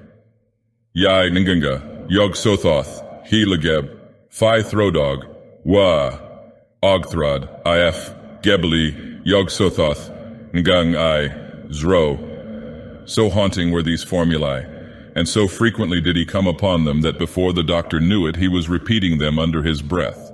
Eventually, however, he felt he had secured all the papers he could digest to advantage for the present, hence resolved to examine no more till he could bring the skeptical alienists en masse for an ampler and more systematic raid.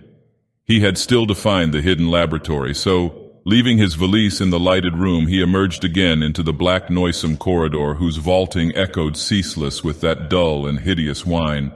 The next few rooms he tried were all abandoned, or filled only with crumbling boxes and ominous-looking leaden coffins, but impressed him deeply with the magnitude of Joseph Curwen's original operations.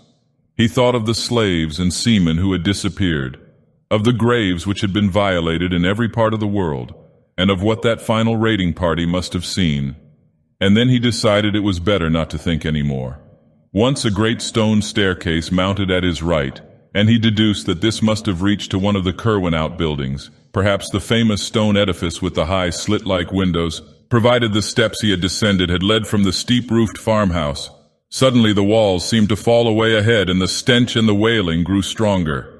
Willett saw that he had come upon a vast open space so great that his torchlight would not carry across it, and as he advanced he encountered occasional stout pillars supporting the arches of the roof.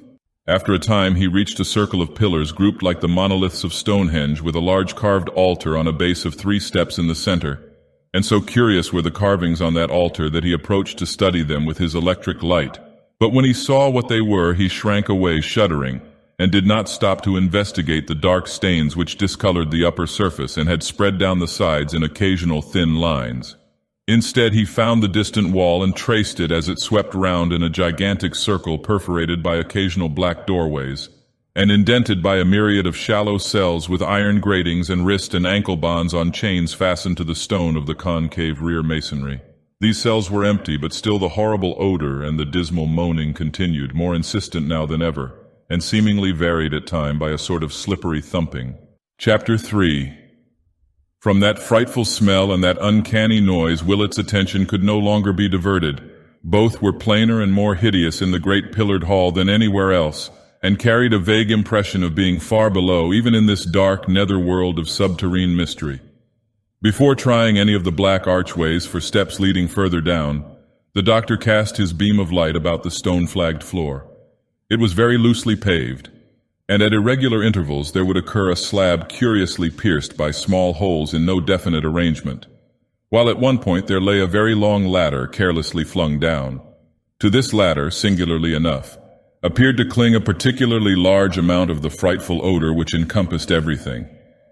As he walked slowly about, it suddenly occurred to Willett that both the noise and the odor seemed strongest above the oddly pierced slabs, as if they might be crude trapdoors leading down to some still deeper region of horror. Kneeling by one, he worked at it with his hands and found that with extreme difficulty he could budge it. At his touch, the moaning beneath ascended to a louder key, and only with vast trepidation did he persevere in the lifting of the heavy stone. A stench unnameable now rose up from below, and the doctor's head reeled dizzily as he laid back the slab and turned his torch upon the exposed square yard of gaping blackness. If he had expected a flight of steps to some wide gulf of ultimate abomination, Willett was destined to be disappointed. For amidst that fetor and cracked whining, he discerned only the brick-faced top of a cylindrical well perhaps 1.5 yards in diameter and devoid of any ladder or other means of descent. As the light shone down, the wailing changed suddenly to a series of horrible yelps, in conjunction with which there came again that sound of blind, futile scrambling and slippery thumping. The explorer trembled, unwilling even to imagine what noxious thing might be lurking in that abyss, but in a moment mustered up the courage to peer over the rough-hewn brink, lying at full length and holding the torch downward at arm's length to see what might lie below. For a second he could distinguish nothing but the slimy, moss-grown brick walls, sinking illimitably into that half-tangible miasma of murk and foulness and anguished frenzy. And then he saw that something dark was leaping clumsily and frantically up and down at the bottom of the narrow shaft, which must have been from 20 to 25 feet below the stone floor where he lay. The torch shook in his hand, but he looked again to see what manner of living creature might be immured there in the darkness of that unnatural well, left starving by young Ward through all the long months since the doctors had taken him away, and clearly only one of a vast number prisoned in the kindred wells, whose pierced stone covers so thickly studded the floor of the great vaulted cavern.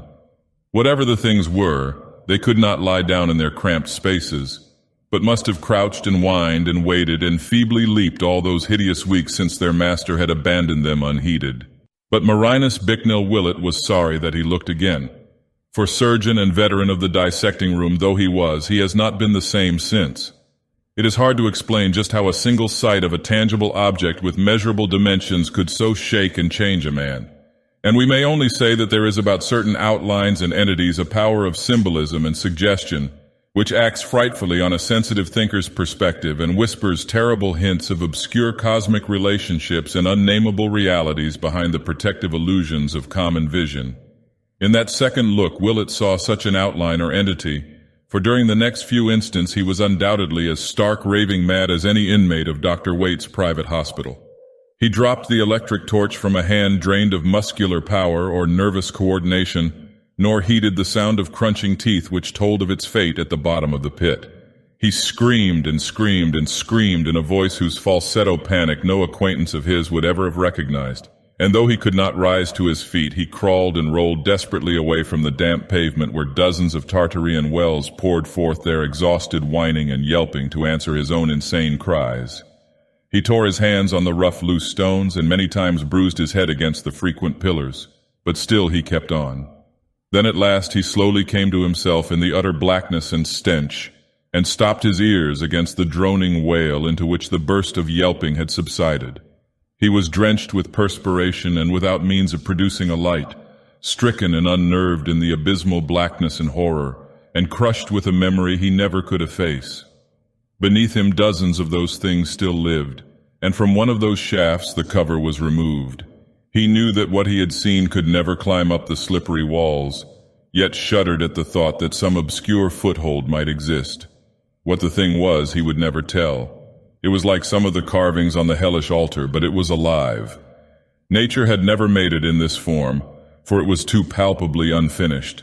The deficiencies were of the most surprising sort, and the abnormalities of proportion could not be described.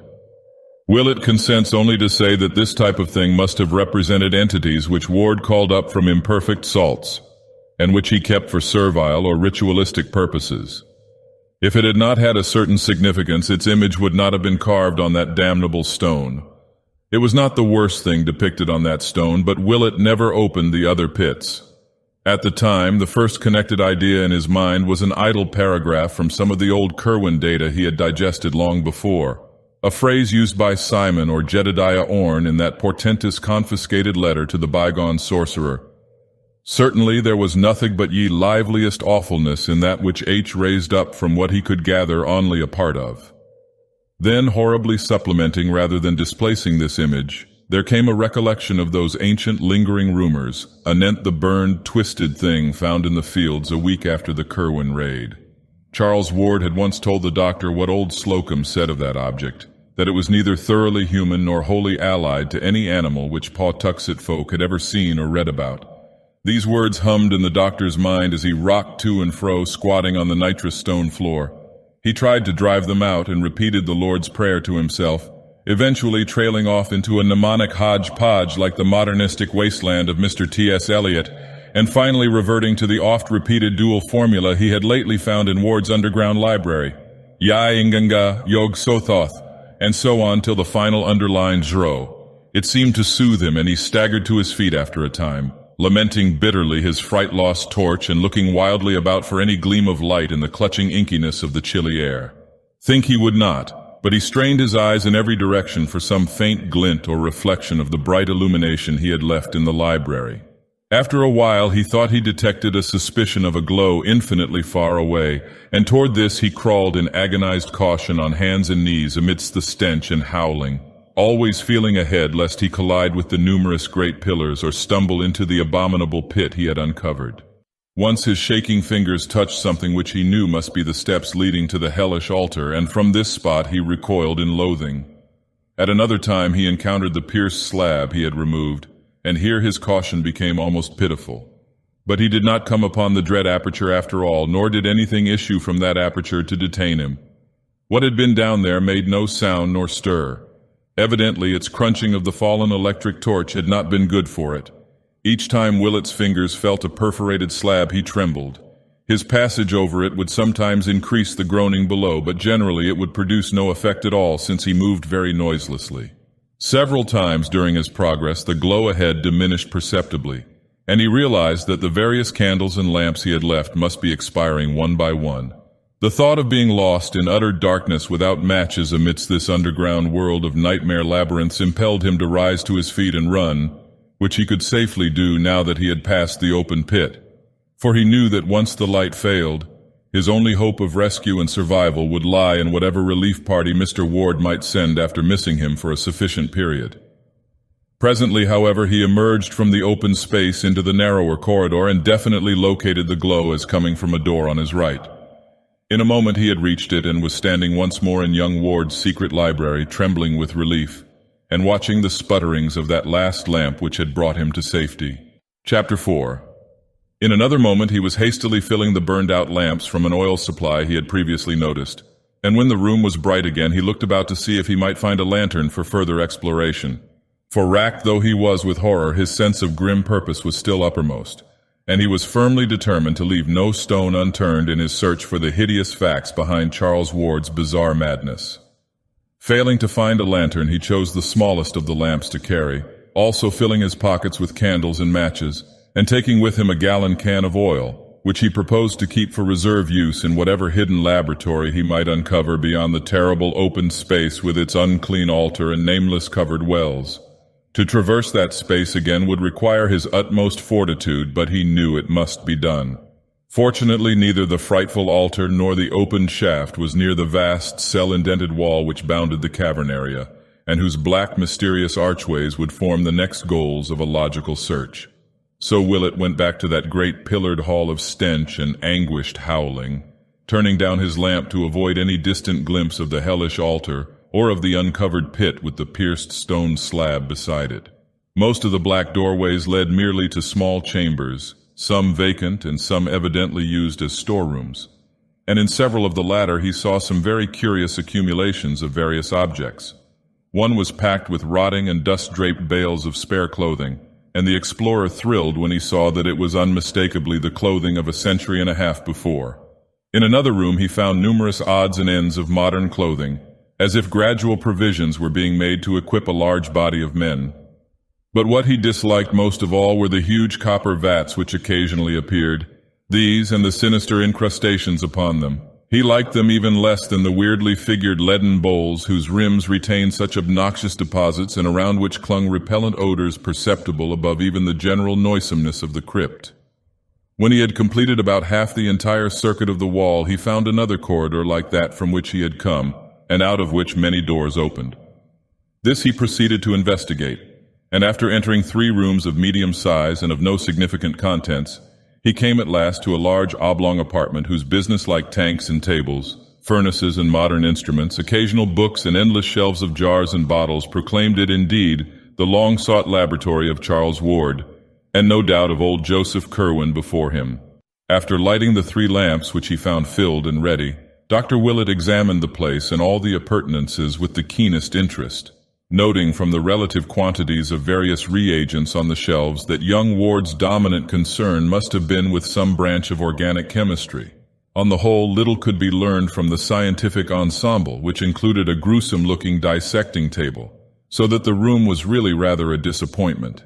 Among the books was a tattered old copy of Borellus in black letter, and it was weirdly interesting to note that Ward had underlined the same passage whose marking had so perturbed good Mr. Merritt in Curwen's farmhouse more than a century and a half before. That old copy, of course, must have perished along with the rest of Curwen's occult library in the final raid. 3 archways opened off the laboratory, and these the doctor proceeded to sample in turn. From his cursory survey he saw that 2 led merely to small storerooms, but these he canvassed with care, remarking the piles of coffins in various stages of damage and shuddering violently at 2 or 3 of the few coffin plates he could decipher. There was much clothing also stored in these rooms in several new and tightly nailed boxes which he did not stop to investigate. Most interesting of all, perhaps, were some odd bits which he judged to be fragments of old Joseph Curwen's laboratory appliances. These had suffered damage at the hands of the raiders, but were still partly recognizable as the chemical paraphernalia of the Georgian period. The 3rd archway led to a very sizable chamber entirely lined with shelves and having in the center a table bearing 2 lamps. These lamps Willett lighted, and in their brilliant glow studied the endless shelving which surrounded him.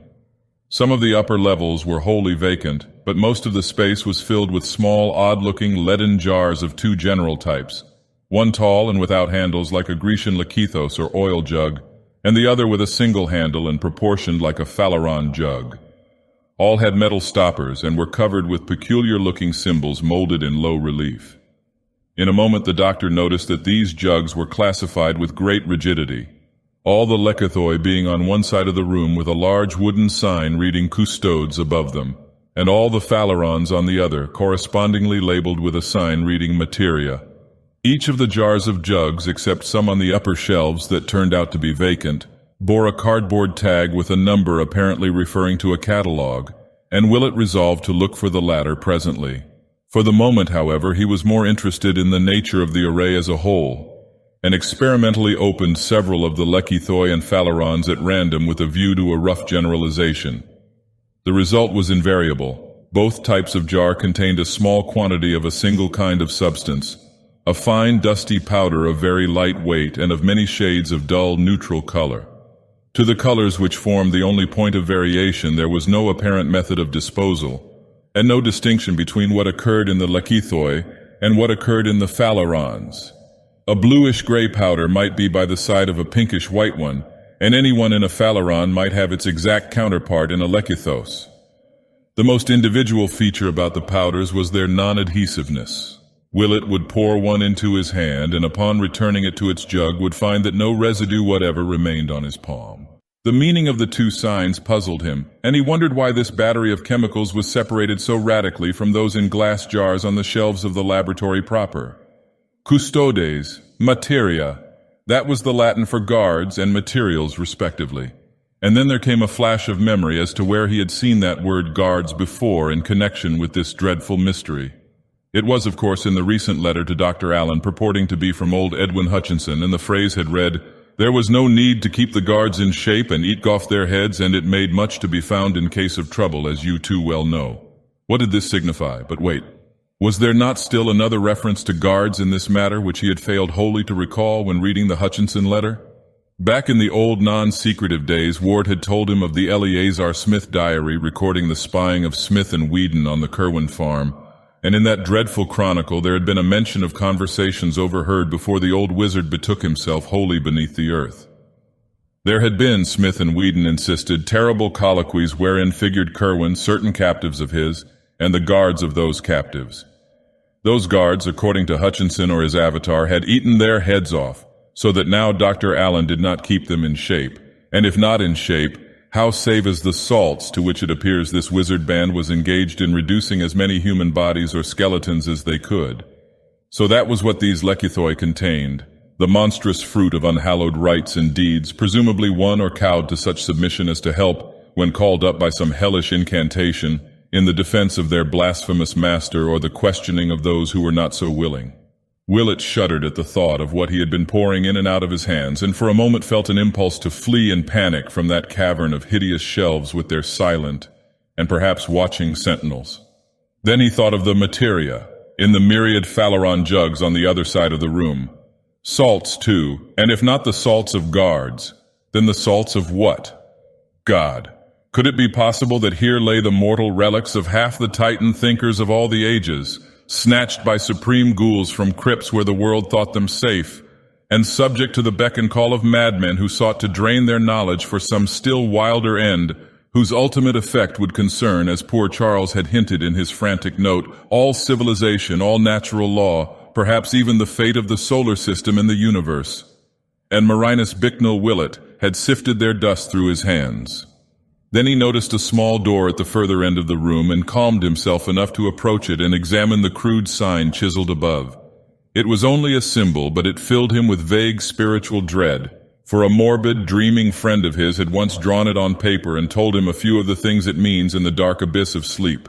It was the sign of Koth, that dreamers see fixed above the archway of a certain black tower standing alone in twilight, and Willett did not like what his friend Randolph Carter had said of its powers.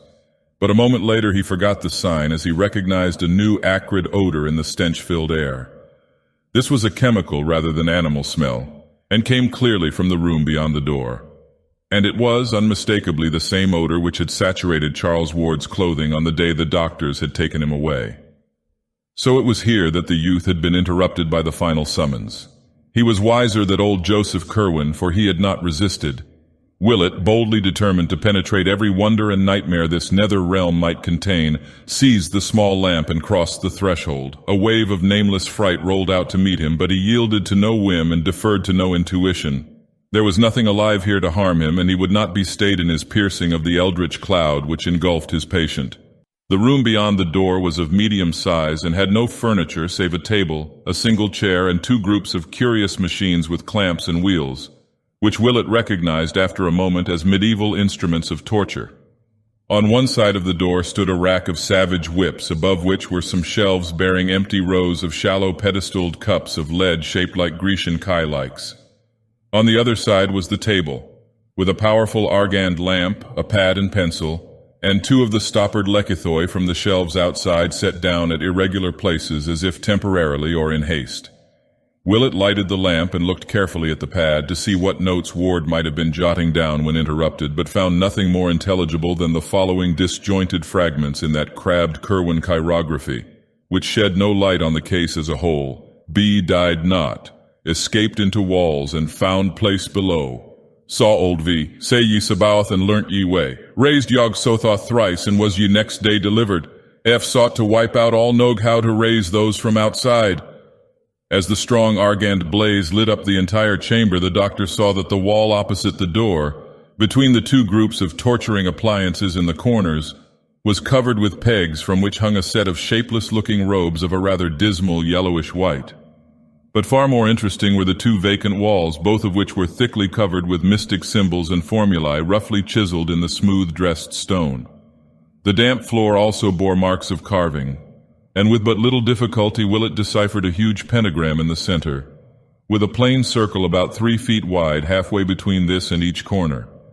In one of these 4 circles, near where a yellowish robe had been flung carelessly down, there stood a shallow kylix of the sort found on the shelves above the whip rack, and just outside the periphery was one of the Phaleron jugs from the shelves in the other room, its tag numbered 118.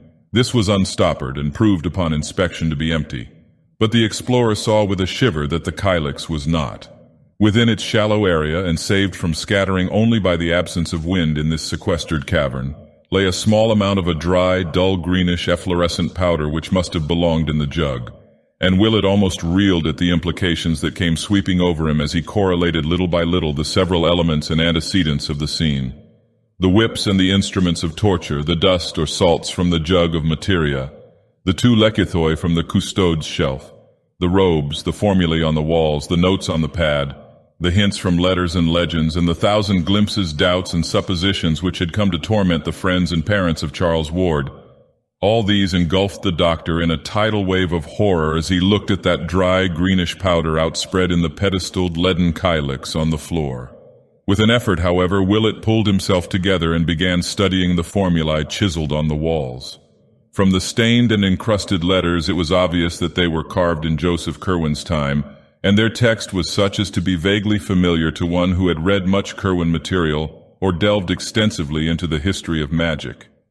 One the doctor clearly recognized as what Mrs. Ward heard her son chanting on that ominous Good Friday a year before, and what an authority had told him was a very terrible invocation addressed to secret gods outside the normal spheres. It was not spelled here exactly as Mrs. Ward had set it down from memory, nor yet as the authority had shown it to him in the forbidden pages of Eliphas Levi, but its identity was unmistakable, and such words as Sabaoth, Metraton, Almonson, and Zariat Notmik sent a shudder of fright through the search who had seen and felt so much of cosmic abomination just around the corner. This was on the left-hand wall as one entered the room. The right-hand wall was no less thickly inscribed, and Willett felt a start of recognition when he came up the pair of formulae so frequently occurring in the recent notes in the library. They were, roughly speaking, the same, with the ancient symbols of dragon's head and dragon's tail heading them as in Ward's scribblings. But the spelling differed quite widely from that of the modern versions, as if old Kerwin had had a different way of recording sound, or as if later study had evolved more powerful and perfected variants of the invocations in question. The doctor tried to reconcile the chiseled version with the one which still ran persistently in his head and found it hard to do. Where the script he had memorized began Yainganga Yog Sothoth. This epigraph started out as I Ngenga Yoga Sothotha, which to his mind would seriously interfere with the syllabification of the second word. Ground as the later text was into his consciousness, the discrepancy disturbed him, and he found himself chanting the first of the formulae aloud in an effort to square the sound he conceived with the letters he found carved. Weird and menacing in that abyss of antique blasphemy rang his voice, its accents keyed to a droning sing-song either through the spell of the past and the unknown, or through the hellish example of that dull, godless wail from the pits, whose inhuman cadences rose and fell rhythmically in the distance through the stench and the darkness. Yainganga Yog Sothoth Hilageb Fa-e Throdo Ua. But what was this cold wind which had sprung into life at the very outset of the chant? The lamps were sputtering woefully, and the gloom grew so dense that the letters on the wall nearly faded from sight. There was smoke, too, and an acrid odor which quite drowned out the stench from the faraway wells, an odor like that he had smelt before, yet infinitely stronger and more pungent. He turned from the inscriptions to face the room with its bizarre contents and saw that the kylix on the floor, in which the ominous efflorescent powder had lain, was giving forth a cloud of thick greenish-black vapor of surprising volume and opacity. That powder, great God, it had come from the shelf of materia. What was it doing now, and what had started it? The formula he had been chanting, the first of the pair, dragon's head, ascending node, blessed Savior, could it be? The doctor reeled, and through his head raced wildly disjointed scraps from all he had seen, heard, and read of the frightful case of Joseph Kerwin and Charles Dexter Ward. I say to you again, do not call up any that you cannot put down. Have ye words for laying at all times ready, and stop not to be sure when there is any doubt of whom you have 3 talks with what was therein inhumed. Mercy of heaven, what is that shape behind the parting smoke? Chapter 5. Marinus Bicknell Willett has not hoped that any part of his tale will be believed except by certain sympathetic friends. Hence he has made no attempt to tell it beyond his most intimate circle. Only a few outsiders have ever heard it repeated, and of these the majority laugh and remark that the doctor surely is getting old. He has been advised to take a long vacation and to shun future cases dealing with mental disturbance. But Mr. Ward knows that the veteran physician speaks only a horrible truth.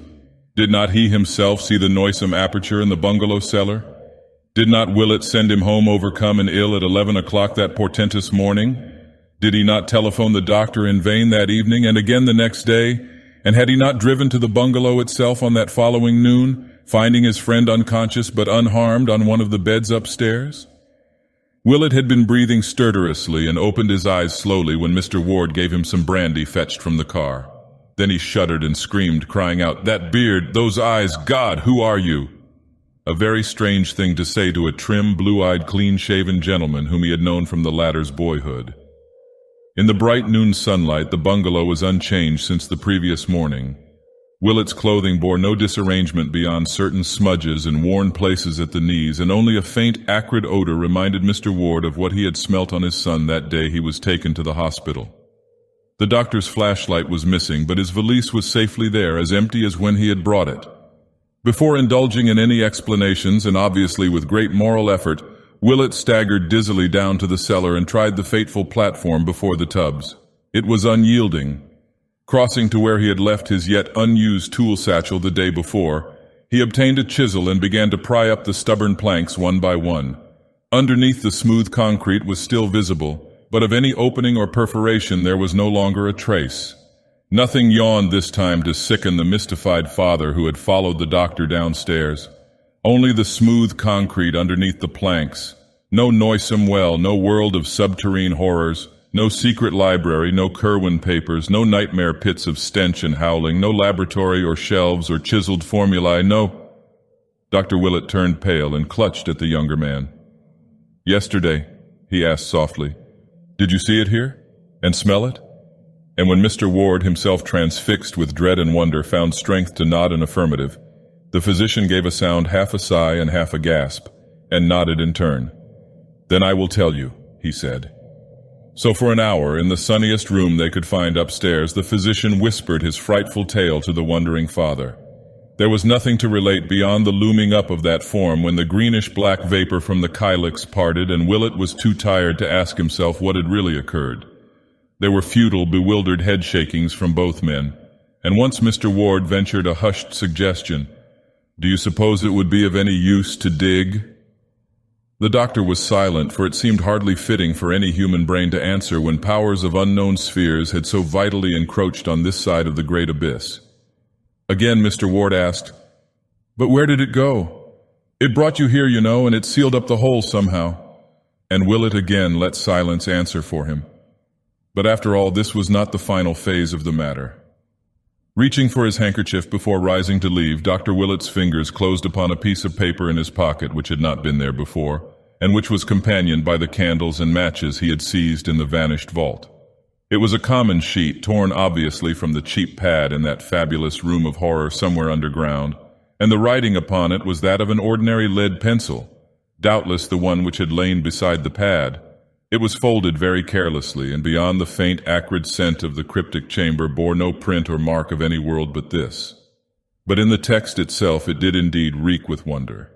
For here was no script of any wholesome age, but the labored strokes of medieval darkness, scarcely legible to the layman who now strained over it, yet having combinations of symbols which seemed vaguely familiar.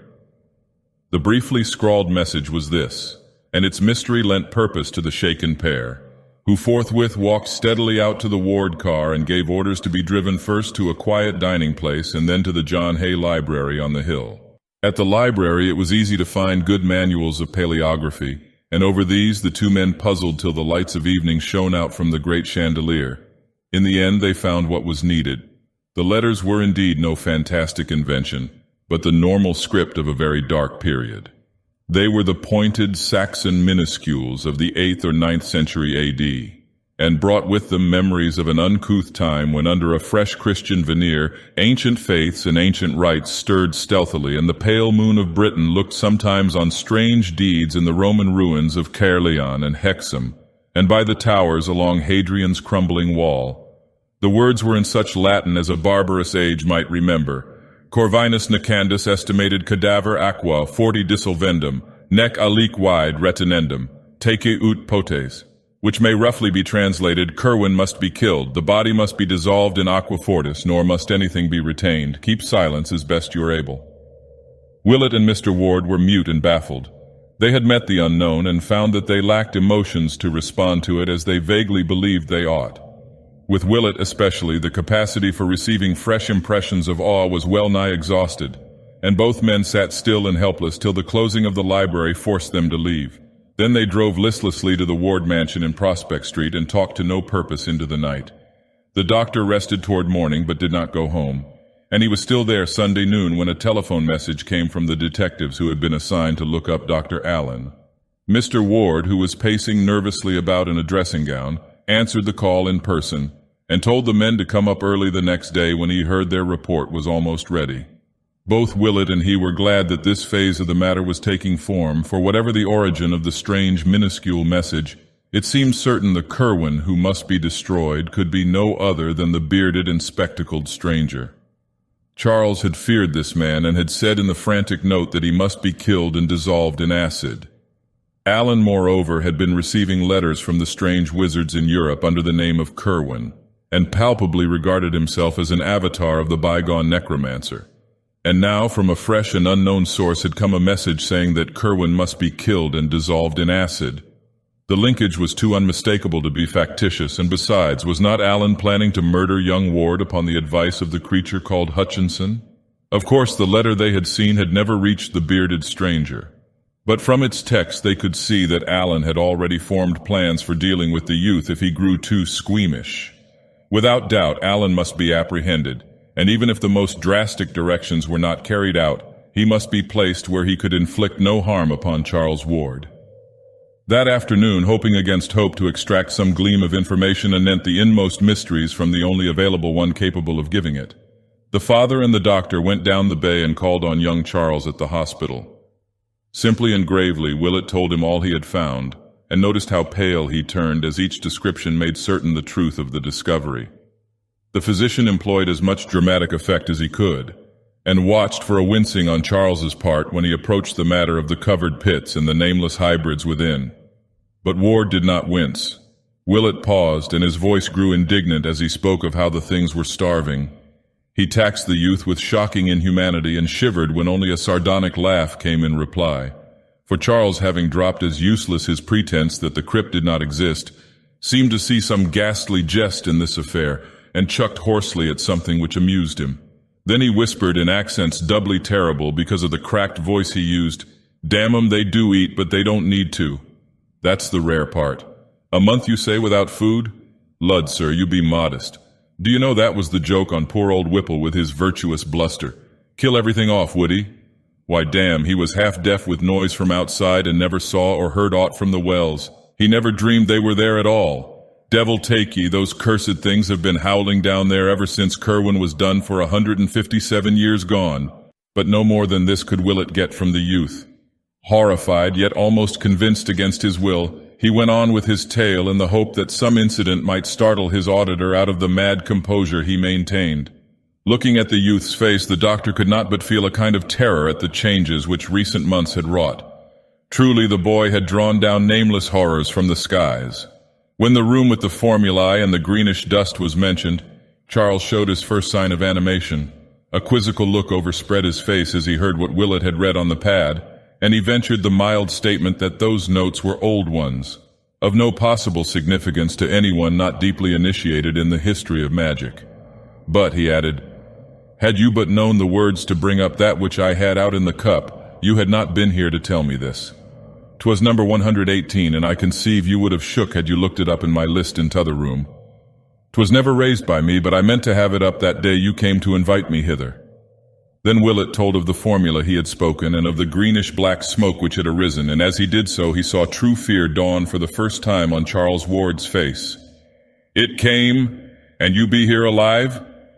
As Ward croaked the words, his voice seemed almost to burst free of its trammels and sink to cavernous abysses of uncanny resonance. Willett, gifted with a flash of inspiration, believed he saw the situation and wove into his reply a caution from a letter he remembered. "No. 118, you say. But don't forget that stones are all changed now in 9 grounds out of 10. You are never sure till you question." And then without warning he drew forth the minuscule message and flashed it before the patient's eyes. He could have wished no stronger result, for Charles Ward fainted forthwith. All this conversation, of course, had been conducted with the greatest secrecy, lest the resident alienists accuse the father and the physician of encouraging a madman in his delusions.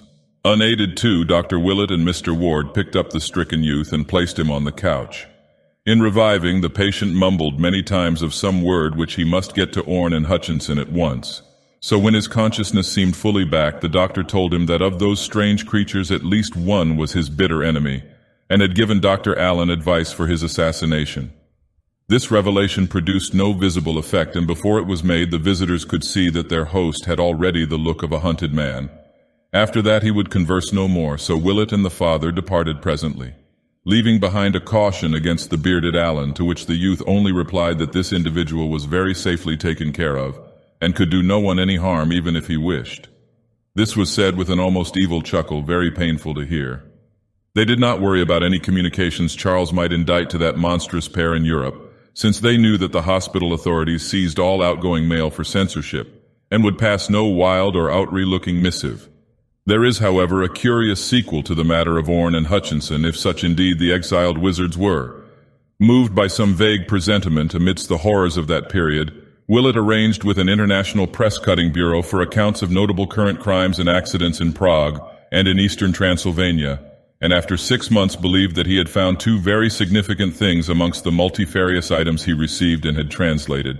One was the total wrecking of a house by night in the oldest quarter of Prague, and the disappearance of the evil old man called Yosef Nadek, who had dwelt in it alone ever since anyone could remember. The other was a Titan explosion in the Transylvanian mountains east of Rakas, and the utter extirpation with all its inmates of the ill-regarded Castle Ferenczi, whose master was so badly spoken of by peasants and soldiery alike that he would shortly have been summoned to Bucharest for serious questioning had not this incident cut off a career already so long as to antedate all common memory. Willett maintains that the hand which wrote those minuscules was able to wield stronger weapons as well, and that while Kerwin was left to him to dispose of, the writer felt able to find and deal with Orne and Hutchinson itself.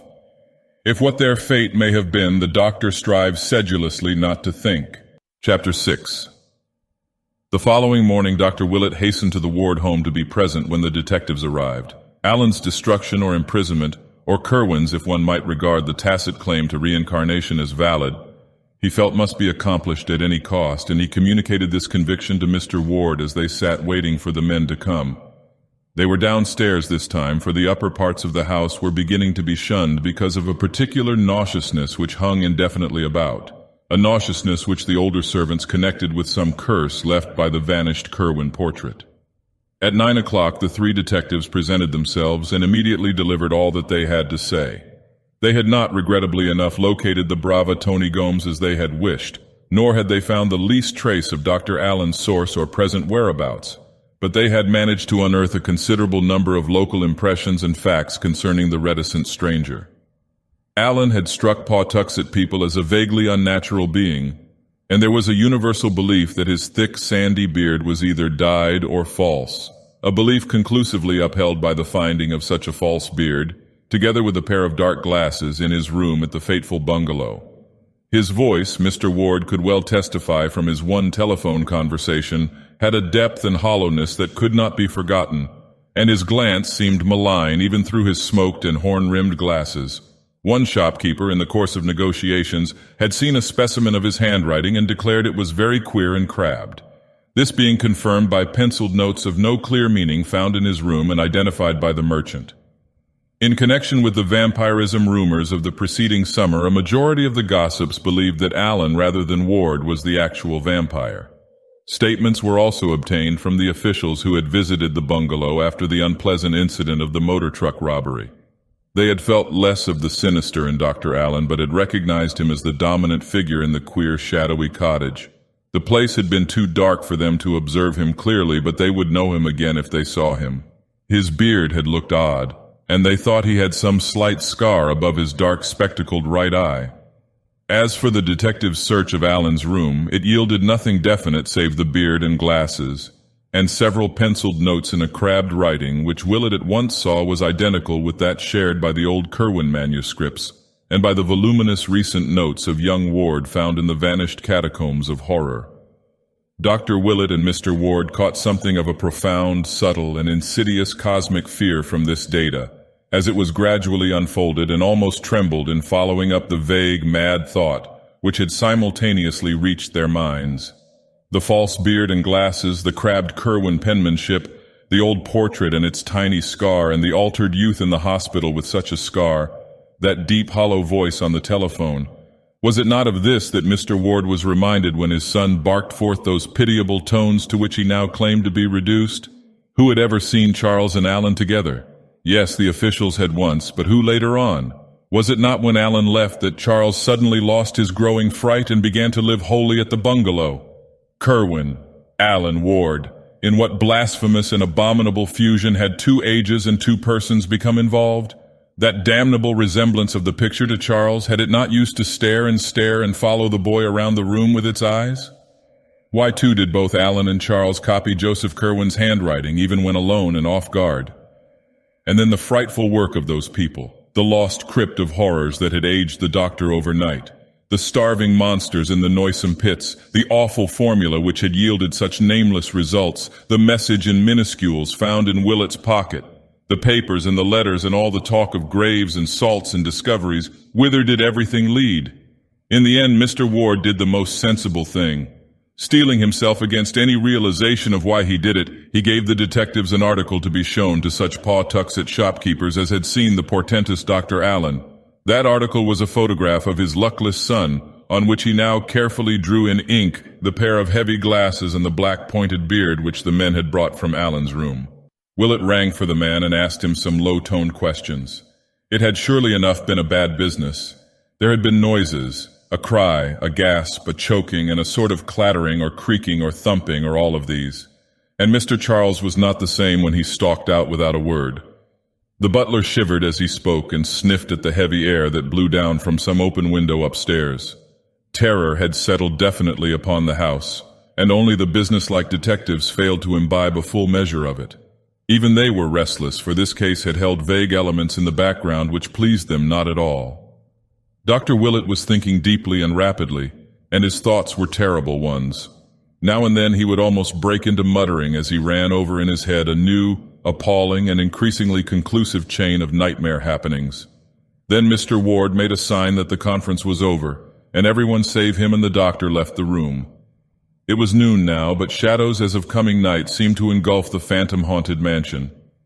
Willett began talking very seriously to his host and urged that he leave a great deal of the future investigation to him. There would be, he predicted, certain obnoxious elements which a friend could bear better than a relative. As family physician, he must have a free hand, and the first thing he required was a period alone and undisturbed in the abandoned library upstairs, where the ancient overmantel had gathered about itself an aura of noisome horror more intense than when Joseph Curwen's features themselves glanced slyly down from the painted panel. Mr. Ward, dazed by the flood of grotesque morbidities and unthinkably maddening suggestions that poured in upon him from every side, could only acquiesce, and half an hour later the doctor was locked in the shunned room with the paneling from Olney Court. The father, listening outside, heard fumbling sounds of moving and rummaging as the moments passed, and finally a wrench and a creak as if a tight cupboard door were being opened. Then there was a muffled cry, a kind of snorting choke, and a hasty slamming of whatever had been opened. Almost at once the key rattled and Willett appeared in the hall, haggard and ghastly, and demanding wood for the real fireplace on the south wall of the room. The furnace was not enough, he said, and the electric log had little practical use. Longing, yet not daring to ask questions, Mr. Ward gave the requisite orders, and a man brought some stout pine logs, shuddering as he entered the tainted air of the library to place them in the grate. Willett, meanwhile, had gone up to the dismantled laboratory and brought down a few odds and ends not included in the moving of the July before. They were in a covered basket, and Mr. Ward never saw what they were. Then the doctor locked himself in the library once more, and by the clouds of smoke which rolled down past the windows from the chimney, it was known that he had lighted the fire. Later, after a great rustling of newspapers, that odd wrench and creaking were heard again, followed by a thumping which none of the eavesdroppers liked. Thereafter 2 suppressed cries of Willett's were heard, and hard upon these came a swishing rustle of indefinable hatefulness. Finally, the smoke that the wind beat down from the chimney grew very dark and acrid, and everyone wished that the weather had spared them this choking and venomous inundation of peculiar fumes. Mr. Ward's head reeled, and the servants all clustered together in a knot to watch the horrible black smoke swoop down. After an age of waiting, the vapors seemed to light it, and half-formless sounds of scraping, sweeping, and other minor operations were heard behind the bolted door. And at last, after the slamming of some cupboard within, Willett made his appearance, sad, pale, and haggard, and bearing the cloth-draped basket he had taken from the upstairs laboratory. He had left the window open, and into that once accursed room was pouring a wealth of pure, wholesome air to mix with a queer new smell of disinfectants.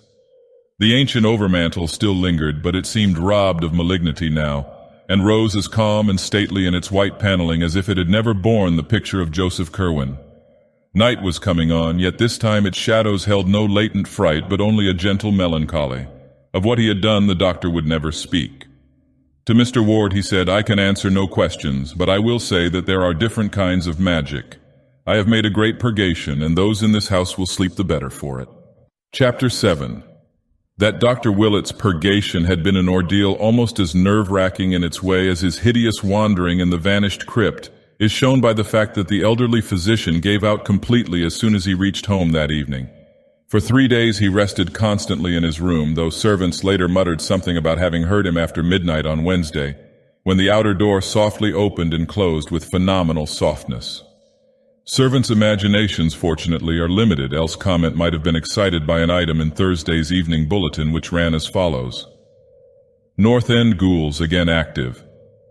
After a lull of 10 months since the dastardly vandalism in the Whedon lot at the North Burial Ground, a nocturnal prowler was glimpsed early this morning in the same cemetery by Robert Hart, the night watchman. Happening to glance for a moment from his shelter at about 2 a.m., Hart observed the glow of a lantern or pocket torch not far to the northwest, and upon opening the door detected the figure of a man with a trowel, very plainly silhouetted against a nearby electric light. At once, starting in pursuit, he saw the figure dart hurriedly toward the main entrance, gaining the street and losing himself among the shadows before approach or capture was possible. Like the first of the ghouls active during the past year, this intruder had done no real damage before detection. A vacant part of the ward lot showed signs of a little superficial digging, but nothing even nearly the size of a grave had been attempted, and no previous grave had been disturbed.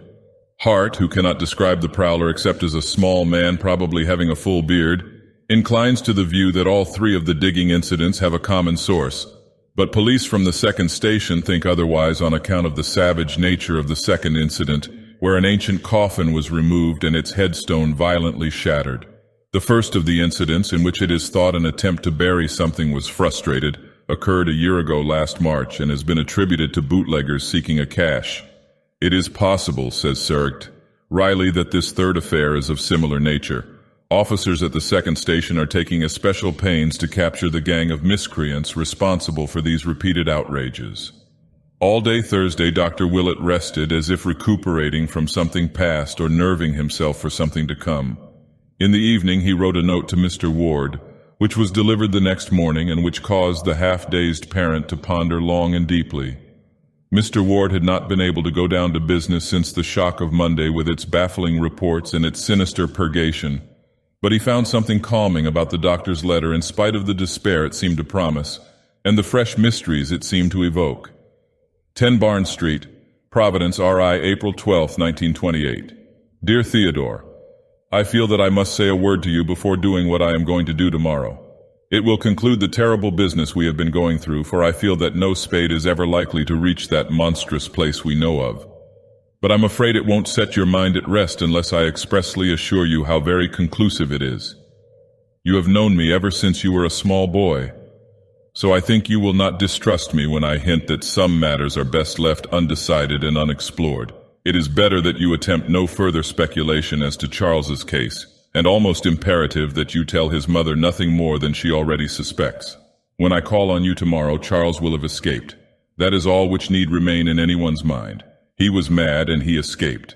You can tell his mother gently and gradually about the mad part when you stop sending the typed notes in his name. I'd advise you to join her in Atlantic City and take a rest yourself. God knows you need one after this shock, as I do myself.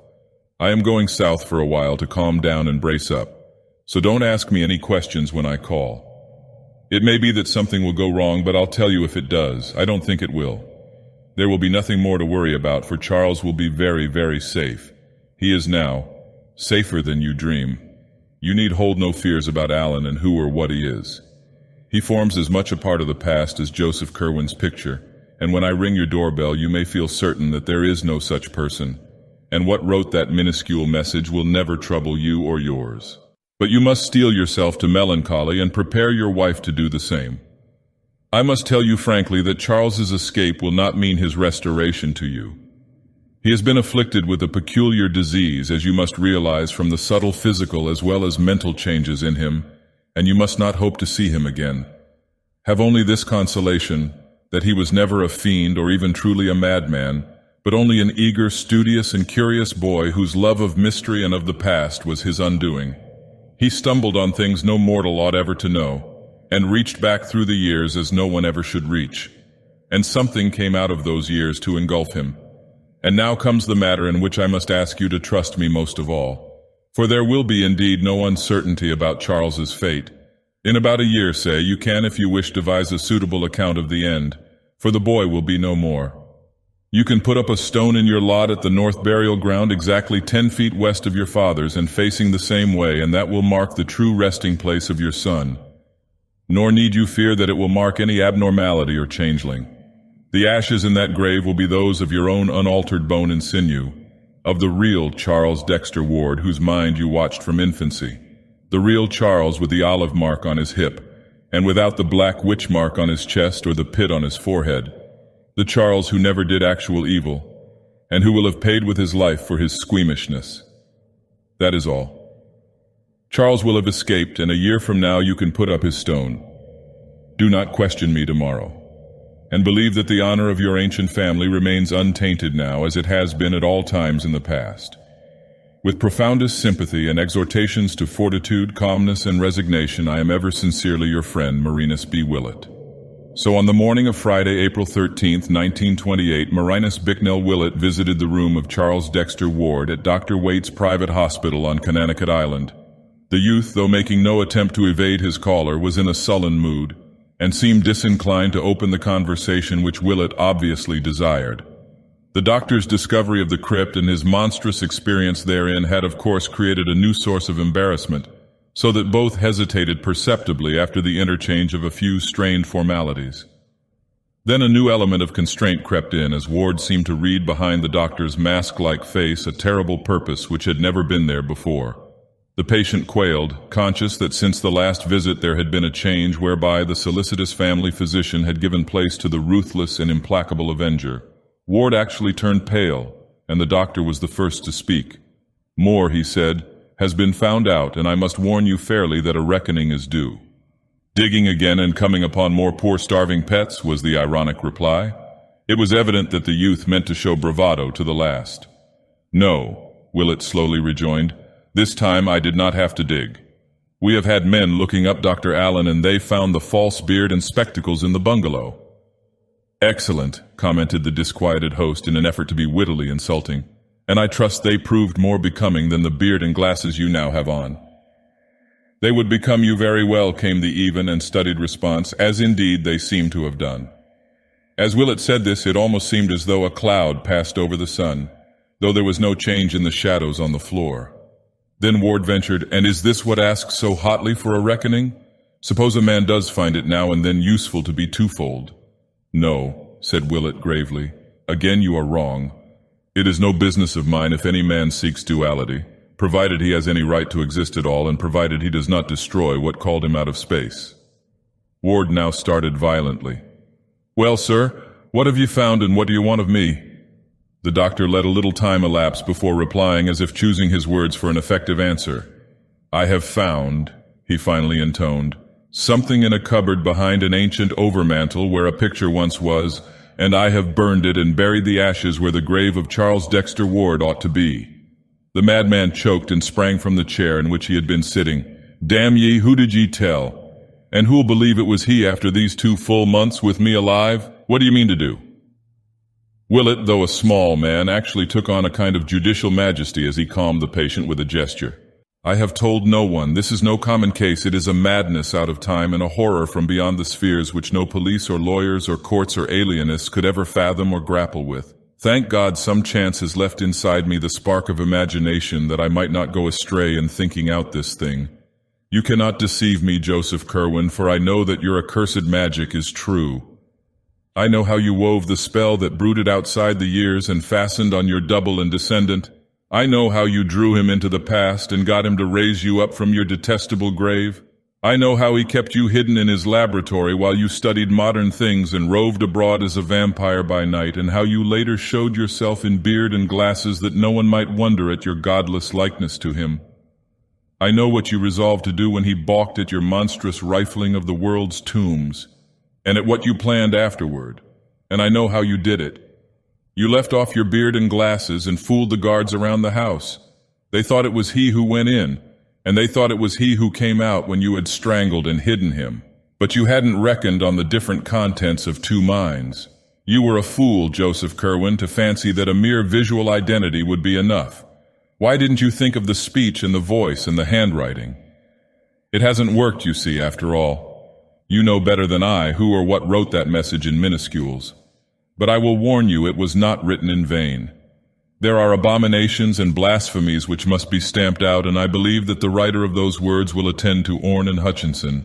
One of those creatures wrote you once, "Do not call up any that you cannot put down."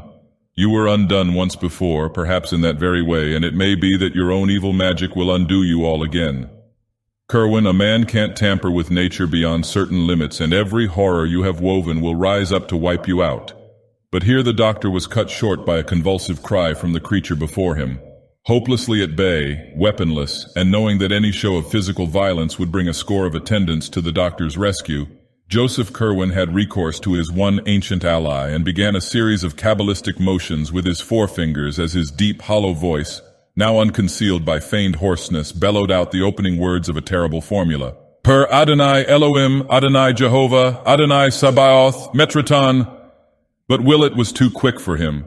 Even as the dogs in the yard outside began to howl, and even as a chill wind sprang suddenly up from the bay, the doctor commenced the solemn and measured intonation of that which he had meant all along to recite. An eye for an eye, magic for magic. Let the outcome skeptical how well the lesson of the abyss had been learned.